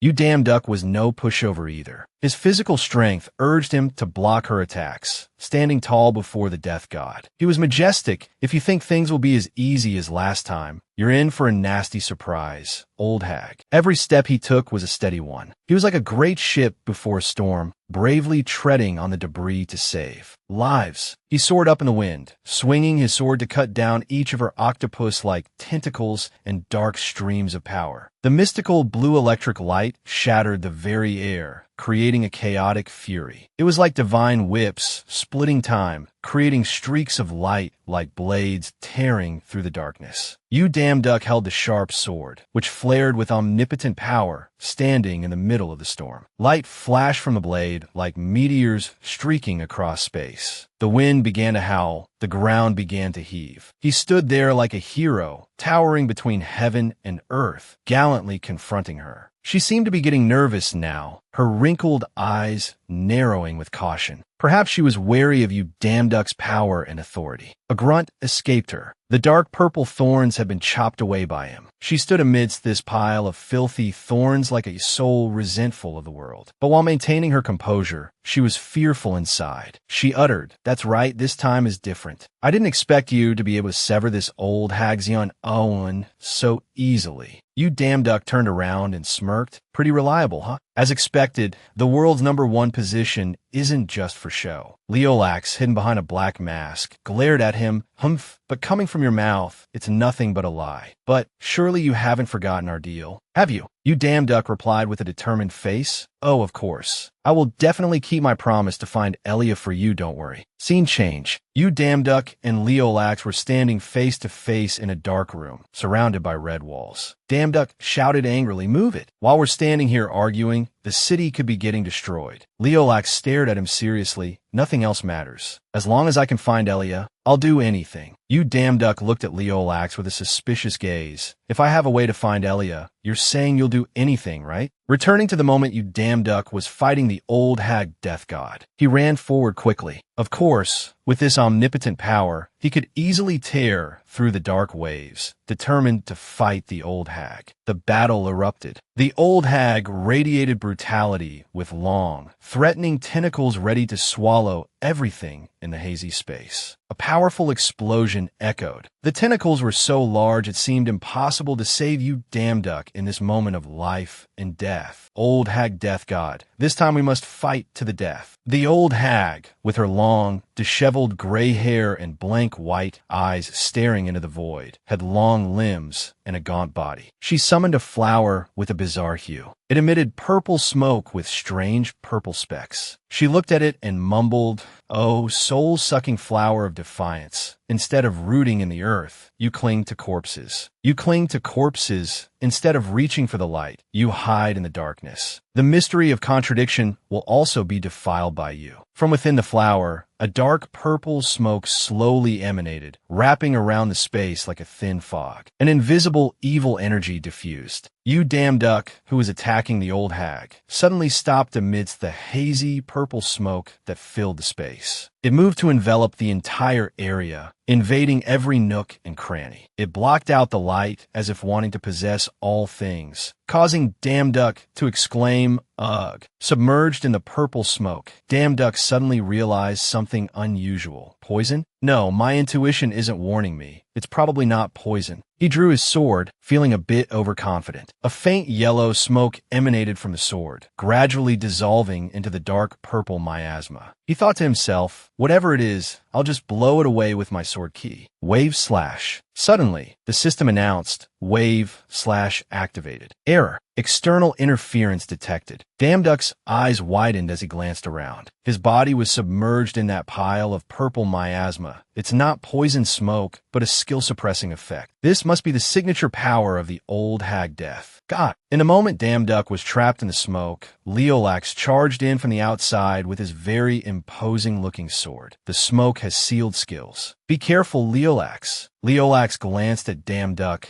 his voice mysterious. You may not have realized it, but I am not from this world. Leolax's imposing figure appeared amidst the blue lightning bolts. Mana is a power that has been with me since I was born. I have never once depended on something called a skill to control it. Damn Duck smiled. If you've only gotten stronger by relying on skills until now, then it's best you give up and retreat. As expected, you're no ordinary person. All right, in that case. From his sword, a yellow smoke emanated, gradually glowing brighter within the purple miasma. It manifested as the power of justice, slowly dispelling the enveloping darkness. Both Leolax and Damn Duck rushed forward like heroes saving the world. The two of them soared on the wind, looking very brave and majestic. Damn Duck, like an older brother giving instructions, just try to keep up. The old hag death god became angry, as if her weak spot had been hit. Humph, your skills are sealed, yet you can still control mana quite well, can't you? She held out her gaunt hands and exclaimed, in that case, try to take this. In the middle of a deep purple vortex of nothingness, deep purple roots seemed to pave the way for her to throw a projectile at the two of them. A sword spinning deep within that circle was rushing forward faster than the speed of light, along with her command, Hell Tree Sword. Damn Duck held the powerful sword in his hand and said to Leolax, clear the way, Leolax. Under a sky of swirling blue ice like the wrath of the universe, the sword of justice descended,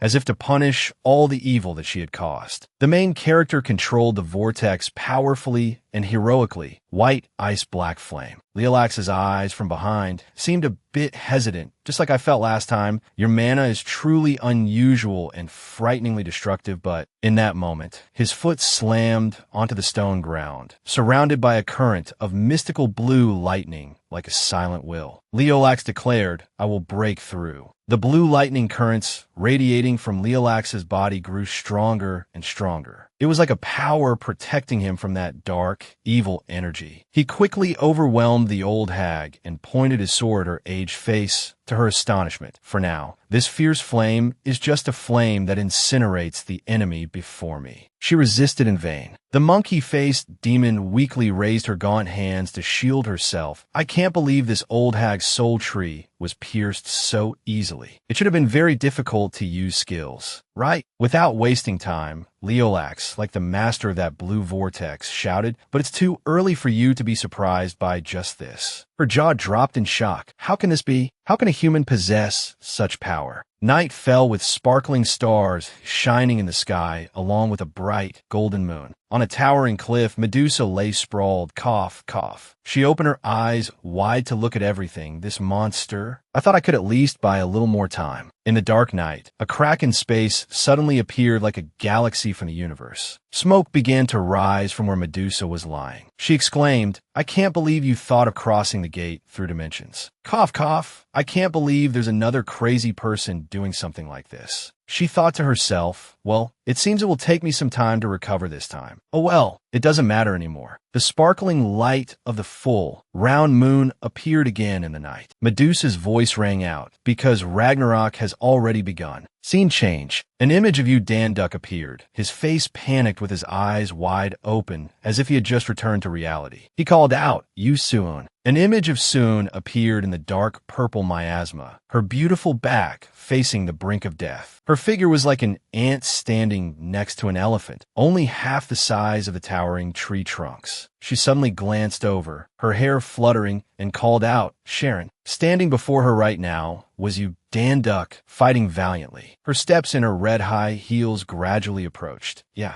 Scene change. A circular room full of red characters and geometry appeared. "AS," I said. "I've already used magic to block the screams." You Danduk complained. "You guys, what took you so long? You didn't even try to contact me." Yu Soon turned to glance at him and replied, "Elia wasted our time." A voice suddenly cut into their conversation. "Elia? So she's still with you, Yu Soon." Ignoring Park Urium, who was holding his head in dizziness behind them, Leolax stepped forward to inquire, "Elia, my brother, where is he now?" A malicious voice spoke out, "Leolax, why are you here?" It turned out to be the old hag Death God. Her face was still wrinkled and old, as if she'd never had a secret surgery. But her gaping mouth could swallow the blue sky, and her eyes, wide open, were just the size of a pea in the blackness. That deformed face let out her characteristic gurgling voice. "How dare they act so carefree in front of me?" Her gaunt hands with sharp claws appeared amidst the ruins. She instantly cast a spell and dropped an atomic bomb on the earth, as if to signal that the end of the world was near. Suddenly, in the void of smoke, Yu Soon appeared and held out her small arm. To block it, she whipped around and said in a leader-like tone, "Talk later. Use this to recover your strength." Yu Danduk took out a gold-plated apple and gave a bright smile. A golden apple. Although it was unknown what power the apple held, the old hag was already terrified. She opened her eyes wide, the blood vessels clearly visible in her fragile corneas. Danduk spoke. "Remember, the old hag Death God's greatest ability is regeneration. We need enough firepower to overwhelm that ability." She screamed, "You arrogant brats." She used her hands to claw up a chunk of earth, as if wanting to swallow the entire city. The group shouted her. She really doesn't know her place. Yu Soon was wary. If we get dragged into a war of attrition, we will definitely lose. Yu Soon ran forward, ignoring Danduk, who was standing there like a dumb kid. "That I'll hold her off. You guys think of a way." Danduk was bewildered. "What? Wait." Danduk gritted his teeth dangerously. "Damn it, it's easy to say think of a way. I used Black Flame White Ice, my strongest attack ever, and she's still unscathed. What are we supposed to do?" Danduk looked at the hag's severed arm. "Wait, she took that hit and is still intact? But just a moment ago, a normal slash from you. So Ian had cut off her finger." He thought, that proves her body isn't that durable. So why didn't it work before? Did she use some kind of defensive method? No, it's more like it's strange that she didn't have one. If you so, Ian's attack was a surprise strike, leaving her no time to react. The wind blew past Danduk's steps, so it's clear it's not an automatically activated ability like a blessing or intuition. If that's the case, after thinking for a long time, Danduk requested, "Saron, prepare a spell. It's fine if it takes time, but it must be the strongest and most difficult one. Saron smirked. Ha ha ha. I would just want to try a new move. Dan Duk commanded Leolax. Leolax, support Saron's magic. Leolax cast a sidelong glance. All right, let's give it a try. Dan Duk's voice rang out once more. Bet Giryu, Hidden, you two go support Yuso Iron. Just don't let the Death Hag unleash a powerful technique. Giryu accepted the mission with confidence. Leave it to us. And Etnin, from within his long beard, spoke up. I will complete this mission for the honor of the Frost King. Dan Duk held the golden apple and gave a sinister smile. All right, then. They charged forward, unafraid of being swept into the endless vortex of that dark, evil energy. Let's begin. He shouted in despair. You fools, you dare. Saron flew up like a magical princess from Winx Club with sparkling yellow rays of light, preparing to unleash a devastating move on the old hag. But he stubbornly continued, Fine, this old lady will personally teach you your place, you small fry. Leolax said with concern, The mana flow is terrifying. A voice spoke up, just guiding the mana without letting the monster below notice is already overwhelming. In that moment, Saron was chanting a spell. Her silky golden hair flew in the wind. Her mouth mumbled a language only she could understand. Saron opened her eyes, trying to hide the fear within.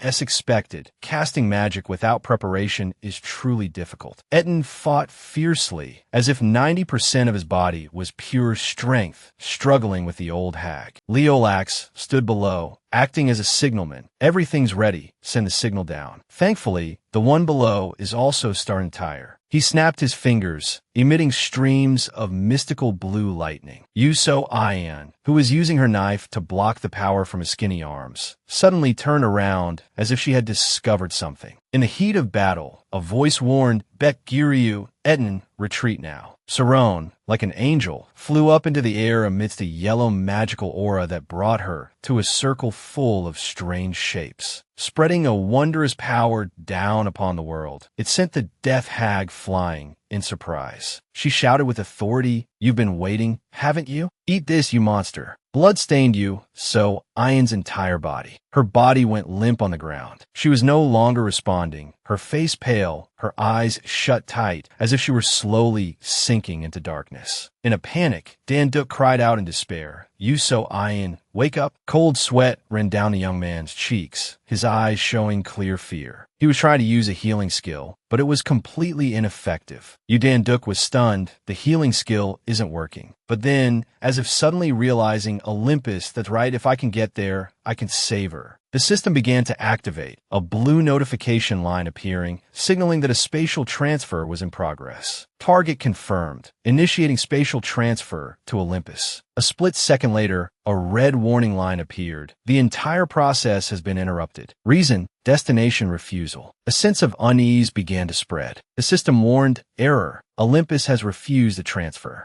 His hand clenched into a fist and slammed into the ground, sending fragments flying. In the purple light of the battle space, an angry roar echoed. Damn it, why at a time like this? Dan Duk's face was filled with frustration, his teeth clenched, his eyes blazing with anger. How am I supposed to get to Olympus now? Yuso Ian's slender arm suddenly rose, grabbing the hem of Dan Duk's clothes as a final act from a body being drained of its life force. Her pale lips moved, emitting a faint sound. She whispered, as if holding on by a thread of will, Stop. Her eyes were half closed, her entire body covered in blood, mottled and heavy. She spoke softly but with a hint of urgency. Hurry, get out of here. Yuso Ian was weak. Olympus is surely busy blocking the gate to the divine realm and using the human world as bait. Dan Duk felt as if he'd been struck by lightning, his eyes wide with horror, his gaze filled with fear and denial. He lost his composure. Yuso Ian, don't say that. Grabbing her blood-soaked hands that were growing cold, he held on tightly as if to grasp the last fragile thread of life, shouting, Stay with me. Yuso Ian leaned gently into him, like a paper doll coming apart at the seams. Even so, she was lucid enough to admit the harsh reality. Her lifeless eyes still looked straight at him as she struggled. I don't have any divine power left to maintain my body. She continued weakly, so hurry and run. His hand tightened on hers once more, but her hand was weakening, slipping away from reality. Blood still trickled, still red, but the sound she made was noticeably quieter. With my current power, there's still a chance to stop it. As soon as the words were out, her hands slowly let go, falling like a dry leaf from a branch. Dan Duck froze, his eyes vacant, unresponsive, with only fear and emptiness overwhelming everything. He hugged her tightly, as if this pain could be driven away with enough force. The heavens and earth seemed to sympathize. The ground trembled. The air felt as if it had frozen. He roared, "You so iron." The scene changed. In the middle of a ruined city, a giant creature stood tall. Its skin was purplish, its body as muscular as a boulder, its ugly face bearing a ferocious grin, baring its teeth like a predator. It looked around, its mouth wide open in provocation. Is this the place called Earth? It placed both hands on the ground, pushing itself up, and let out a growl. "I like this place." Suddenly, it turned its head, its gaze sharp as a knife, fixed on a specific direction, its face showing dangerous curiosity. A deformed creature stood behind Dan Duck, his face dark, his mind seemingly dead. The monster tilted its head slightly, its sharp eyes scanning the boy's body, then muttered in disbelief. The monster wondered, its hoarse voice echoing, "What's this? There's still a human survivor?" Not wasting the opportunity, it immediately gathered its strength, its giant fist swinging forward as if to crush Dan Duck. Its face was contorted with hatred, yet it still managed to let out a few unsettling chuckles. "Cuck cuck, I was worried I'd be too late and there'd be nothing left for me, but I'm in luck." Its mouth opened wide as if to tear the air apart, its terrifying roar echoing, "Die, you trash." Unfortunately, it had chosen the wrong target to attack. The moment the punch was about to land, a blade flashed. The monster's forearm was cleanly severed, the cut astonishingly neat. As if handled by an industrial guillotine, the arm fell to the ground, green blood spurting out. It stared in shock at its missing limb, not believing its eyes. A piercing shriek rang through the air, then echoed as if tearing space itself. The monster clutched its severed arm, pain and terror clear on its twisted face. The one who had just attacked was Dan Duck. He bowed his head, tears rolling down his cheeks. Each drop fell onto the cold ground, mingling with the mournful air. Dan Duck said softly, "Why?" His teeth clenched, making a heavy, grinding sound. What was it all for? His forbearing face was now consumed by rage. His chest heaved, his eyes red with fury. Dan Duck questioned, his voice low but fierce, "Why can't you just leave us alone?" His eyes were as sharp as blades, each word he uttered seeming to carve into flesh. What crime did humanity commit to deserve to die like this? The monster roared, the sound so loud it made the ground tremble. Its face a mixture of fury and fear. It bellowed, "My arm! You dare cut off my arm?" But then its face suddenly showed a mocking expression. The severed arm was replaced by a new one. It grew from the open flesh as if it had never been injured. It raised that arm high, its eyes full of provocation. "You think I'd say that?" Its face showed a smug look,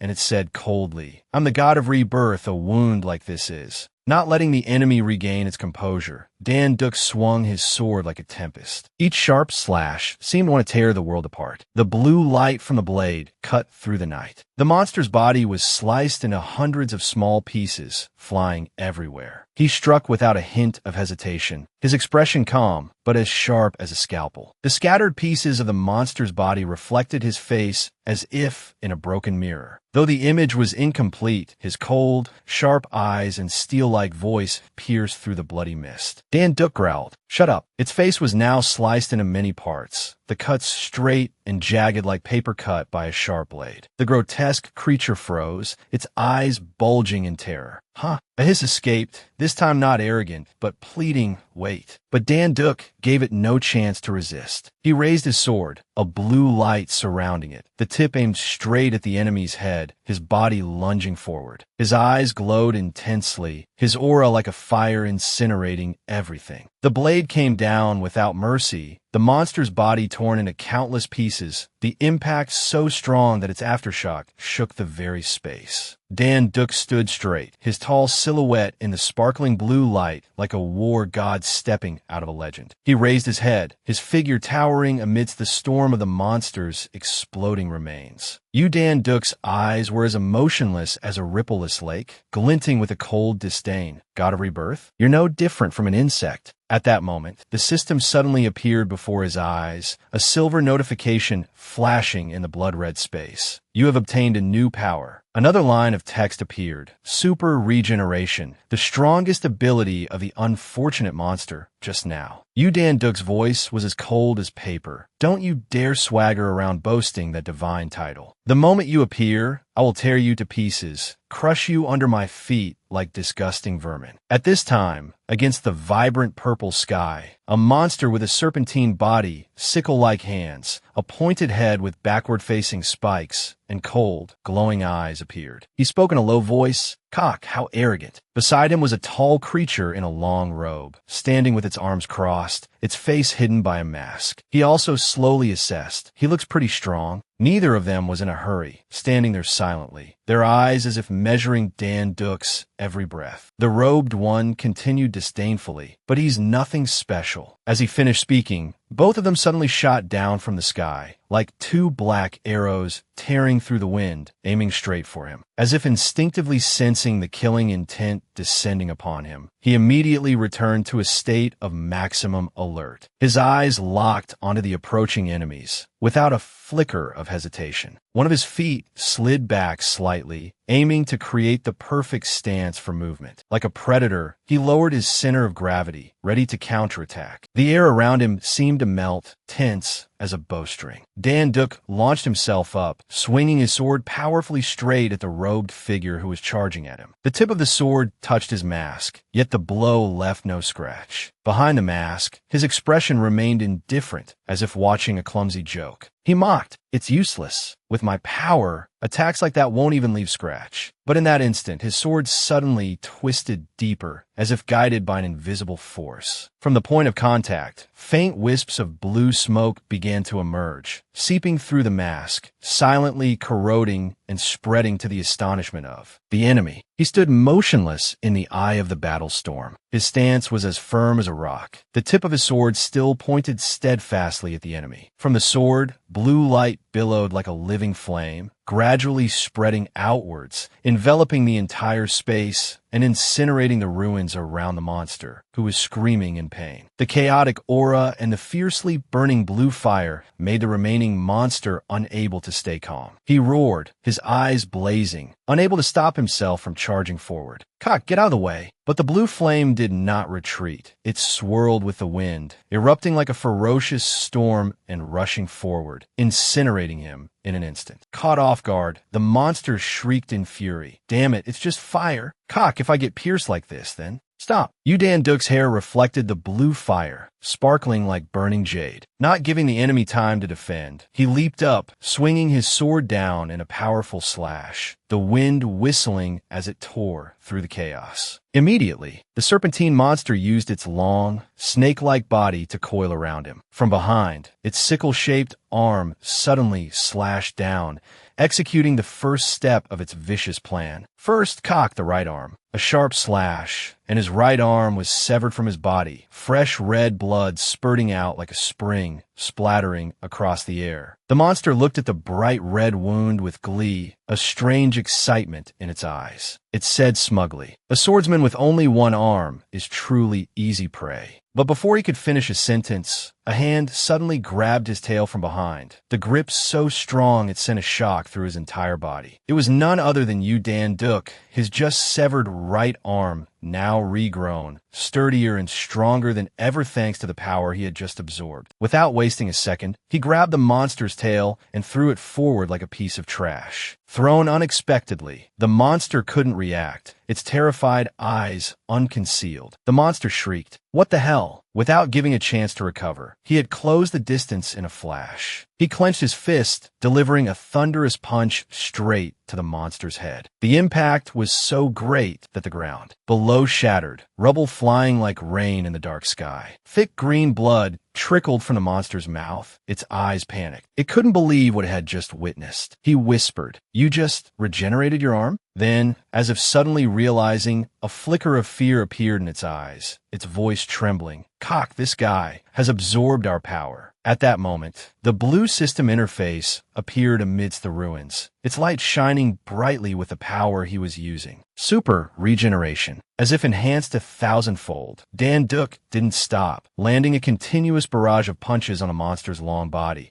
causing green blood to gush out like a drying spring. His face was ice cold, his stern gaze locked on the target, as if venting all his fury on the hateful creature. Not giving it another second to stand, he channeled all his strength into one final move, completely finishing off the snake-like creature, its flesh bursting apart under the irresistible weight. From out of nowhere, the masked one suddenly appeared. He stood still for a moment, his eyes darkening as he saw his trusted comrade mercilessly smashed to pieces. Annoyance was clear on the face hidden behind the mask. He stepped back, bringing his right hand behind him, gathering power for a deadly counterattack. His hoarse voice hissed, as if through gritted teeth, "A crazy monster. He's not normal." But before he could even charge, his body froze as if glued in place, his eyes widening. The entire image of the recent battle replayed in his mind, and it horrified him. He muttered, "Could it be a God King level? A god like that wasn't in our plans." Not daring to delay any longer, he immediately turned, looking towards the space behind the thick black smoke, where countless other creatures were still hiding. He roared the order, "All units, retreat immediately. Gather reinforcements, and then return." But before he could turn his back, a streak of a sword flashed like lightning. The sharp blade swept past, cleanly severing his lower leg in a single strike. He screamed, collapsing onto the cracked ground, a pained groan escaping his throat. Just then, a small sword plunged into the ground from nowhere, just a hand's breadth from his face. The sudden shock made him stop screaming, his eyes unconsciously fixed on the trembling sword. He tried to turn, propping himself up on his hands to get up. But as soon as he lifted his head, his eyes met hundreds of swords floating in the air, emitting a blue light like a converging galaxy. All of them were pointed straight at him. Dan Duck stood under the rain of swords, his hand raised to control them, his face like that of a judging god. He fell apart. "Wait!" His voice echoed in the silent space, as decisive as a descending blade. "Shut up!" Then, as calmly as if declaring the verdict of a foregone conclusion, "You can't run away now." His face was as stern as carved stone. He slowly raised his hand, clenched it into a fist, and aimed it forward. Immediately, the hundreds of glowing swords floating in the air, as if receiving a command, simultaneously shot down like a meteor shower. The masked monster had no time to react, its body instantly pierced by a multitude of blades. Piercing screams of pain escaped its throat, its eyes wide with agony and panic. Dan Duck didn't stop. In a single leap, he rushed forward, kicking his head hard, driving it deep into the cracked ground. The force of the kick sent out shockwaves, dust flying everywhere. The enemy could only roar in humiliation and helplessness under the heel of his judge. The mask had cracked, and his head began to fracture bit by bit under the pressure from him. At this moment, for the first time, true fear appeared on the monster's face. He said pathetically, "So scared I don't want to die." Dan Duck finally spoke, his voice as dry and cold as steel in the night. "Die." His eyes showed not a single flicker of sympathy. All that remained was the emotionless judgment of one born to destroy evil. And then he officially vanished from this world. Green blood gushed out like a drying spring, staining the entire ground at his feet. That filthy life had been extinguished. At that very moment, a hand unexpectedly placed itself gently on Dan Duck's shoulder from behind. A familiar deep voice echoed amidst the silent ruins. "Stop." It was Leolax, standing behind him, his gaze calm and profound, his hand gently patting his shoulder, as if trying to pull his heart back from the brink of rage. He said softly, "He's dead now. Stop it and come to your senses." He continued, his voice even but full of weight. It might not be too late. Hearing this, Dan-duk turned around, startled, his eyes wide with shock. He was amazed. What? The two of them now faced each other, with no other sound intruding. Leolax looked deep into his eyes and began to explain, my homeland was also destroyed by the monsters that poured out of the gate. That's right. The situation back then was no different from now. He lowered his eyes slightly, continuing his story slowly. In the midst of that hell, I accidentally fled into the gate, and from there, I crossed through dimensions. A blurry image appeared, the scene inside the gate revealing itself like a giant tree, its branches spreading out into parallel worlds. Leolax's voice echoed through that spatial labyrinth. Inside the gate, countless worlds intertwined, overlapping each other like the branches of a tree. In that maze, I witnessed with my own eyes the pathways connecting countless different dimensions. Dan-duk stood silently, as if holding his breath, those words piercing a hope that had long been extinguished. He was stunned. So that means? Their eyes met, and time seemed to stand still. Leolax understood what he was thinking. His lips moved slightly, his voice calm. That's right. I'm not sure if we can save her. Then, as if suddenly realizing a slim possibility, his eyes flashed with determination. But if I risk my life, crossing dimensions is possible. Dan-duk was speechless. The last glimmer of hope, however faint, had just appeared in the abyss of despair.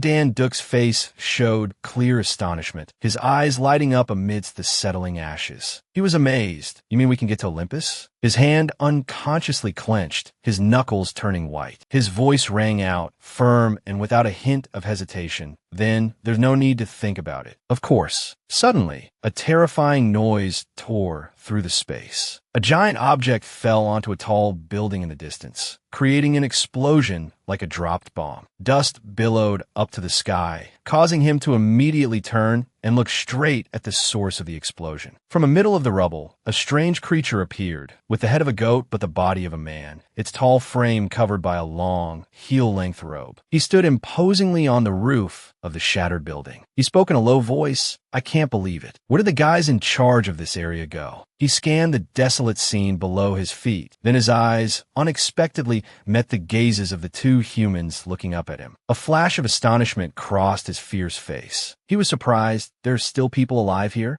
Dan-duk narrowed his eyes, his gaze as sharp as a sword, identifying a new target. Another new one has appeared. Not seeing his comrades, he only saw two remaining humans, who looked weak and not worth worrying about. His face contorted slightly, as if he couldn't believe what he was seeing and was annoyed. Surely they weren't defeated by these insignificant humans. Defeated, right? In Dan-duk's mind, conflicting thoughts raced like a whirlwind. He knew that if he left now, the consequences would be disastrous. His eyes were troubled and conflicted. He clenched his jaw, grinding his teeth as he growled. Damn it, what should I do? Just then, a sound echoed through the space like a call from the divine realm, sword god fusion. The figure of a person appeared, with striking white hair, a sword in hand. It was Giryu. The ground shook, and the buildings trembled as if awakened. Both Dan-duk and the goat-headed creature looked towards the strange light. One clenched his will, ready to fight, while the other showed confusion for the first time in the face of something he had never seen. A blazing red sword slash tore through the wind, heading straight for the monster. Dan-duk stood silently, his eyes wide with astonishment at the spectacular sight. He quickly glanced towards the person who had just launched the attack, as if to confirm who could so easily create such a devastating blow. That's right. Dan-duk immediately recognized the familiar figure. He was amazed. Giryu. The other person had just landed, his head slightly bowed, his face dark with annoyance. He clicked his tongue. I was planning to use this move as a surprise in the match. Lifting his head, his gaze as sharp as a blade, Giryu's decisive voice echoed through the ruined landscape. Don't hesitate anymore. Go quickly before it's too late. Knowing full well that Dan-duk was hesitating because of Suun, he hit him with it like a splash of cold water to the face. That old woman can still hold on. Be small fry or nothing. Dan-duk seemed to snap out of it, his gaze a mixture of surprise and admiration. He muttered, Giryu. In the distance, the goat-headed monster was missing its right side. Even so, he struggled to get up, his face contorted in fury, coughing violently, then growling, "Cough, damn it, you insolent bastards." As soon as he finished, he raised his remaining arm into the air, preparing to cast a dark spell, his entire body emitting a jet-black aura. At that moment, a female voice rang out, gentle yet as firm as an undeniable command. "It won't be that easy." A flash of energy. The technique was launched from the opposite rooftop. A brilliant light erupted like a small explosion, tearing apart the entire rooftop and causing the monster to explode, the space shaking violently at its surround. Her hair flew in the wind, one hand still clenched, the other extended straight forward. Her eyes shone with determination, and she said firmly, "There's no time to hesitate. Go. Go quickly." Though her face was still tense from the fight, her eyes were welling up with tears. Her voice choked. "If we go there, to Olympus or wherever, we can save soon, right?" But right after, she regained her composure, her voice firm. "Leave this place to us." With tears still in the corners of her eyes, she looked at Dan Duke, speaking as if entrusting him with all her remaining hope. "I'm counting on you to take care of soon." He looked up at her, his eyes softening, as if accepting the responsibility. He said softly, "Saron." The scene shifts to a distant past, when a magical world was plunged into chaos and oppressed by dark forces. At that time, a heroic Damduk quelled the turmoil. A low, deep male voice narrates, "When the gate of the magical world lost control, you saved my world." The image of you with a mischievous smile, your face smudged with blood and covered in cuts, has always been an unfading memory in that person's mind. The man slowly continues, "At that time, I told myself, no matter what happens, I will protect the world of my beloved Damduk." That face belongs to Eden, now with a steady gaze and a resolute voice. "Me too. I finally have a chance to repay even a small part of the debt to our Savior." He speaks as if echoing the words of Guryu and Sauron, like an indomitable harmony of those who were once given hope by you. Eden is firm, "So go quickly. This place, Earth, no matter what happens, we will protect it." So much bitterness, so much suffering, yet they still stand by each other's side. Damduk cannot hide his emotion, his eyes shining with silent gratitude. His voice chokes everyone. He smiles, a smile full of contentment, like an unspoken word of thanks. In that moment, he is ready, with no more hesitation. Damduk looks at Leolax, his gaze firmer than ever. He says with conviction, "Leolax, I'll need you to lead the way." As if waiting for those very words, Leolax speaks up, "It seems you've made your decision." Without wasting another second, Leolax turns, his feet pushing off the rooftop, as swift as the wind sweeping over mountains. He reminds him, "There isn't much time left, let's get going." With that, they both leap onto the roof of the ruined building, their figures like two bolts of lightning drawing lines of hope across the fractured sky. As Leolax lands, one foot presses against a wall, his back hand gripping his sword, preparing to cross the boundary between worlds. His eyes light up, his gaze stern, aimed straight at the trembling void. Ahead, he raises his sword high, the blade glowing with a brilliant blue light, as dazzling as a guiding torch. That light gradually expands, as if tearing the very sky before them. The blue beam erupts brilliantly, painting waves in space. Like a miracle, the light slowly pulls back a curtain, revealing a completely different world waiting on the other side. A cosmic gate interwoven with light and darkness suddenly opens in midair, emitting swirling streams of energy that seem to pull all of space towards it. He turns back to look at Damduk, his eyes flashing with urgency as he signals, "Now is the time." He then continues to urge, "Before the rift closes, jump into the gate now." Damduk takes a decisive step forward, his firm voice ringing out amidst the wind, understood. Without hesitation, they both charge forward, their bodies becoming like two streams of light swept along by the roaring energy around the rift leading to the other world. A blinding light flashes across Damduk's vision. He maintains a stern expression, his spirit as hard as steel, as if stepping into a battle of life and death. As his feet touch the ground, he falters slightly, a look of shock on his face. He mutters, "I never thought I'd set foot in this place again." He and Leolax look around.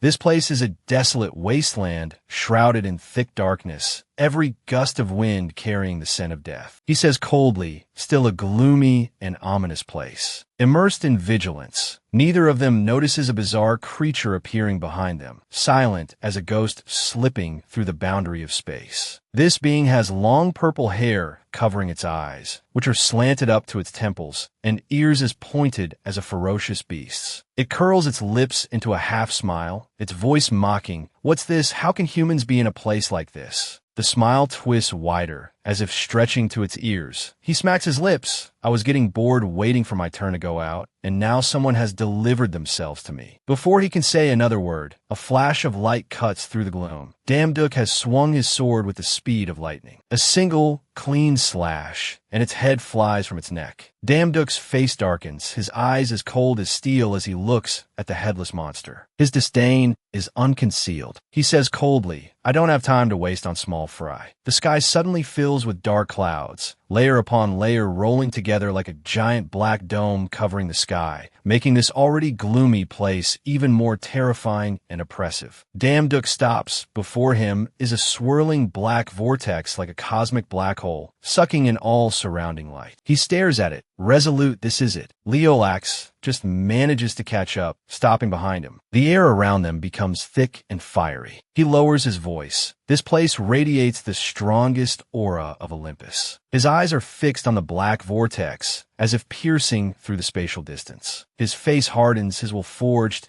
He thinks to himself, "Wait for me, just a little longer. You, he says grimly, "I will definitely save you." Without another word, Damduk and Leolax advance together, like warriors stepping into the gate of destiny, where both life and hope hang suspended on the sword of fate. Just as he steps in, he suddenly freezes, his eyes wide with horror, as if encountering an obsessive memory. He widens his eyes, stammering, "Asmodeus." In the gloomy purple mist, the giant red-eyed demon appears, laughing menacingly, full of the cunning of a dark power. "Ha ha! Interesting, truly interesting." Damduk, wearing a black cloak with white fur trim, holding a large sword, looks up to face the giant creature in the cold atmosphere. The ground is cracked and dark. Damduk is in a determined fighting stance, sword in hand, eyes fixed on the strange purple-black energy vortex. The giant red-eye mocks, contemptuously. "The little small fry from last time seems to have grown stronger, hasn't he? I'll play with you with all I've got." Damduk's sharp eyes stare at the enemy, clenching his teeth, unable to hide his anger. "You stubborn bastard." The scene is heavy with an air of death. He swings his sword wreathed in blazing fire. The tip of the sword emits a brilliant flame like a light shattering the darkness. He shouts towards the vortex, "You think I'll let you be revived?"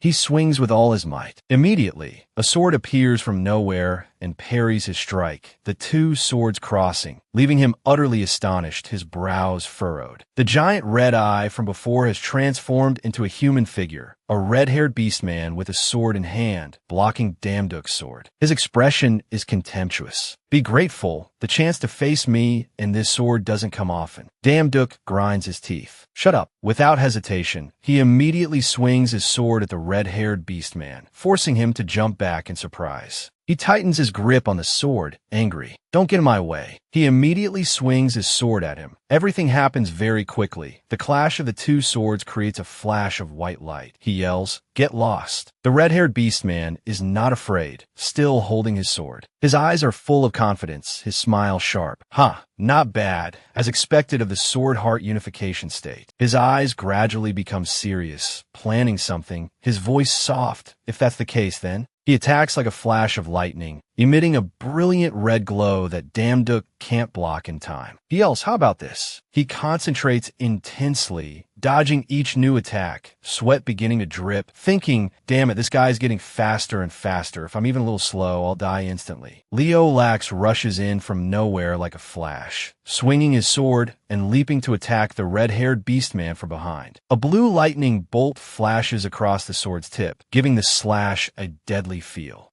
He realizes and turns his head in surprise. His gaze is calm but sharp, without a trace of fear. That's a noisy ambush. Damduk is struggling to defend under the red-haired beastman's blade. Leo Lax rushes in, his cloak fluttering in the wind. He attacks from behind, but is unexpectedly blocked by a red sword. Leo Lax's eyes widen in shock. Startled, the red-haired beastman's voice is calm, useless. Effort. Immediately, thousands upon thousands of red swords rain down from the sky. He continues, "My sword path is not just one. There is no place under this sky that this sword cannot reach." Damduk is still struggling miserably against the downward slash from him. He seems about to collapse. In the sky, the blood-red swords continue to rain down, and he continues to attack, with no intention of stopping. Heavenly Flow Sword. Leo Lax, wearing a black mask that only reveals his astonished eyes. Just a few seconds later, Leo Lax is pierced through by those deadly swords, unable to defend himself. Blood splatters everywhere. He coughs in pain. GUH. Leo Lax, completely drained of strength, falls to the ground with a thud, his body covered in wounds from which blood flows ceaselessly. Damduk, terrified, glances back worriedly, shouting Leo Lax. He looks at him with a hateful gaze, humph, trying to create a distraction.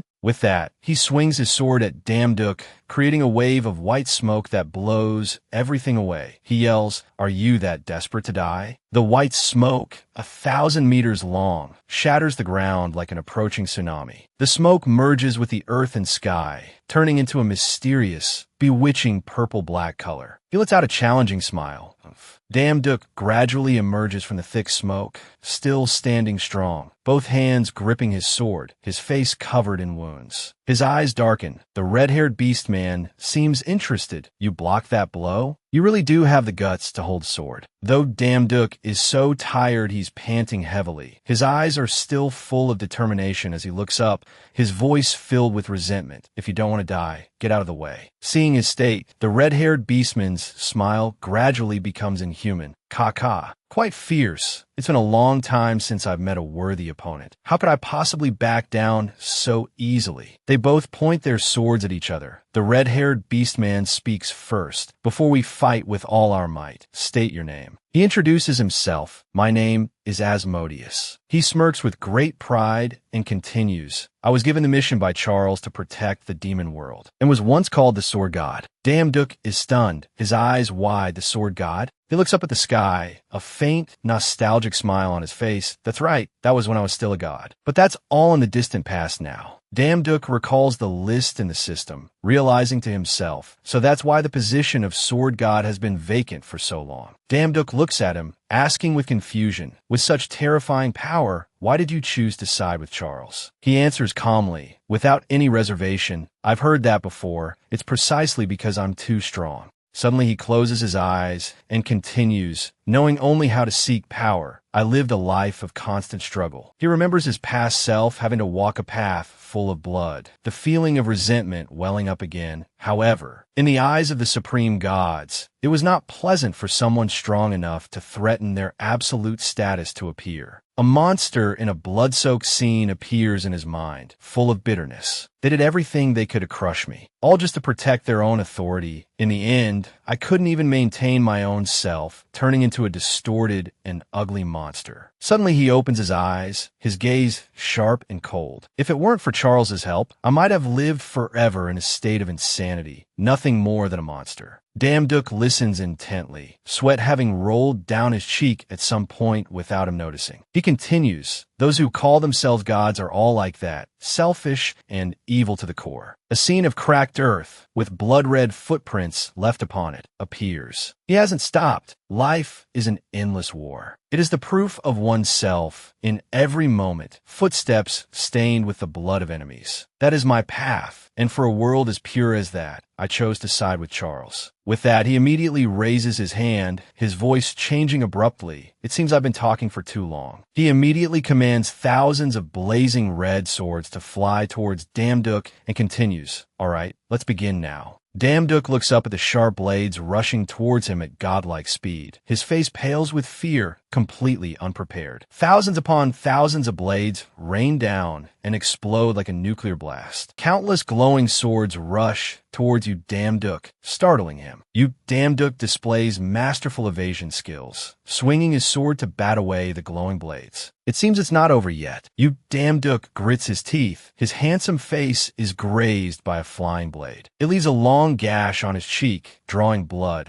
I can't block them all. I can only protect my weak points. The sound of clashes rings out repeatedly. Yu Damduk nimbly dodges the blows. He observes the attack has stopped. Yu Damduk seizes the opportunity. Now is the chance to counterattack. He grips his sword tightly, his eyes wary as he looks at the man who appeared before him. It's Asmodeus. He looks contemptuous, mocking Yu Damduk. You look satisfied just by blocking one attack? I was expecting more, but is that all you've got? A blue aurora appears in the dark space, its bands of light emitting a brilliant color. Asmodeus looks up cautiously, his bright sword clashing with that band of light. Leo Lax appears, his body covered in blood, still holding his black sword, panting heavily. Yu Damduk glances at him. Leo Lax, you're injured. Leo Lax's body is covered in wounds, but he remains tough. I can still take it, don't worry. Leo Lax looks at Asmodeus warily. He calculates, but this is very dangerous. Is there any chance of winning? Yu Damduk analyzes. Even at our best, we couldn't be sure of victory. Moreover, we've lost a lot of strength after consecutive battles. Honestly, the chances are very slim. Leo Lax's voice is grave. Is that so? Then I have a proposal. He continues. Accept my power. Yu Damduk is surprised. What? He explains, this is my secret art, usable only once. It can use a potion made from magic power to restore both wounds and magic. Originally, this method can only be performed when the subject has control and high compatibility with lightning attribute magic, which you do not. Leo Lax clenches his hand into a fist. A ring of lightning surrounds his hand. However, precisely because of that, if you succeed, you will not just simply recover, but also have the potential to attain all new powers. Yu Damduk's eyes widen. He listens to Leo Lax's warning, but that's if you succeed. If you fail to absorb it, you will die with no way back. Leo Lax holds out the sphere of lightning in his palm before Yu Damduk. Do you dare try? His voice is grave. From the moment I stepped into that gate, I was ready to accept any consequence, as long as I could defeat him and save you. Yu Damduk's eyes show his determination. This life, I'm willing to bet it as many times as it takes. Leo Lax pushes the lightning sphere away. I expected you would say that. He brings the lightning sphere towards Yu Damduk.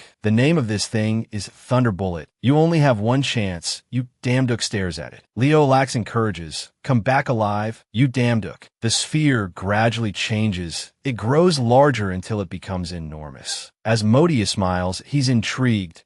A strange technique. He holds his dark sword, aiming at Leo Lax. Very well, whatever you're plotting, it will all end here, won't it? Leo Lax remains silent. Asmodeus stares at him. I have high hopes for that lion-armored one. I hope my personal weight is not in vain. Leo Lax glares at him, preparing to attack. Feel free to have high hopes. Before long, that arrogant face of yours will be twisted in despair. But before that happens, I'll gladly play with you. He laughs arrogantly, slinging his sword over his shoulder and sneering at Leo Lax. Ha ha, you arrogant brat. Fine, very good. In that case, let's have some fun. Before Yu Damduk is a mysterious, sparkling, and magical space. He is surprised. He looks up at the starry sky, wondering, why am I here? Someone's voice explains. People call it the memory lantern. Yu Damduk turns his head towards the source of the voice. A small, round, glowing orb appears above his head. Yu Damduk asks, what is this? The round orb explains, and Pandora, more precisely a part of Pandora. Yu Damduk is surprised. Pandora? It speaks again. There's no time, so I'll skip the pleasantries and get straight to the point. If this continues, you will soon die. Yu Damduk is alarmed. What? He asks it. What are you talking about? No, first of all, why are you here? Pandora evades the question. Unfortunately, I don't have time to explain in detail. It emits light like a lamp, but don't worry. You are an important existence to me. I can help you. Pandora explains to Yu Damduk. You may not only be unable to adapt to the new flow of magic power, but you are also suffering a strong reaction against it. Simply put, the secret art you attempted is currently on the verge of failure. Yu Damduk listens intently. It continues. You have no experience undergoing such a sudden adaptation to magic power, nor do you have the proficient skills to control such a violent flow of magic. Pandora says the last sentence, of course, in this lifetime. Yu Damduk is startled. What do you mean? He steps onto the floating fragments. Pandora observes his every move. From now on, I'll use the power of Pandora to build an imaginary world based on memories from your past lives. It keeps rambling on. In the process, your current memories will merge with the memories of another you, throwing you into chaos. But remember, there is no dream from which you cannot awaken, no matter how much you may desire it. It instructs, if you can overcome this, you will surely find me. The sky is clear blue. The air is fresh. Rows of green trees cast cool shadows. Yu Damduk lies on the grass. He opens his eyes wide. He looks up a little surprised. Yu Suyin has a peer before him. How long are you going to sleep? She nags. I'm not your mother, so why do I always have to wake you up? He quickly sits up, asking dazedly, Yu Suyin? Yu Suyin is a bit surprised. She asks, wait a minute, are you crying? Tears rolled down Yu Damduk's cheeks, his face dazed and uncomprehending. Yu Suyin is concerned. Are you okay? Did you have a nightmare? He asks back, am I crying? A nightmare? Yeah, I guess so. But what was the dream about? Yu Suyin is worried. Are you really okay? You look very tired. She advises, take a rest this time. I can go to work by myself. Yu Damduk stubbornly gets up. No, I can't do that. I'm still fine. Don't worry. I don't know why, but seeing you makes me feel more at ease. Yu Suyin turns her head away, her face visibly reddening, perhaps out of embarrassment. She quickens her pace, her face as red as a ripe tomato. What? Hearing you say such nonsense, you must be fine. Yu Damduk chases after her. Hey, wait up. Let's go together. As Yu Damduk walks, he feels a bewildered sense of unease. Why do I have this strange, uncomfortable feeling, as if something very important is him? Yu Suyin urges, we're late, hurry up. Yu Damduk replies immediately, yeah, let's go. He dismisses his thoughts. It's probably nothing important. Leaves fall, the sky is still blue, the two shades of blue blending to create a strangely peaceful scene. Under the scorching sun, Damduk exclaims, where else? Didn't you say we were going to our part-time job at Earth Phone? Suyin turns her head and walks away, calling back. We don't know when it will explode, so it's best to prepare golden apples. Leaving Damduk standing there utterly confused. Explode, what do you mean? Suyun's next words make Damduk unable to stand firm. What else but Ragnarok? His face darkens, fearfully thinking of the sight of Suyun covered in blood, his deep eyes seeming to be in disbelief, his lips tremble. Ragnarok. Seeing Damduk's reaction, clutching his head, unsteady on his feet, Suyun calls out worriedly, Yu Damduk.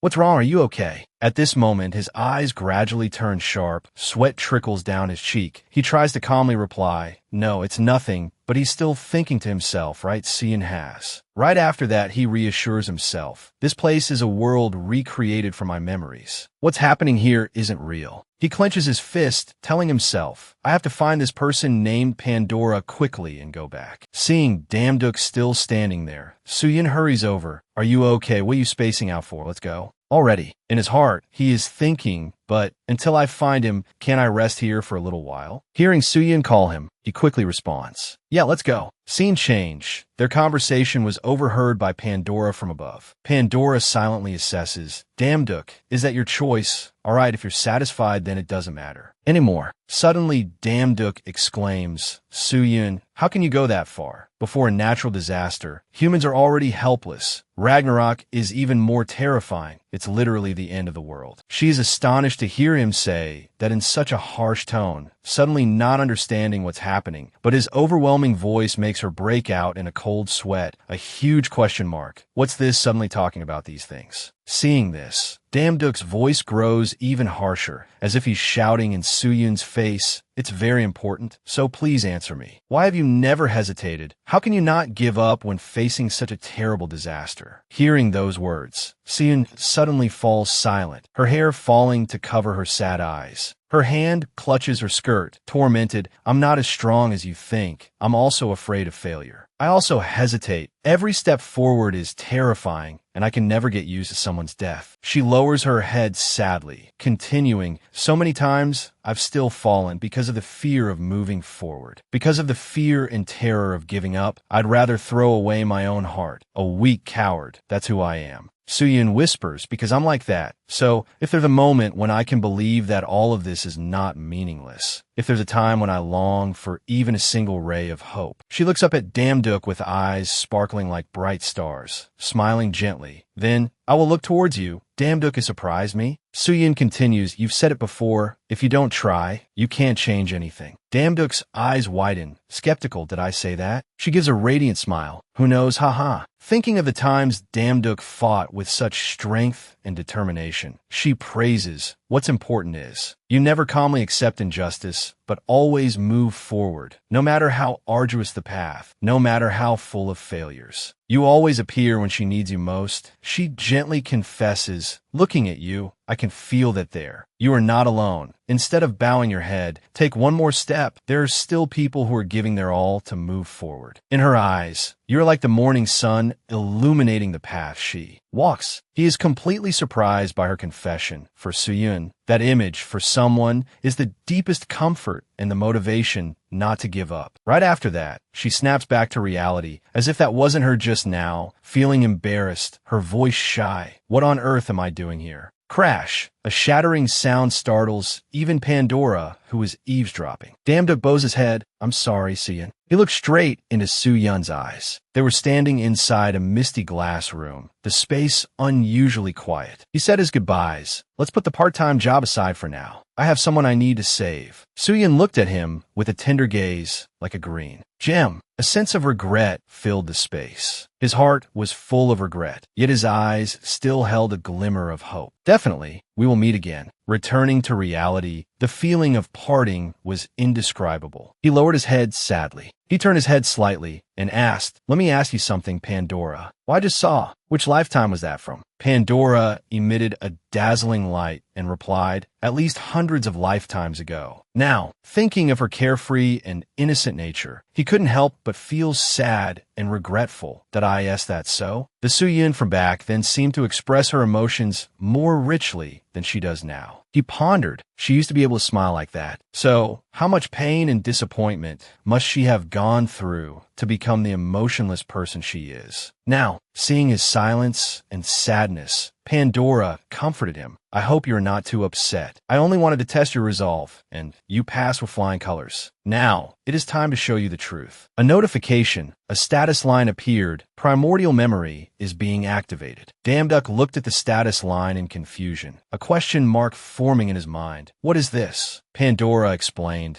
this is your first memory, the story from before you were born on Earth. Suddenly, a woman with snow-white hair appeared at my children. Children of origin, I've tried to protect you, yet now, it seems even that has become impossible. Damduk asked doubtfully, who is that? Pandora immediately answered, the primordial goddess, Gia, the mother of all things. The woman, with her fair skin, clasped her hands in prayer. Soon, even this primordial land will be engulfed by darkness. The fated day has finally come. Suddenly, a little girl with blue hair exclaimed, Mother, what is this darkness that causes you such sorrow? Immediately, Damduk realized that the little girl was Suyun. Gia, with tears in her eyes, replied, the encroaching darkness, chaos. He is the father of all things, the origin of this world, and also everything. The innocent children, hearing Gia's words, spoke in unison, Mother, can't you stop chaos? Please try to persuade him. Tell him we are not bad children. We haven't done anything wrong, have we? I'm scared. So,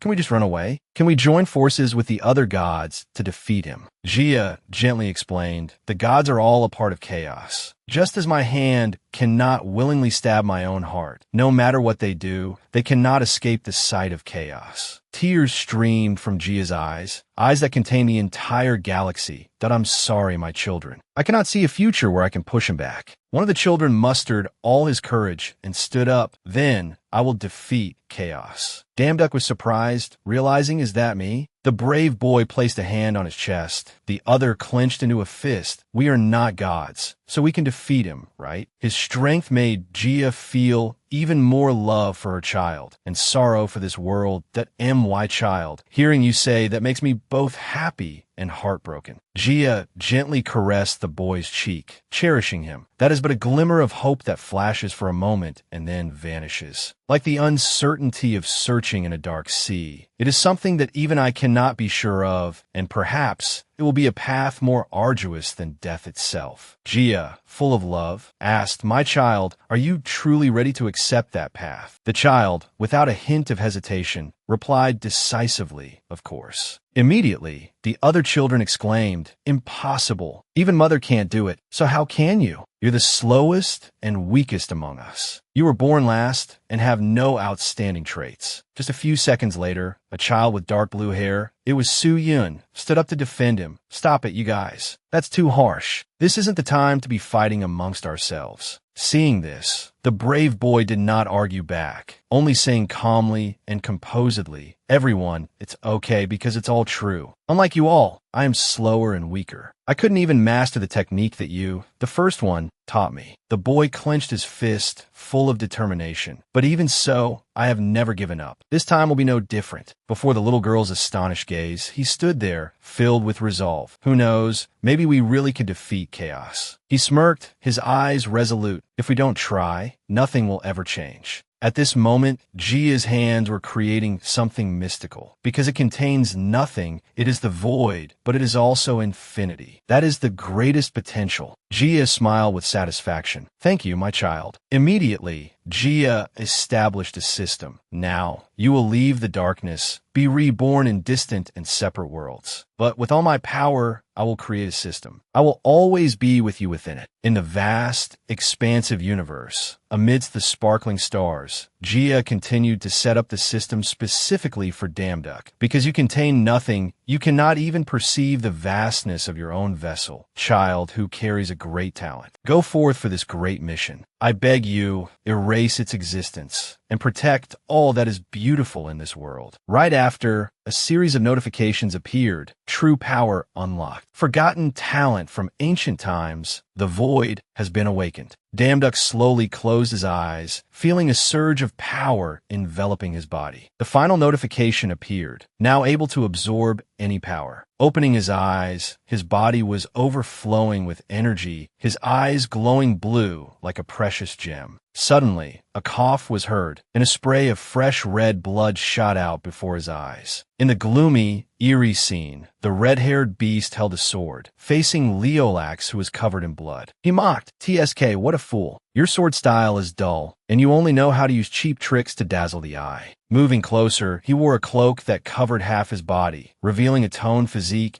that "I wonder who's the one using cheap tricks to dazzle the eye," he said with contempt. "And you still want to protect what's behind you, but your mind is distracted, making your blade sluggish. What good is it then? A butcher's knife is much sharper." Covered in blood, Leolax shouted, "Shut up." Though more exhausted than a dog running in a field, he still talked back, "Look at that long tongue of yours. Cough, that's not a divine sword, more like a divine axe helper." Enraged, the red-haired beast said as he launched an attack, "A half-dead man with nothing but a mouth. Humph, being a momentary amusement isn't so bad." With that, dozens of fiery red swords rushed towards Leolax. He shouted, "Die. I won't even bother to remember you." About to meet his maker, and his friends still hadn't come to the rescue. He cursed inwardly, "Damn it, are you not done yet, you Damduck?" Just as he thought he was at death's door, a round shield suddenly appeared out of nowhere to protect him. The red-haired beast was startled. Someone dressed exactly like him appeared. It seemed to be an ally, but why was he stopping him from killing the man? Suddenly, someone rushed from behind to stand in front of Leolax. It was Damduck,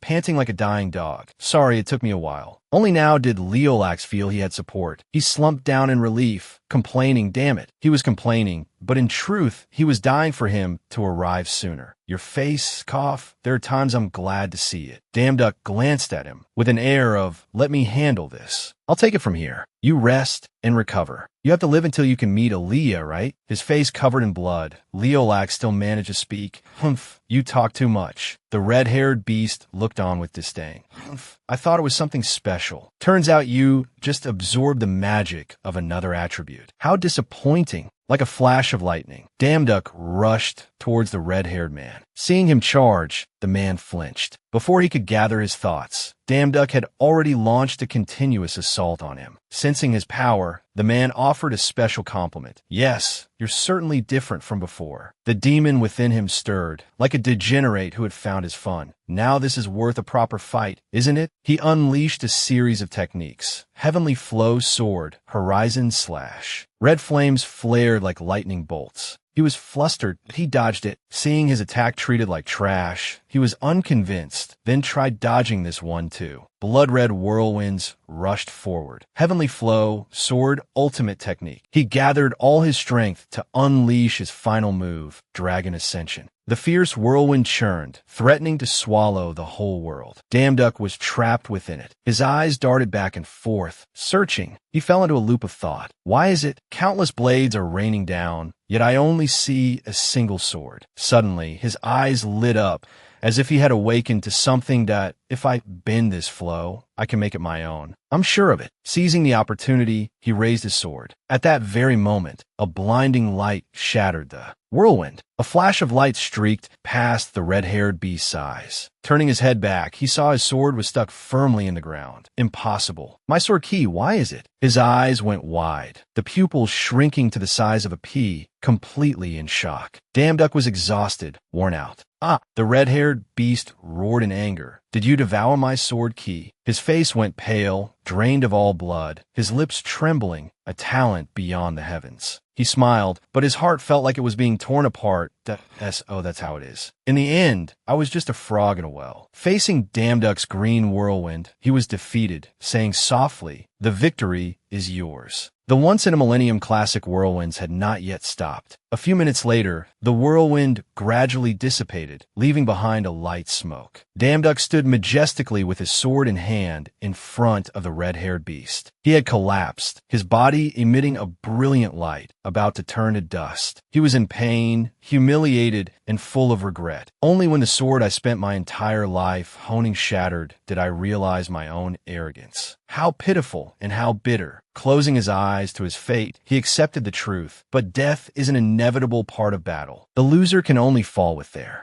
regrets. With no regrets left, even as he turned to dust, he was content to have fought a master like you was an honor. The system displayed a series of notifications. New power awakened. Absorb the power of the ancient sword god. Reborn as the true sword god. Promoted to supreme high god of the sword. Damduck closed his eyes and sighed. Leolax, covered in blood, dragged himself closer to him. He was out of breath, but still managed to say, "Humph, now you've really turned into a monster." Turning his head, Damduck was startled. Leolax. Leolax was on the verge of death, coughing cough, as if to tear his throat out. Damduck was alarmed, worried about his wounds. "Your wounds are too severe. Don't try to move too much." Leolax glanced at the vortex in the distance, signaling, "It's fine, I can still endure it. Besides, don't worry about me. Go quickly. I just need to recover a bit, and I'll follow right after." Cough. Damduck thought to himself, "You're about to die, and you're still putting on a brave face." But he still said gently, "Don't push yourself. Recover properly. Do you remember our contract from back then? Thanks to it, I can summon you anytime." Leolax recalled the agreement he had made that, "I don't care about that. As long as I can find Aaliyah, I'll do anything." And Damduck had agreed. "You mean as long as you find Aaliyah, you'll do anything?" He seemed to have a head injury, but Leolax's memory was unaffected. He replied, "The master-disciple contract, right? I remember." Hearing the answer, Damduck was relieved. "All right then, I'm going." The scene changes to a room with countless pillars. A voice louder than a megaphone boomed. "I can't believe you dare to shamelessly appear before me like this. You dare to come to this place on your own." Damduck was struggling against a heaven-sent punch. The voice continued to echo. "What on earth are you plotting?" The smith god Hephaestus, furious, rushed towards Damduck. "Get out of Olympus immediately, you evil being." Damduck gritted his teeth, his eyes wide, his brows furrowed, trying to use his sword to block the attack from Hephaestus. The smith god Hephaestus was enraged, his eyes white, his teeth clenched fiercely, his whole body erupting in a furious flame, shouting at Damduck, "Leave Olympus at once, you evil being." Damduck kept his eyes wide, his voice panicked. "Lord Hephaestus, what are you doing?" Hephaestus was furious. "How dare you bring that filthy, evil aura into Olympus? He clenched his hand into a fist, raising it to strike him.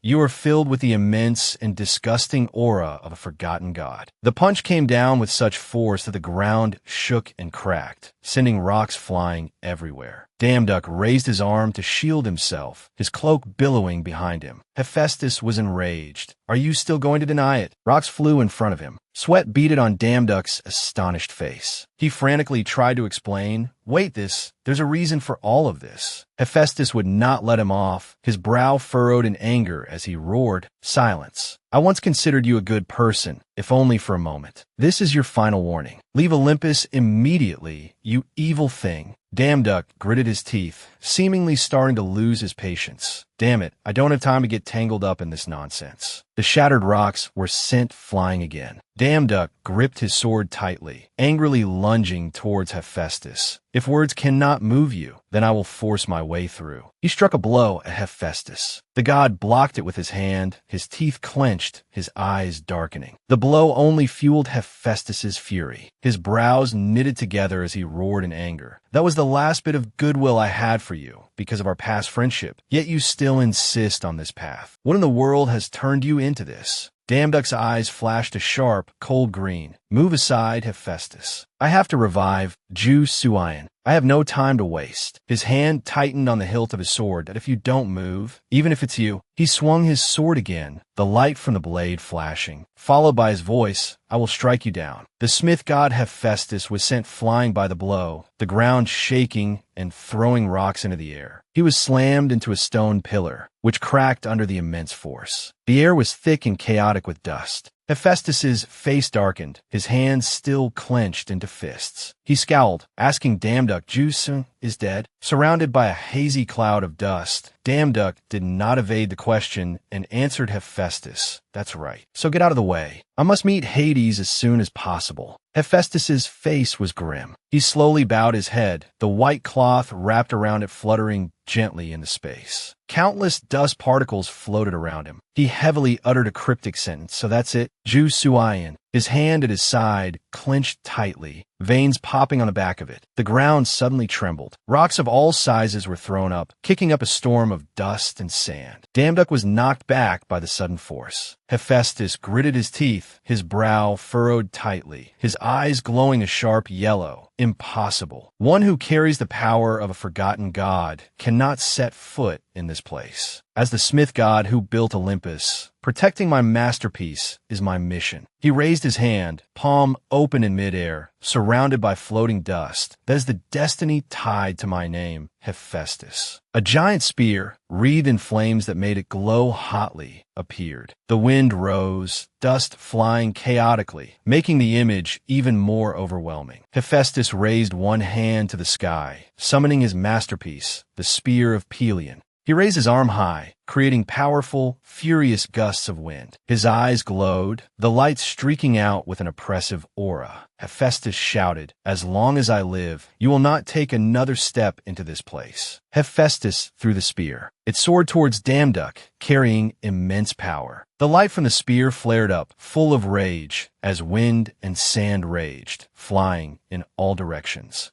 Damduck gritted his teeth, his hair covering his eyes, but unable to hide his anger. It seems words cannot move you, Hephaestus. His hand gripped his sword hilt tightly as he growled at the smith god Hephaestus. You brought this upon yourself. He unleashed an attack, creating a powerful beam of light. Dust and smoke were blown through the air, weaving through the strands of his hair, whipping in the wind and sand. Damduck roared, heavenly flow sword, horizon splitting, slash. Hephaestus was hit, blood splattering everywhere. He gritted his teeth in pain, his brows knitted tightly, one eye forced shut by the pain shooting to his brain. Cough. Hephaestus tried to resist, planting his feet to support his collapsing body. Blood from his wound stained the ground. He tried to endure until the end. Oh, no way. Damduck frowned, loudly giving Hephaestus one last piece of advice. Stop it, Hephaestus. The battle is decided. Stop and get out of the way. Hephaestus was not subdued, resiliently refusing to give up. He was bleeding profusely, the blood spreading across his muscular skin. He roared, "Summon Masterpiece." In his hand appeared a sphere of power, the space a mix of light from the power and his blood, Clam Soles. A shocking explosion left the surroundings filled with nothing but smoke and dust. The thick dust lingered in the air.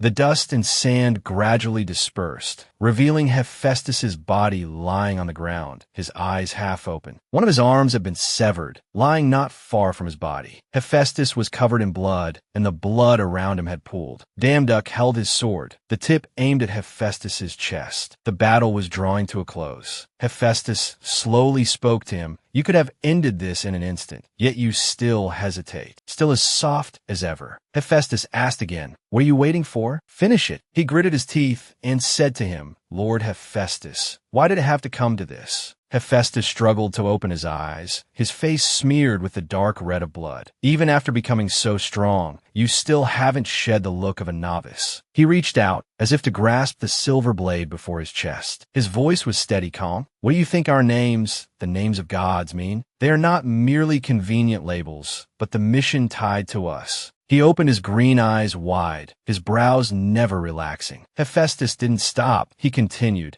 "And for one who cannot protect the mission tied to their name, there is only one end: to be forgotten, to become a lost god." He pulled the silver sword sharply, causing it to pierce his own chest, and blood spurted out. Hephaestus gave a smile, his eyes narrowing, his brows furrowed down. He accepted his fate. A red halo emanated from his body, white crystals floating up. He spoke his last words to him, "I am sorry. Even though I knew your intentions, I could not abandon my mission. Until the very end, cough, I still wanted to exist as Hephaestus. I do not resent you. It's just that we each have something we cannot give up. That is all." Damduck watched him slowly fade away. His green eyes were filled with bitterness. He murmured, "Lord Hephaestus." The smith god Hephaestus vanished, becoming a red halo that flew with the white crystal particles, dissolving into nothingness. Damduck stood there, stunned, his hands tightly gripping the sword that had just ended him. Beneath his feet was the shattered ground, and in the air, Hephaestus's voice still lingered, "Go and accomplish what you desire." He gritted his teeth, trying to suppress his emotions that "I'm sorry" and "thank you." Just then, the system displayed a notification, "New power unlocked." You can now fully understand all equipment and items, and all beneficial effects are doubled. All characteristics of Excalibur, the legend, are released. King Arthur's composure, advent of King Arthur. The hand holding his sword moved slightly. The system continued to announce, "King of Heroes, the advent of Excalibur effect is always active. Knights of the Round Table, all who follow you are granted the blessing of the King of Heroes." All that remained was the aftermath of the battle, smoke, dust, and rocks everywhere. He lifted his sword, saying softly, "Let's go." Beneath his feet, dust swirled with his movement. Ahead was a massive castle under a strange blue sky, filled with powerful lightning strikes. He took a step, walking decisively towards the castle, leaving strange auras behind him. In Greek mythology, there's a famous story. Orpheus, wanting to revive his beloved wife Eurydice, pleaded with Hades and played his lyre, moving even the underworld. He took his wife's hand, walking up the stone steps on bare feet, leading her towards the cave entrance. In the end, he was allowed to bring his wife back to the world of the living. The stars twinkled brightly against the deep black sky. Although they did not have a happy ending in the end, Damduck was resolute, his gaze fixed forward, determined. "But I will be different." Thunder crashed across the strange green sky. A bolt of lightning struck in front of him, bringing a threatening blue-white light and creating a gust of wind that blew his cloak open. The thunderstorm still raged. Amidst the mysterious black smoke, Hades appeared, holding some kind of dark power in his hand. He stood on the city gate, speaking to Damduck from a distance. "Due to the special circumstances, I will turn a blind eye this time. Get lost." Damduck replied decisively, "I can't." He held his sword in one hand, the other clenched into a fist, and looked up at Hades in the distance, continuing calmly, "Until Jusian is revived, I will not leave." A purple energy flared up, radiating from Hades. He was contemptuous. How ridiculous. That energy was like a purple flame rising from Hades's feet. He continued, I never thought someone would dare to stand before the god of the dead and brazenly declare they will revive a spirit. The sky was filled with ferocious thunderstorms, the strong wind making Hades's cloak billow. He put his hands in his pockets. It seems you're tired of living. Damduck was not afraid, his hands still gripping the silver sword. Confronting Hades,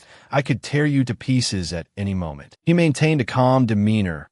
Ju Suayan will be revived. He leaned forward, pointing the tip of his sword at him, his sharp green eyes flashing, saying without deference, and by the way, I don't need your permission. A black and purple vortex appeared behind Hades, emitting purple lightning bolts. Hades's face was grim, displeased. It seems you're quite eager to follow the one who went before you. A whirlwind rose. Hades still had his hands in his pockets. There's no more time. Let's end this quickly. A bolt of lightning shot fiercely towards Damduck. He gripped his sword with both hands, ready to fight. Hades's voice rang out coldly. The system appeared again. Shoes of Hermes, reinforced by the power of Hephaestus, no longer consumed divine power. Just then, a small white wing grew out of his shoe. Another bolt of lightning struck towards him, its contact with the ground creating a considerable shockwave. Damduck flew up, flipped his body, and dodged the attack. The system chimed again, activating a combo, Hermes shoes, with the skill Gale Glide. He strained his eyes, glancing behind him. Damduck changed his stance, leaped up, and gripped the hilt of his sword, charging forward, the blade glowing a golden white. Sand and wind were blown away as he slashed towards Hades, the sword's path creating a sharp streak of light. He was completely unfazed, keeping his hand in his pocket, his body hovering some distance above the ground. The light from the aura of power around him reflected on the side of Hades' face. He was calm, truly a dull mind. You must have experienced it during our fight. Dust and rock flew up with the wind. Hades pointed a hand towards Damduck. Those mediocre slashes can't even leave a scratch on me. A purple aura of light enveloped the surroundings. The two stood facing each other. He still pointed at him, continuing, Death is but another name for me. Hades glared angrily. Do you dare think you can confront death itself in the middle of the underworld? Damduck's eyes widened, the wind blowing his hair back. A large, blinding flash of light erupted, causing the ground to tremble and crack. The smoke, dust, and rocks gradually settled. Dust was slowly settling all around. Damduck spread his legs wide, standing firmly on the ground, one hand holding his sword out to the side, the strong wind blowing his cloak. A blue light shone, reflecting on the side of his face. He opened his mouth to reply, It seems you're delusional, but I didn't fly up to counterattack. The system called out again, dark flame, frost, lightning, merged three attributes. He tightened his grip on the sword that was emitting a blue light, slowly. I didn't see it when I arrived,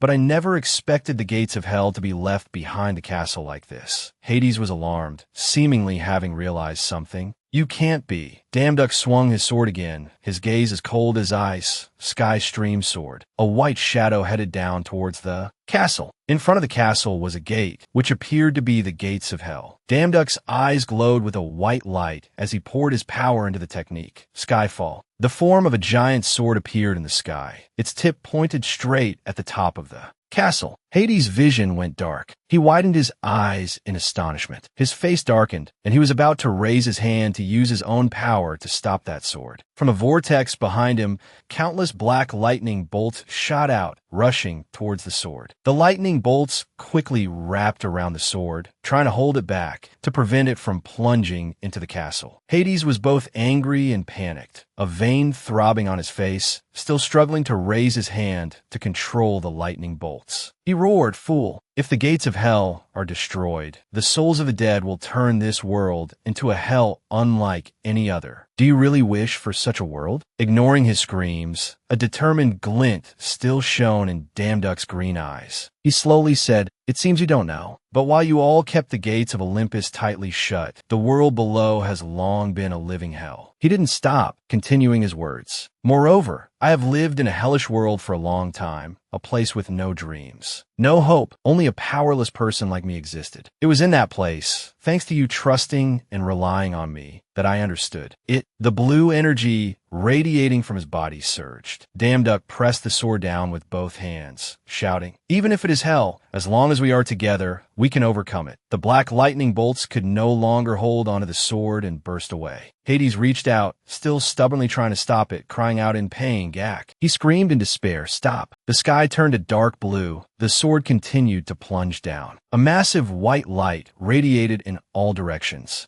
Damduck appeared in a white void. He was startled. "This is..." Another voice rang out, causing him to widen his eyes. "I knew you were stubborn, but I didn't expect it to be to this extent." He turned his head to look. A long-haired black girl was standing behind him. She spoke again. "Did you come looking for me?" Su-yun spoke gently to Damduck. "You caused such a commotion that the entire underworld shook." Damduck's eyes widened with joy, his voice unable to hide his happiness. "Su-yun, do you know how much I missed you? Come on, let's go back together." Su-yun said softly, "It's too late, you fool." Some cherry blossom petals appeared around them, floating in the space. Damduck froze, his eyes wide, a drop of sweat trickling down the side of his face. He hesitated and asked again, What do you mean it's too late?" The wind picked up, carrying the petals with it, and his hair was also blown about. He closed one eye, bewildered. "Are these petals from Samshin?" She closed her eyes, calmly replying, "It's time. I have to go." Damduck started to panic, covering his mouth with one hand, frowning as he said to her, "Su-yun, are you planning to turn back time again? Charles has already realized you're regressing. If you go back in this state, no one knows what will happen." She kept her eyes closed, gently. "Even so, I still have to go." A corner of the past in her subconscious appeared. There, a woman whose hair, body, and eyelashes were all pure white asked Su-yun, "Truly, is that what you desire?" The first child, to embrace the memories of the past and yearn for an eternal reincarnation. The person looked towards Su-yun, who was then in the form of a child. "Think again. Do you truly understand the meaning of those words? That thing called eternity is filled with a loneliness and pain so great, it's impossible to imagine. Shackles that prevent you from moving forward. A flower that is never allowed to wither, even when it has wilted to its core. That is truly the most terrible curse I can bestow." The corners of the person's eyes welled with tears, asking her hesitantly, "Even so, do you still desire it?" Su-yun firmly clenched her small hand, answering decisively, "Yes, mother. I want to help that child so he doesn't lose his way." Returning to the present,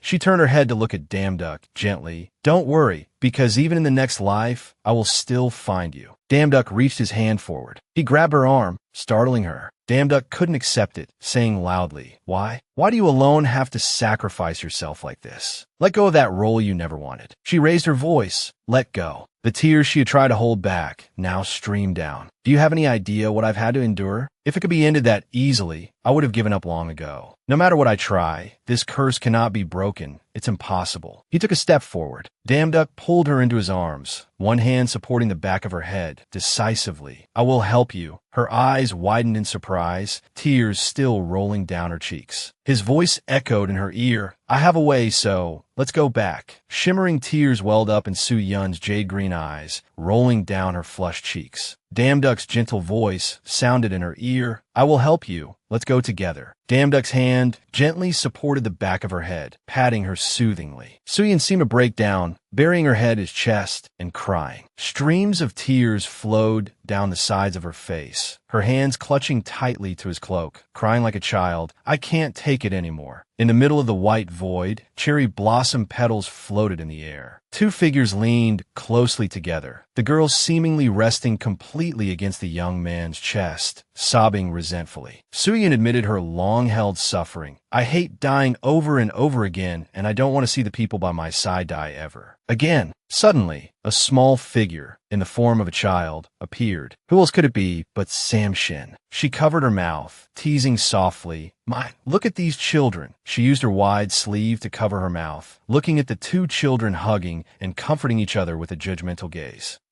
Phew, how embarrassing." Damduck was startled by this sudden appearance. Lady Samshin. The two hurriedly separated, shyly turning their faces away, their flustered cheeks blushing red. Samshin acted as if nothing had happened, calmly. Just when things were getting good, I had to go and interrupt. Her eyes curved into a smile as she looked up at the two who were blushing beet red. What's there to be shy about? It's a completely natural thing. She narrowed her eyes and began to speak seriously. All right, that's enough teasing. I just heard something very important. That's right, that you want to refuse regression. She stood opposite the two, continuing, do you know? Regression isn't simply about turning back time. A sky with countless twinkling stars on a mystical blue-purple background appeared, sparking the imagination. Samshin gently explained, regression, first and foremost, is always rebirth. That's right, it's like closing a half-written book and starting to write a completely new one. The cycle of life and death. Rebirth is a giant wave that creates this world, something that cannot and should not be pushed against the current. She raised her small hand, catching a floating petal. The reason why Gaia chose to use that method is precisely because she understood this. Therefore, your words about wanting to refuse regression also mean that you are refusing rebirth. Samshin fiddled with the petal in her hand, her eyelashes lowered slightly, her face showing a pensive expression. Answer me, if a Samshin who governs life and birth. A gust of wind blew past, causing her two pigtails, long skirt hem, and wide sleeves to flutter. Samshin's expression did not change. Continues, in my own name, in the name of my mission, says that I will not allow it. Would you still want to proceed? She lifted her eyelids, looking straight into Damduk's eyes. This child, you will obediently go back, won't you? His eyes widened, his eyebrows drooped, and a drop of sweat rolled down the side of his cheek. Damduk held out his hand, summoning his sword from a golden-white halo of light. I've decided. Samshin's face darkened. Suyin was a little worried and also broke out in a cold sweat. Damduk gripped the hilt of his sword decisively. I will not let Suyun continue to be a sacrifice for this world. Samshin was somber, her small hands clenched in front of her chest. He pointed the tip of his sword at her, affirming, even if it goes against the will of Lady Samshin. She suddenly brought a hand to her mouth, her lips curling into a slight smile. Phew. She waved her hand, turning the sword back into Baxian's form, to Damduk's astonishment. She yelled, put that sword away, you brat. Baxian dazedly turned her head to look at him. Damduk was surprised. No way. She dispelled the transformation of Beelzebub. Samshin sighed, chiding him with her hands on her hips. Hi, even if your past life memories haven't fully recovered, can't you recognize who I am? Damduk, still being scolded, was dazed and confused.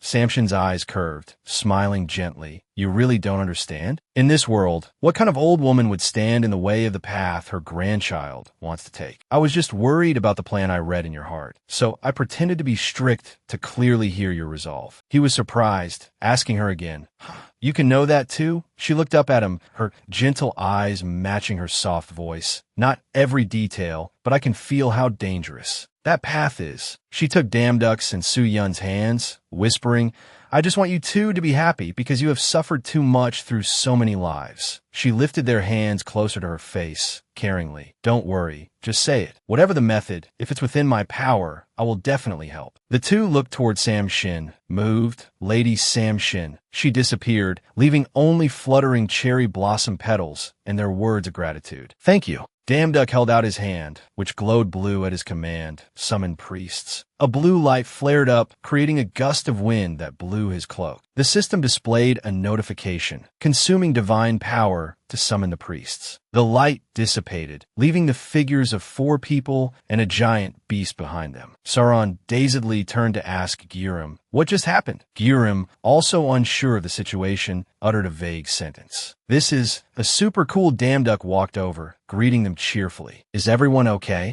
Sauron saw Suyun behind him and said softly, Sister Soyin. Seeing this, Suyun was also about to greet them. Everyone. Sauron was emotional, running to hug her tightly. Sister Soyin. Sauron burst into tears, hugging Sun tightly and sobbing, sob, sob. Do you know how much I missed you? Seeing this, Sun was also helpless, patting her to comfort her. Hearing this, Damduck turned back with a start, his eyes aghast. He was astonished. What? Hearing this, Damduck turned back with a start, his eyes aghast. He was astonished. What? Sauron pointed a finger straight at Damduck's face. Loudly, don't do such reckless things anymore. It's better to let Damduck go and have you come save him. Damduck, suddenly dragged into it, also spoke up. Hey, that's too harsh. Over here, Gyurim turned to Pow to get acquainted. Hey, nice to meet you. You're the Pow he brought back from the pyramid, right? Pow also greeted him.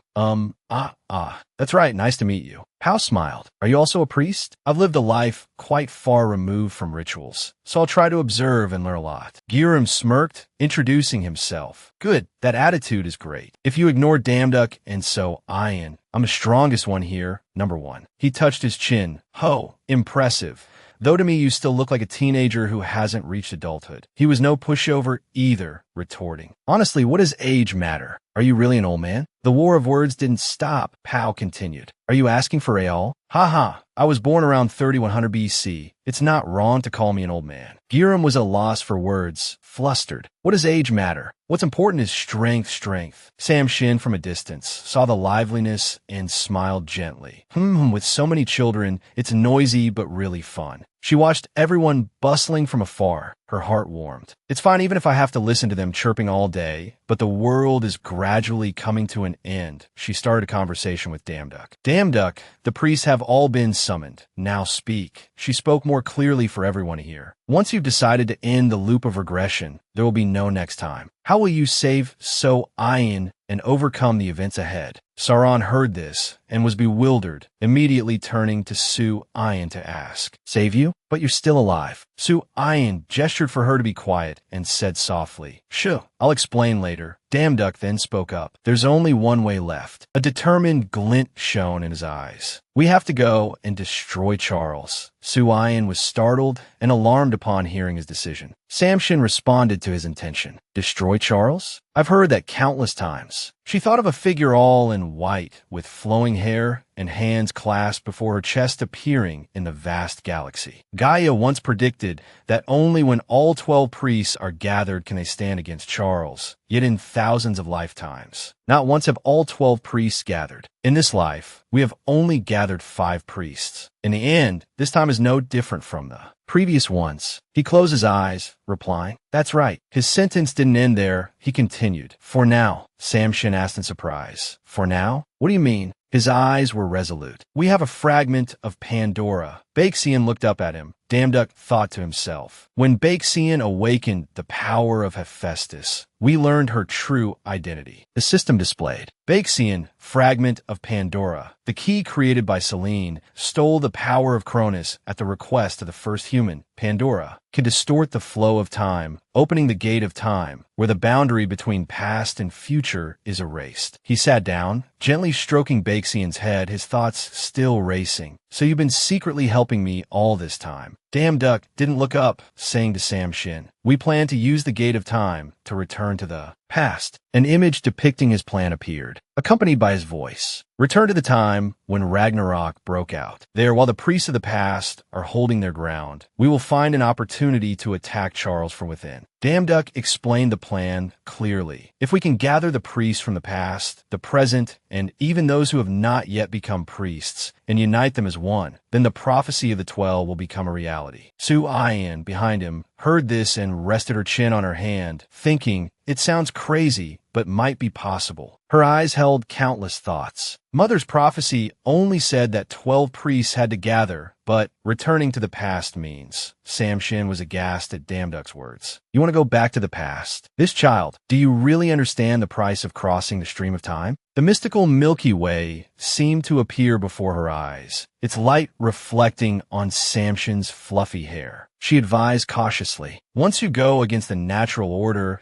you will become beings alien to this world, no longer belonging to the blessings of the gods, nor within the order of the world. Once you leave my sight, you will never be able to reincarnate or be reborn again. Her face was somber, filled with deep thought. She asked softly, Damduck, my child, do you really want to give up everything to walk that path? He placed a hand on his chest, affirming his decision to her. Yes, I am prepared. His voice was steely, resolute. No matter what price I have to pay, I still believe that this is the path I must take. He turned his head to look at the priests. So, I also want to hear your thoughts. It's time to choose to walk this path with me, or he faced the 5 priests, asking clearly, will you go back to live another human life within the cycle of reincarnation? Damduck didn't stop, continuing firmly. I can swear, even if you are no longer by my side in the end, I will not hold any resentment. Gyurem crossed his arms, grinning. What are you saying? Are you planning to leave me behind? Saran also waved her hand leisurely, smiling lightly. I've lived this long without even knowing if reincarnation was real in the first place, so I'm fine with continuing to live like this. Eden also spoke without hesitation. My loyalty has always belonged to the Master God. That is my answer. Pao also replied strongly. You are the one who freed us. I will not live another life in my own cowardice. Leolax followed suit. Reincarnation or anything else doesn't matter. All I want is a world where I can live peacefully with my younger brother. Damduck was a mixture of surprised and moved, his eyes wide. Everyone, Su Ayin finally spoke. It's too early to be moved. We haven't even started yet, right? She tilted her head gently. When everything is over, let's celebrate to our heart's content. Damduck looked at her, smiling softly. Yeah, Samshin stepped forward, her voice soft. So everyone has made up their minds. Cherry blossoms flew in the air again. Samshin continued with reluctance. Cherry is something so foreign to me. Wanting to reach out and hold on to you all must just be my clumsy greed. Damduck looked at her, stunned, his voice low. Lady Samshin. She stood opposite the priests and the two, Damduck and Su Ayin, her voice tinged with unwillingness. However, as a grandmother who loves her grandchild, and also as the one who governs reincarnation, I bless the path you will walk, even if this is the last time. She narrowed her eyes, a tear glistening on her trembling eyelashes. She smiled gently. Go forth, my beloved children. Samshin disappeared with the cherry blossoms, leaving behind a message. I hope that you will not lose your way and can live a peaceful life. The petals stopped flying in midair, falling in front of Damduck's shoes. He stood before the group, his eyes filled with determination as he looked forward. Now let's go. A large rocky mountain stood tall, piercing the blue sky. Surrounded by clouds and mist, his voice echoed across the region. To the holy temple of Zeus, before the gates of the royal battle altar, giant stone pillars were enduring a fierce attack, with a brilliant blue light spreading, sending fragments of rock and clouds of dust flying everywhere. The guard in the iron helmet with a tuft of yellow hair sticking out ran in breathlessly to report. Zeus doesn't seem to know what's happening yet. Still sitting leisurely on his throne, Lord Zeus, the god sword has already advanced to the very gates of the royal battle altar. Outside the gates, Saran and Gyurem were continuously attacking the temple, causing it to explode with a dazzling golden fire. The guard was still inside reporting. The priests he brought with him are brazenly destroying the temple without any reverence. On the other side, Leolax and his comrades were still determined to shatter the giant stone pillars, sending rocks flying everywhere. His reporting voice began to sound anxious. With our current forces, we don't have the strength to stop them. If this goes on, then, boom. Before he could finish, dust and smoke continuously flew in. A light shone directly on his back, startling him into silence. It turned out Damduck and his comrades had already broken in. He walked in gallantly, holding his sword, his voice mocking. So you were hiding here, Zeus? Damduck continued to insult him. The world is ending, yet you've locked the doors like coward. Does it feel good? At this, his eyebrows furrowed, his eyes sharp and angry. He lunged forward, snarling. You.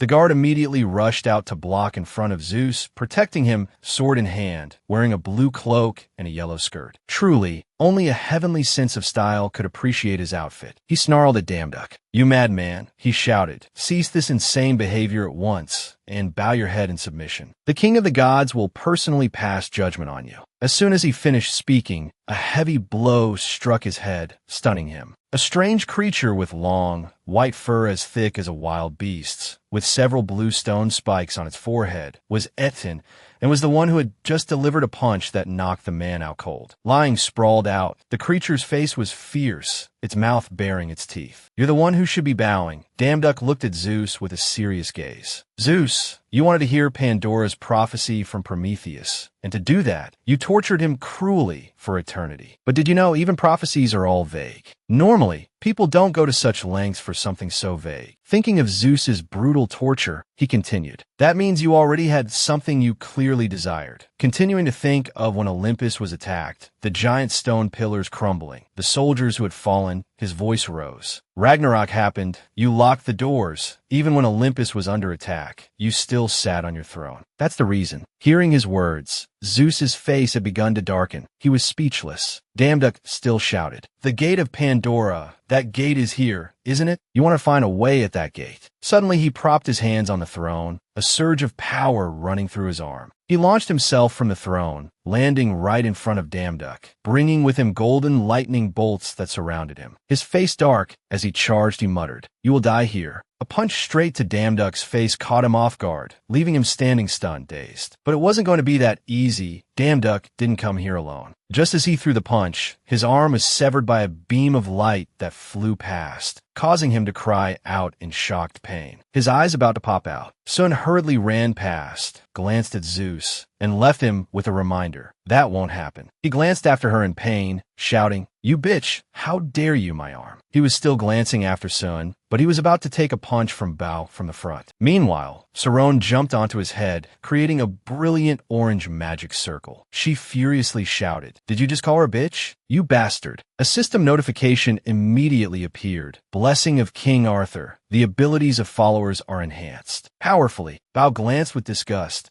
He threw a punch that dislocated Zeus's jaw. His eyes rolled back as he gritted his teeth and endured. Not stopping there, Saron glared and yelled, eat this. He was surrounded by a fiery vortex. She screamed, get lost, causing him to howl in pain and hope. Lessness, still not stopping. Leolax charged forward with a massive sword. Leolax and Gurium, one on each side, swung their swords and slashed, leaving him stunned and unable to do anything else. An explosion erupted. Boom! A violent explosion with a brilliant orange light sent earth and rocks flying everywhere. Damduck, sword in hand, approached the site of the recent explosion, thinking to himself, as expected, I knew something was strange. Why didn't he dodge and instead blocked it head-on? To intentionally block a blow when he could have easily dodged it is truly. He stood before a dazzling golden gate, designed in a circle with symmetrical patterns of the sun and constellations, like a portal to another dimension or absolute power. He couldn't help but exclaim, perhaps it's more logical to assume he did that to protect something hidden behind him. Damduck stared at the gate. I can't believe he was hiding something like this. What are you thinking, Zeus? By now, he was lying sprawled out, face down on the ground, his back covered in countless wounds. Snow White joyfully ran over. The crescent moon shape on Snow White's forehead suddenly emitted a strange golden light. The crescent moon on the gate also emitted the exact same light, as if the two moons were resonating with each other. Suddenly, Pandora appeared from the golden light, her voice sad. It has been a long, long wait. Pandora immediately moved in front of Damduck. Finally, you have come for me, the child who will save the world. He was a little disbelieving, his lips parting. Pandora. Pandora's whole body emitted a golden light. Yes, although I have seen you in the world of consciousness, your appearance in the real world is not much different. In an eternity of time, maintaining one's original form is not an easy task. He looked at Pandora with a confused expression. Back then, too, why did you help me? Pandora, what is your true purpose? She took a rainbow-colored gem from the gate and reassured Damduck, do not worry, because you and I are looking in the same direction. That is why I can entrust my power to you. Pandora gave the gem to Damduck, who held it in his hand, slightly stunned. She continued, this essence containing my soul and the power of Kronos, a power that transcends time itself. Only you can use it properly. A system notification appeared. Accept new power. Gurium, witnessing everything from behind, asked, with that power, we can go fight chaos, right? Sun, also standing there watching, replied, yes. Suddenly, from behind Gurium, Zeus had gotten up, his face blackened, the marks of the 2 slashes from before still on his chest. His eyes shone brightly like car headlights, but it seemed Gurium still hadn't noticed and continued. The final battle is finally here. A stream of golden light, like an electric spark, suddenly shot past. Zeus, his body surrounded by dazzling golden sparks, lunged to grab Pandora, causing Damduck to startle and freeze on the spot. Like a mental patient who had just escaped an asylum, he glared with the whites of his eyes showing and roared, "I've been waiting for this exact moment, Pandora." Damduck finally snapped out of it, tightening his grip on his sword, causing it to glow, and shouted, "Out, Zeus!" He glanced over, drew his leg back. Wham! A kick sent Damduck flying backward. He squeezed Pandora tightly, causing her to choke. He gritted his teeth. "Ah, Pandora, you foolish wench." His pupils dilated. He bared his teeth in a grin, his face contorted,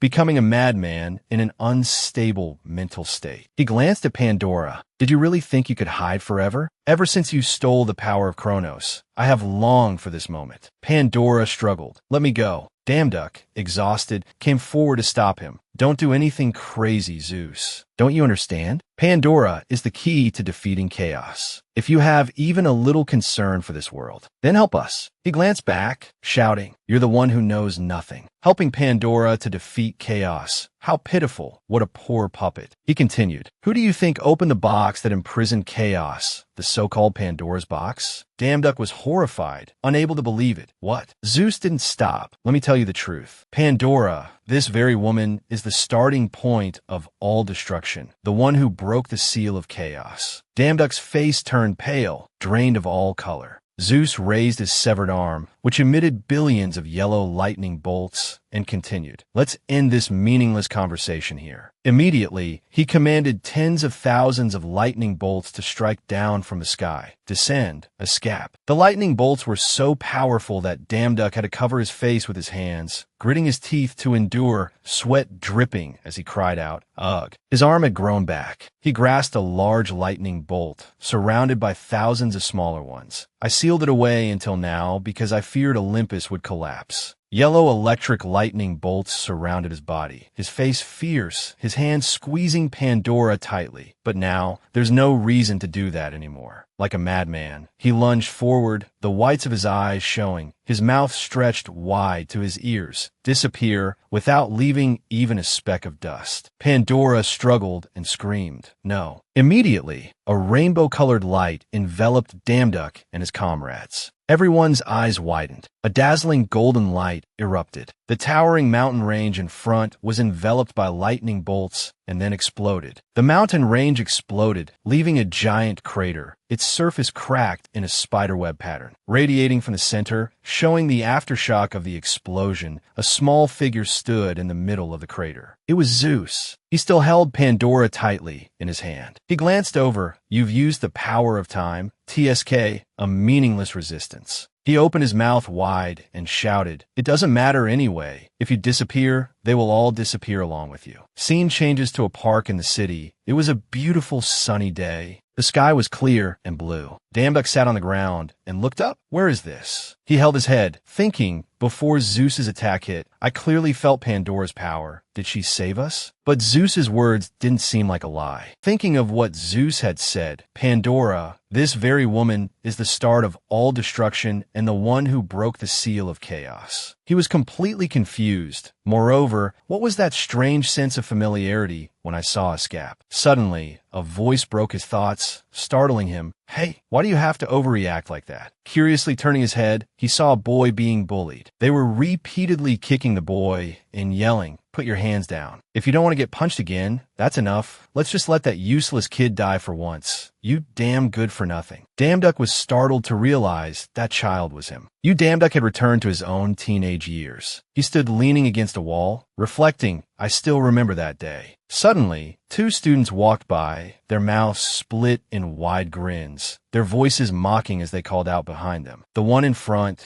carrying a pair of shoes over his shoulder, spoke up, "You bastard, you beggar, I'm going to throw your shoes in that trash can over there. Go find them yourself." The one next to him immediately added, "No talent, nothing to your name. If you just drop dead, no one would even bother looking for you, right? He recalled, the private school I nearly killed myself studying to get into with the highest score on the written exam. I went to directly confront the bully who was spreading baseless rumors that I got in through the non-talented quota, and that's what led to everything. In the late afternoon, on a street corner, a cry could be heard, sob sob. Continuing you damn duck stream of memories, the image of his shoes in the trash can, the day his efforts were denied by others. A streetlight shone down. The memory continued. The day I felt the world called talent was blocking my path. The day that strange words of comfort from someone kept haunting me. The past you damn duck was sitting huddled against a wall. The inferiority complex from that day clung to me for a long time, causing me to blame even the smallest failures on my lack of talent. But then, when I actually gained abilities that were second to none, I came to understand something. In the happiest moments of my life, whether I had talent or not didn't matter at all. His train of thought ended and he sighed, phew.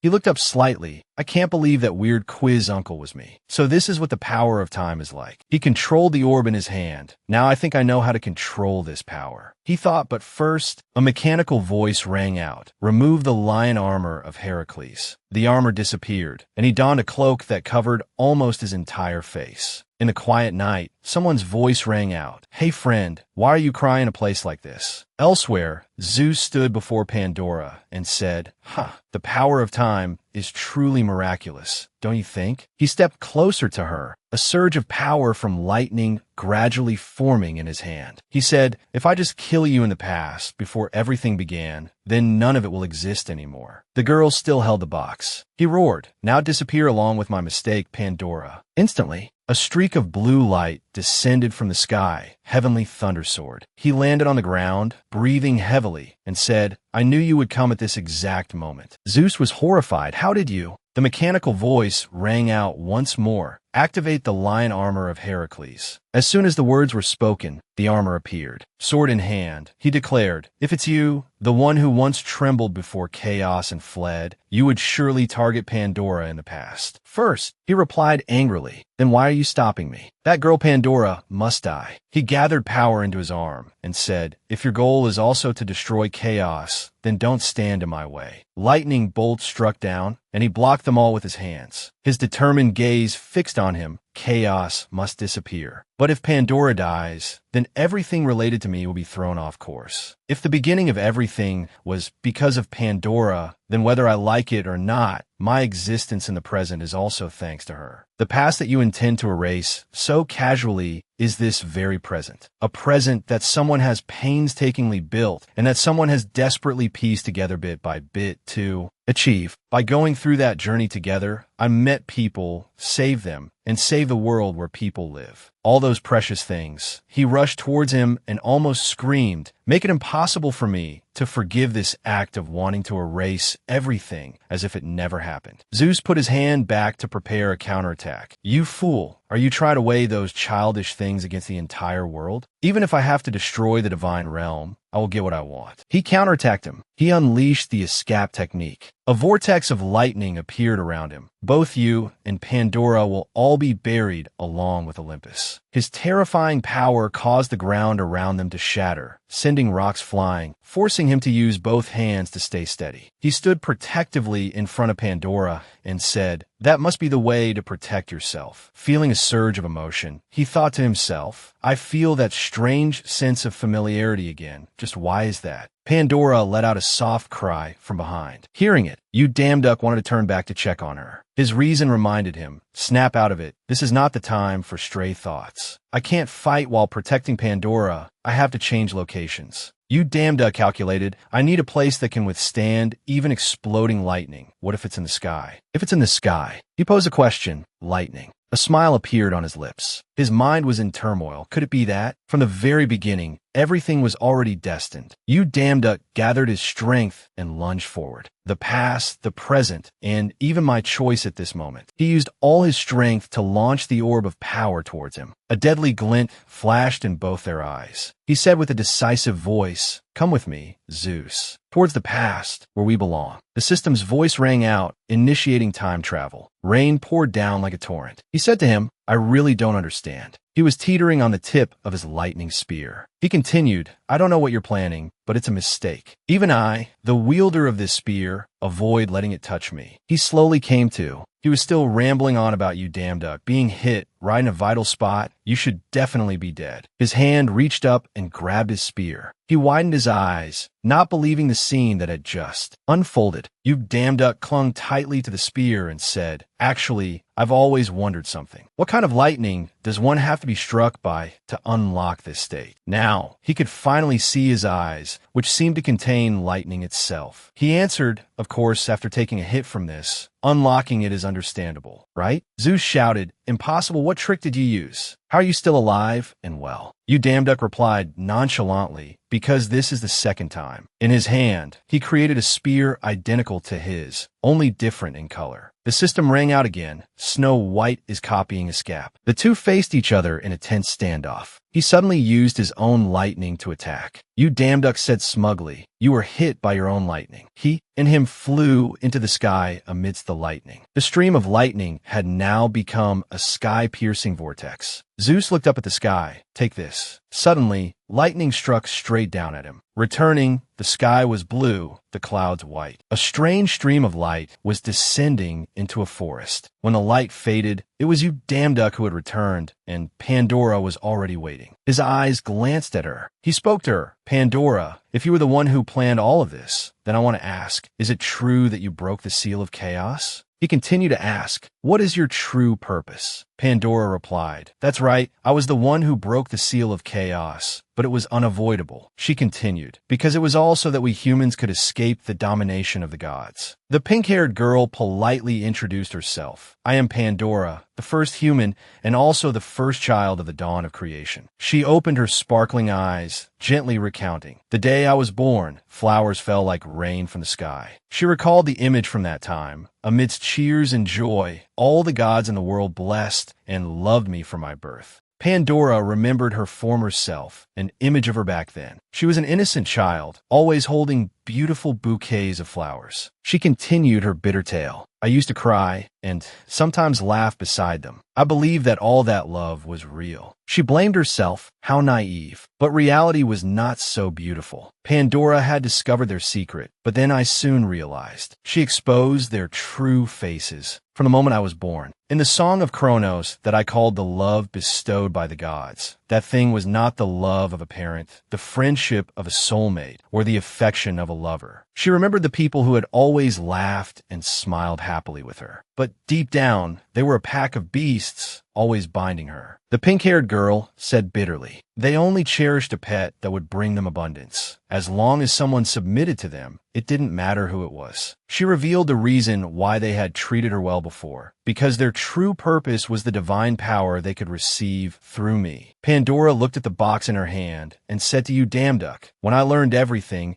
I acted to change this tragic reality and planned to open Pandora's box. He asked angrily, but if it turns the world into this, what's the use of it all? He reproached her. Do you know what chaos did after that box was opened? Pandora ignored his scolding, calmly replying, yes, I heard everything from Prometheus. She looked at the young man before her, you damn duck, and continued, what the future will be like, and the fact that I would come to this place was already destiny. Even so, the reason I opened the box. She hugged the box tightly in her hands and explained, because it was the only way to stop her. You damn duck asked, confused. Her, you knew what would happen and still had to stop her? Who is she anyway? Wanting to hide that person's identity. Pandora could only say, I can't say. She continued to speak in cryptic, hard-to-understand words, as long as the system exists, because she is listening to everything through that system. He asked in surprise, the system? What do you mean? Pandora maintained her calm expression and replied, I'm sorry, it's frustrating, isn't it? I myself regret that I can't explain everything clearly, but I did it all just to protect humans. Yes, that's all. I hope you understand that. The sky was clear and blue. Amidst the quiet forest, the two of them continued to talk. You damn duck spoke up. You say it's to protect humanity from the gods, but you caused the world to fall into ruin. He asked her with a somber face. So what's the point in the end? He looked at Pandora seriously and said, to be honest, even if I'm called selfish, I still have a reason to keep you alive. You are the culprit who made the world like this. Yu Damduck picked up the sword from the ground and said, "Don't expect me to understand you, because I will never understand if the fact that I can't kill you is also part of your plan." He didn't say much more and brought the sword close to Pandora's neck. Then perhaps Zeus's words were right. She just closed her eyes, waiting for death. Seeing that he still hadn't acted, she slowly opened her eyes. He was speaking, then hesitated. So, the system suddenly displayed a notification. "I will form a priest contract with Pandora." Yu Damduck coldly advised her, "Your plan, your trust, your fate, or whatever, let it all go right here." She was very surprised to hear his next words. "And hand it over to me. That is the only choice you can make right now." The two stood facing each other in silence for a moment. He had also lowered his sword, and she finally opened her mouth. "I understand," feeling that she had spoken over him. She corrected herself. "No, I have understood." The system appeared once again. Priest contract completed. Pandora bowed her head and said softly, "To the child of salvation, I hope that you will be the one to end all of this." The system announced in succession, "All of Kronos' power has been received, preparing for time travel as soon as the priest. Summoning is complete." Yu Damduck just coldly left a sentence and turned to leave. "All right, leave it to me." The system announced, "Immediately after the Ragnarok event, we'll teleport to the fairy realm." Suddenly he stopped and said, "Oh, and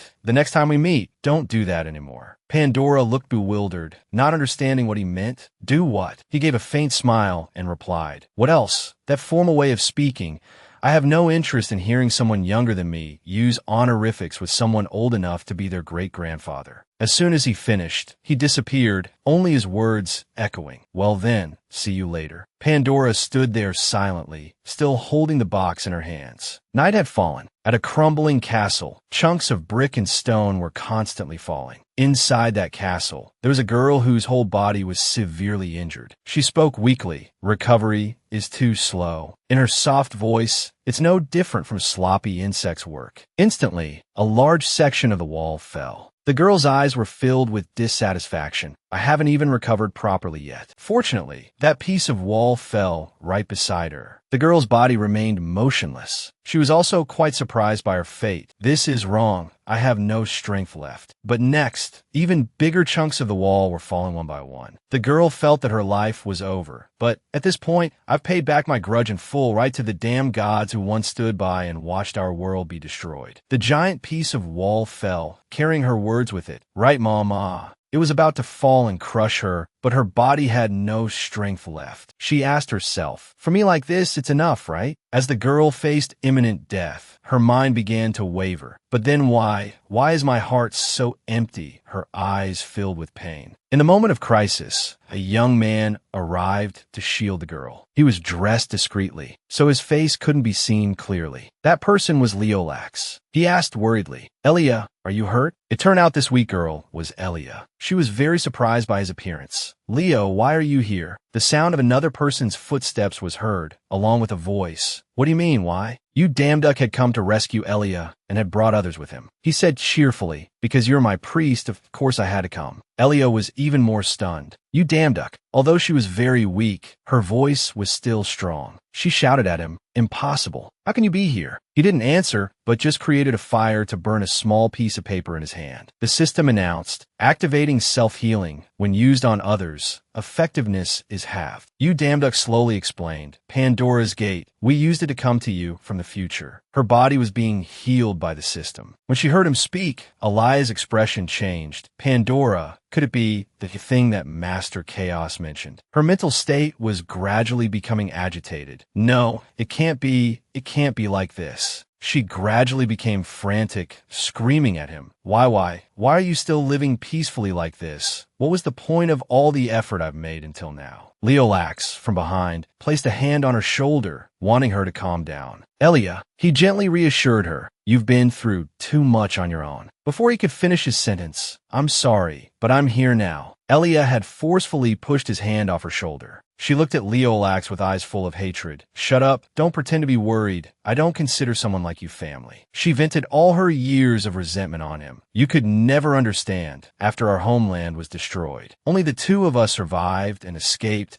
how miserable I was. Everyone we ever knew is dead. Our friends, our grandparents, and even mom and dad. At this point, Elia could no longer hold back her tears. And yet, how can you live so peacefully in a new world like this, as if nothing happened? I just wanted to die. I regretted so much not dying with everyone back then. She recounted everything she had been through. Do you know what's even more tragic? The one who gave me a purpose to keep living wasn't you. It was Charles, the one who destroyed our homeland. He said if I helped him complete his retribution, he would return my homeland to me. And he also told me the truth about the gods who bombarded our world like a shield. I was so desperate that I clung to even those words. Since then, I've always lived by his words, just for revenge to return to the old world. I even took the hand of the enemy. Elia choked up, and yet you, Leolux, who had been grim-faced until now, finally spoke softly. When I first fell into that strange world, I also recounted what happened to me. I only thought about having to protect you. I believed it was my responsibility, and then I just struggled obsessively. His eyes were also filled with unspeakable suffering. You said I lived as if nothing happened, but that's not true, Elia. I was also sad, pained, tormented, and very scared. Hearing him, Elia's shoulders slumped as she turned to look at him. Leolux continued to speak. While searching for a safe place, building a life, and under the pretext of protecting you, I became indifferent to you. He recalled the pain of the day she turned her back and left, the day you left in that form, the pain of losing my last relative. I couldn't bear the pain that you must have felt long before. I didn't understand it back then. Leolux sat down and spoke again. I just wanted to make things right, but I didn't know what was wrong, nor was there a way. I just kept searching for you. Whenever I heard news of someone turning into a monster, I dropped everything to run to that place. He recounted his first meeting with Ayu Damduk, and then he saw people who, though not related by blood, were bonded like family. He said sadly to Elia, "Only then did I understand my mistake. Family is not just a responsibility, but a place where we can truly rely on and trust each other. Though it's late, I'm sorry, Elia." Her eyes looked at him, full of astonishment. Her emotions surged, tears overflowing like a full glass. Elia choked out a reproach. Why? Why are you only telling me now? It's too late. My hands are so stained with blood that I can't turn back. Ayu Damduk approached from a distance and said to the two cousins, "If you want to make things right, there's still one last chance." He mentioned a strange space, a gloomy sky that could crack, a large tree branch piercing a building. He continued to speak. "I know where Charles is, and I have the ability to artificially open a dimensional gate." Ayu Damduk gently extended his hand to Elia. "We're going to catch Charles, and to do that, Elia, we definitely need your help." She was moved by his words. "Let's defeat Charles together and fix everything." Elia hesitated, ashamed.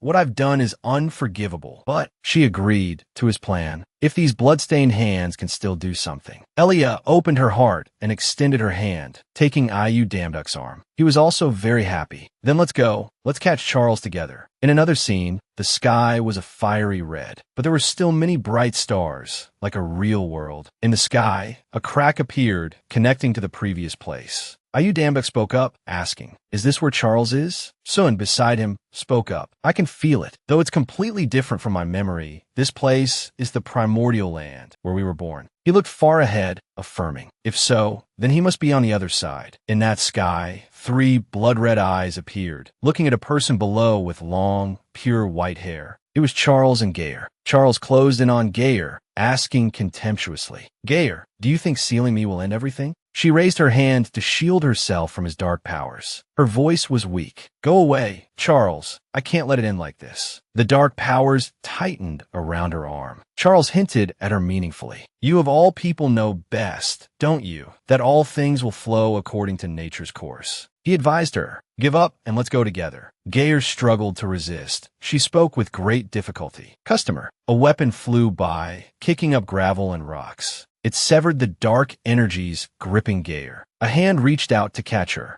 Sun gently held her in her arms, calling out worriedly, "Mother." Charles's eyes widened in surprise. He had recognized her as the child of the beginning. Then he aggressively directed his dark power towards the two of them. "Don't get in my way." Suddenly, a voice rang out from nowhere. Stop right there, Charles. A young man rushed to stand in front of her, the sword in his hand, cleaving his dark powers in two. Charles looked at Ayu Damduk before him and immediately scoffed. My child, he wanted to mimic Geyer's words. For mother's sake, stop, Charles. His eyes, filled with contempt, looked at them. Geyer, lying in Sun's arms, came to. Ugh. Sun looked down, worried. Mother, are you all right? She spoke with difficulty, word by word. My child. She looked at her with pleading eyes. Hurry. If you can't do it, everything will be devoured and disappear forever. Ayu Damduk, seeing the situation was not good, shouted loudly. Sun, get Geyer and retreat now. He himself used his strength to leap towards Charles. He used the technique Heavenly Flow Sword, Horizon Cleave, decisively slicing him in two. Despite being sliced in two, he was completely unharmed, instead provoking him. It's useless. He continued to taunt. All power originates from me. As he spoke, his form knitted back together, causing Ayu Damduk to grit his teeth in astonishment. Charles used his power to create terrifying humanoid monsters one by one in the air. Even the trivial power you all are using originally came from me. The first one, with an old face, warned, give up. The second one did the same. Sever ties. Then the third, accept it. And finally the fourth, emerge with me. All of them rushed towards him together. Damduk gritted his teeth, looking at them worriedly. Just one of them was trouble enough. A pair of hands holding a weapon appeared with a voice. Sword and body is one. After that sound, his teammates rushed forward one by one to block them. Giriam turned his head towards him and shouted loudly, Brother Damduk, leave these guys to us. While we buy time, you go and face Charles. Ayu Damduk immediately objected. No, it's too much for you alone. We have to work together. The pillar of earth under his feet suddenly shook, and a voice came through. Hurry up and go, you idiot. Elia appeared in front of him and said, Isn't a priest meant to be used at times like this? Ayu Damduk was very surprised as she stepped forward. Elia, she smiled faintly to reassure him. Those are just weakened copies of the original. Buying some time is no problem at all. And you have Charles's former right hand here. What's to worry about? What are you still hesitating for? Hurry and go. Only you can defeat him and give us a chance to live. Ayu Damduk paused for a moment. He gripped the sword in his hand tightly. Elia had convinced him. He was determined to go and fight Charles. All right, I'm counting on you all.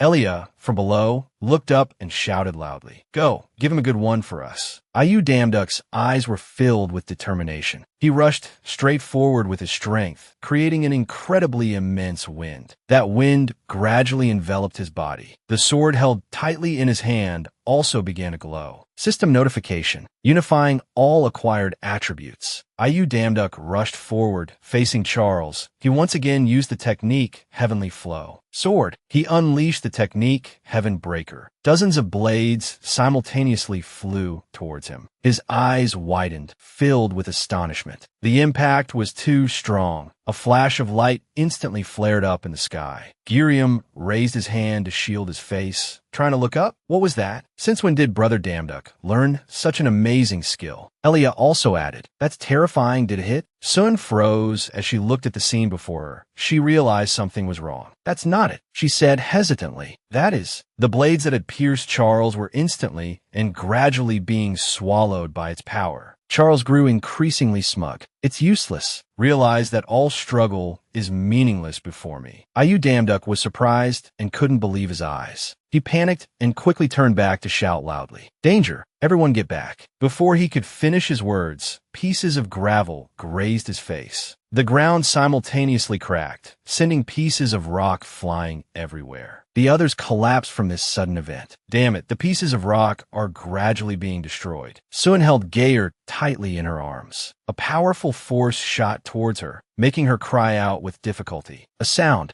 Geyer was snatched from Sun by Charles. His voice rang out, finally. Charles gradually brought her before him. Now, come with me, Geyer. He quickly began to devour her. Geyer screamed in pain. No, don't. Sun looked at the scene before her, helpless and unable to believe her eyes. It can't be. She said in despair, If we don't have all 12 priests, we can't face Charles. As I thought, we can't rely on luck like this. Sun collapsed in despair. Now it's all over. Ayu Damduk stood on the cliff that was gradually cracking, leaning on his sword. He held the object in his hand and spoke. Thank you for all your hard work, Bexiel. He looked at it gently. It's thanks to you that I've made it this far. Bexiel thought to herself, willpower? Ayu Damduk slowly stood up. From now on, leave it to me. It tried to hold him back. A figure leaped across the broken ledges. Sun quickly went towards him, calling out loudly, "Are you damn duck?" She asked, confused, "Wait, what are you thinking?" "Are you damn duck?" calmly replied, "I'm going to Charles." His eyes were filled with determination. He looked at Charles and said softly, "I'll use my ability to absorb him. Now, that's the only way left." Sun asked in astonishment, "What?" He turned to look at her, a clear smile on his lips, gently saying goodbye. "Do so, Ian. Take good care of everyone." "Are you damn duck?" quickly jumped off the cliff towards Charles. She screamed, "No, are you damn duck?" He tried to rush towards Charles. Quickly, Are You Damn Duck was face to face with Charles. The system appeared again, talentless activated. He reached his hand towards it, beginning to absorb Charles. Charles looked at him with contempt. "How ridiculous. My power is not something the likes of you can bear." Gradually, it began to invade his body. "Now, stop resisting and merge with me." Are You Damn Duck smirked. "How will we know without trying?" He clenched the hand that was absorbing Charles. "There's only one thing that I've finally understood." Are You Damn Duck shouted with conviction that the reason I was born with the talentless ability was for this very moment. A blinding light seemed to be trying to swallow him. A deafening explosion occurred, the ground shaking and cracking even more. Are You Damn Duck woke up in a daze, looking around confused, not understanding what was happening. He clutched his head, which was throbbing as if being hit by a hammer. He asked groggily, There was a woman with long hair and sharp horns who had been waiting for him for a long time. You're finally awake." The woman gently turned her head, her face terrifyingly grim. "I've been waiting for you." He was surprised and recognized her immediately, asking back, "You're not by any chance Charles?" He mocked, "Are you damn duck? How foolish, Azura. I have no intention of killing you. No, it's more accurate to say I can't kill you." He was stunned to hear Charles's words. "Right now, your power and mine are eroding each other, as if our souls are bound to the same body." Are You Damn Duck couldn't remember anything. He wondered what on earth is. Just then, a woman with long platinum hair covering her surroundings emerged from a black hole, shouting loudly, "My child, now is your chance. If you just sacrifice yourself, the world will return to how it was." He stood frozen for a long moment. She then urged, "Hurry, to protect the world, defeat Charles, hurry." Are You Damn Duck observer for a long time, thought carefully, and suddenly remembered the name, Geyer. Charles showed open disgust on his face. He glanced at the woman and judged, "Tisk, you crazy woman." He raised his hand about to do something. In an instant, she was wrapped in dark energies, crying out in pain. Kia, Are You Damn Duck, on the side, was also startled. He rushed to stop him. "Stop." He coldly raised his hand, preparing to attack. "If you want to commit suicide, then just kill me. I won't stop you." Charles's unexpected words made him pause. "But before that, let me tell you the reason why Pandora summoned me to this world. This is the truth." Dark energy was enveloping him. Are You Damn Duck was still filled with disbelief. Returning to the past, at that time, he was approaching to ask Geyer directly, "Geyer, what are you doing here? Do you know what you're touching?" She answered calmly, "Of course I know. I'm adjusting the laws of the world to create a world more suitable for us. I will create a system." Geyer continued gently, "From now on, all gods will have to go through this system to purchase the powers I've crafted with my strength. The children who taste this power will become intoxicated by it, and to gain more power, they will crave and live unable to be without the system." Hearing Geyer's thoughts, Charles's face showed disbelief as he wondered, "Isn't that?" Seeing that she was about to change the laws of the world, he hurriedly tried to stop her. "Isn't that like raising livestock? Stop it. Life is inherently unpredictable. You must know that they won't bend to our will." Geyer still ignored his protests. She asked, "Then what if they believe it is their own will?" She placed her hand on the system to change it and determined the system will become the control device to do that. If we, the creators, disappear from the surface, then the gods, who are infatuated with the forbidden fruit called power, will gladly enter the cage named the system. In her words, a person appeared holding a sphere containing humans, proud. And then, for fame, they will turn themselves into beings like me, to control humanity. By doing so, we will be able to prevent chaos from the very beginning. She explained, "That is the only grace a creator like me can bestow upon my creation." Charles retorted forcefully with a resolute voice, "That's just sophistry. Geyer, do you think I don't see your scheme to make them dependent on you?" He rushed quickly towards her. Charles wanted to stop her. Gayer remained cold-faced, not caring about what Charles said. He yelled, "Aren't you just afraid of being forgotten forever?" She admitted without a hint of hesitation, "Yes, that's right." Her hand gently touched the mysterious box. She coldly threw the box toward Charles, "So don't get in my way." He looked in astonishment at the glowing box before him. He recognized it, the sealing coffin, but it was too late. Charles was pulled inside by the box's terrifying power. Cock. Charles screamed in fear at Gayer. Gayer, stop. He didn't stop screaming. "Your way is wrong. Doing this won't get you what you want." She just coldly uttered one word to him. "No, I will be remembered forever. I'm sure of it." You damn ducks. Eyes widened in surprise at his telling of the truth. He was stunned, touching his head in disbelief. "What is this?" Charles answered seriously, "This is the truth that Gayer hid." He slowly turned his back to him. "After that, you know the rest well enough. In the end, we failed." Sadness filled Charles's eyes. He said,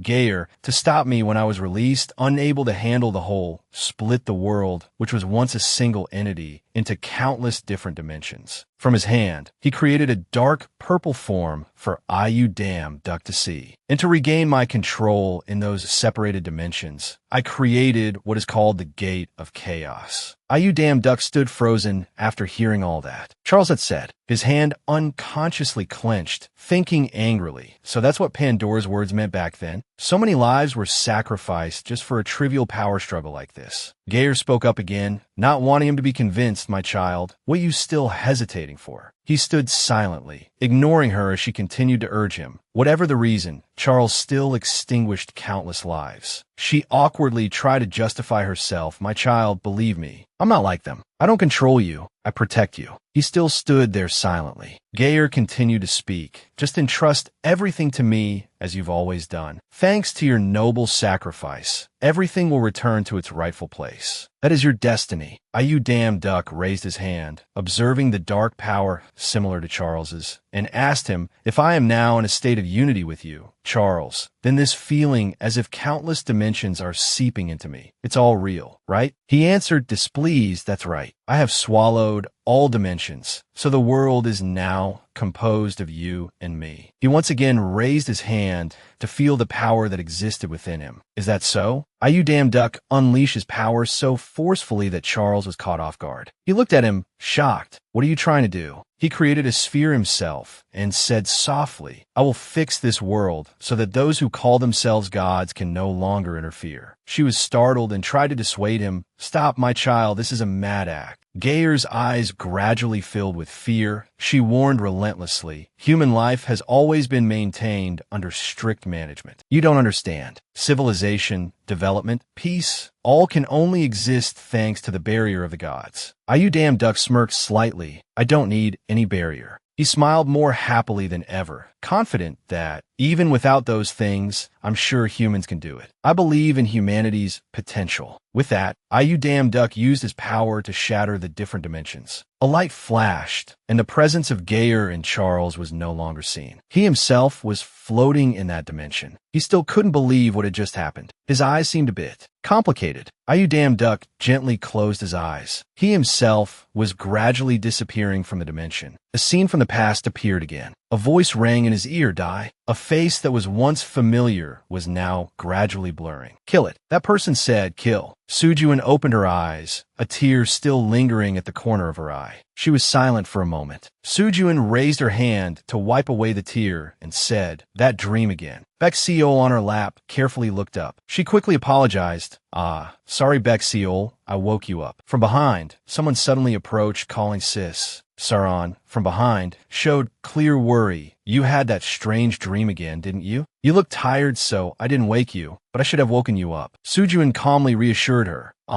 It's okay now." She held a bag in her hand and gave it to her, saying in a stern voice, "What do you mean, okay? Have you been sleeping well lately? You're not overworking, are you? Are you eating properly?" She closed her eyes, exasperated, and replied, "Why are you acting like my mother? I'm sleeping well, Eating enough? Don't worry. Sujuin quickly changed the subject. But that smells nice. Is it coffee? She replied, changing the subject again. You. Sujuin held a coffee cup tightly in her hand, thinking to herself, actually, I'm also very curious. I don't know why I keep having the same dream like this. She sipped her straw, thinking to herself, why do I feel a sense of longing for a man in a dream whom I don't even know? Suddenly, the public address system blared. Announcement, we have currently confirmed the appearance of a gate near Uedo Park. Citizens near this area, please quickly evacuate. Hunters who are near the scene, please proceed to the location immediately. Sauron turned back, worried. It repeated again, I repeat, currently. She turned to call Sujuin, sis. She replied, yeah, let's go. In the sky, dozens of helicopters appeared. Below, defeated monsters lay strewn across the ground. Sauron bowed her head to a soldier, encouraging him, you've worked hard. Leo, standing nearby, said you got here fast. Sujuin walked closer and asked, Brother Leo, where are the others? Leo replied, Ednan and Pow haven't arrived yet, but other than that, everyone is. Suddenly a laugh rang out. Hey, look at this getup. Giriam looked at Elia's appearance and couldn't help but laugh. Said she was going to study seriously, but my God, she got angry, clenched her fists, and yelled, damn it, shut your mouth. He turned to Sujuin and the others. Hey, you guys, come look at this girl, it's hilarious. Sauron put her hand on her hip, exasperated. Why are you teasing her when she's trying to study? It's cute. Elia's face darkened as she angrily scolded, hey, do you really want to die? Giriam didn't give up, continuing to tease. Elia, you've got a knack for it, just stay like that. She couldn't take it anymore, losing her patience and kicking Giriam's leg. At the same time, she yelled, I told you to stop, you bastard. Sauron looked at the scene, sighing in resignation. I knew this would happen. A thought crept into Sujuin's mind. It's strange, but from the very first time we met, we just clicked. Her thoughts continued to flow. We naturally became teammates, and then we were almost always together. A large foot stepped forward, the sound of their argument still echoing. School violence committee. Damn it. Committee my ass. You're always skipping class, and now you're talking. A voice rang out, stopping them. Both of you be quiet. Edin separated the two of them, saying, you're being too relaxed in front of Gate. I don't know when you'll ever grow up. Sujuin thought to herself, sometimes, even in a very normal, everyday scene like this, I feel a sense of familiarity. So strange it's creepy. The argument didn't end. Elia angrily shouted, hey, let go of me, and that thing needs to be hit some more to come to its senses. Giriam, not to be outdone, shouted back, you crazy woman. Pharaoh, from behind, grabbed his tie and said helplessly, they start a fight the moment they see each other. Sauron heard his voice, turned around, and replied, you're here, pal. Sujuin's thoughts continued to drift. It's as if I'm waiting for someone who doesn't even exist. Pharaoh asked her, looks like you came with Edin? Sauron also replied, we just met on the way here. Sujuin slapped her cheeks, trying to snap out of it. I'm thinking too much nonsense today. She thought to herself, anyway, for now, let's focus on closing the gate first. Sujuin looked at the gate before them and said, everyone, prepare to enter. The atmosphere inside was incredibly gloomy. Charles's voice rang out, die. His face was terrifying as he said, good, kill it. Pharaoh, along with Leo and Giriam, flew forward. From behind, she gave the order, stick to the plan. They attacked Charles in unison, not giving him a chance to react. He couldn't fight back. At that moment, Sauron rushed forward while unleashing her power, saying, take this. He couldn't react in time and let out a scream of pain. Taking advantage of the monster's weakened state, Sujuin quickly jumped onto him. She glanced over and said, found it. With another quick leap, Sujuin lunged toward his sharp teeth at the core of the gate. Charles's eyes widened as if giving an order, kill me. Her eyes briefly swept over him. The core was quickly shattered. Sujuin had completely defeated him. Seeing this, Giriam praised her. Such clean skills, always a sight to behold. Edin turned to look at the gate and announced to everyone,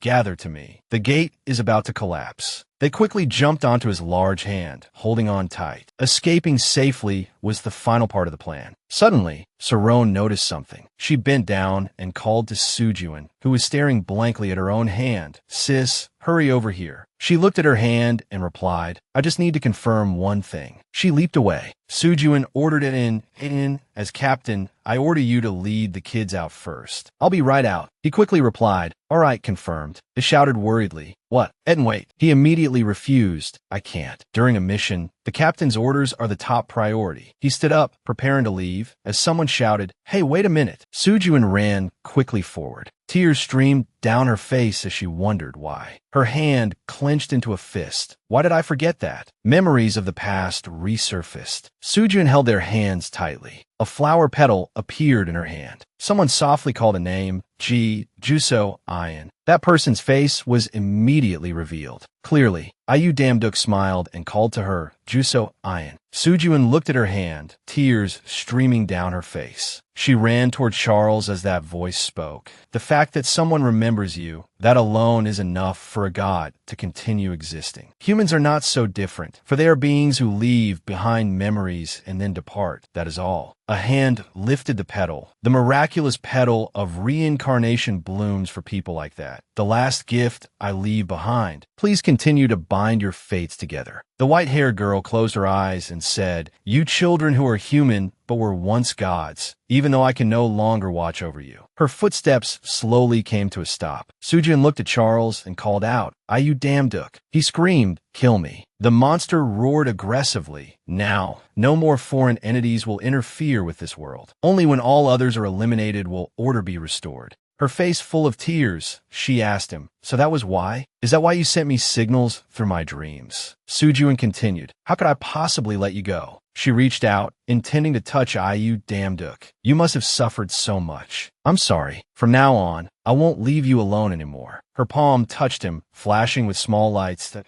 "Oh, don't you leave me behind either." The light gradually grew larger. A hand suddenly reached out from the monster's body. Sujun immediately rushed forward and embraced him tightly. She said emotionally, "I missed you so much." Ayu Damduk suddenly called out, "Joso, Ian." Sujun said in a welcoming voice, "Welcome back, Ayu Damduk." He returned her hug and replied to her welcome, "Yeah, I'm back."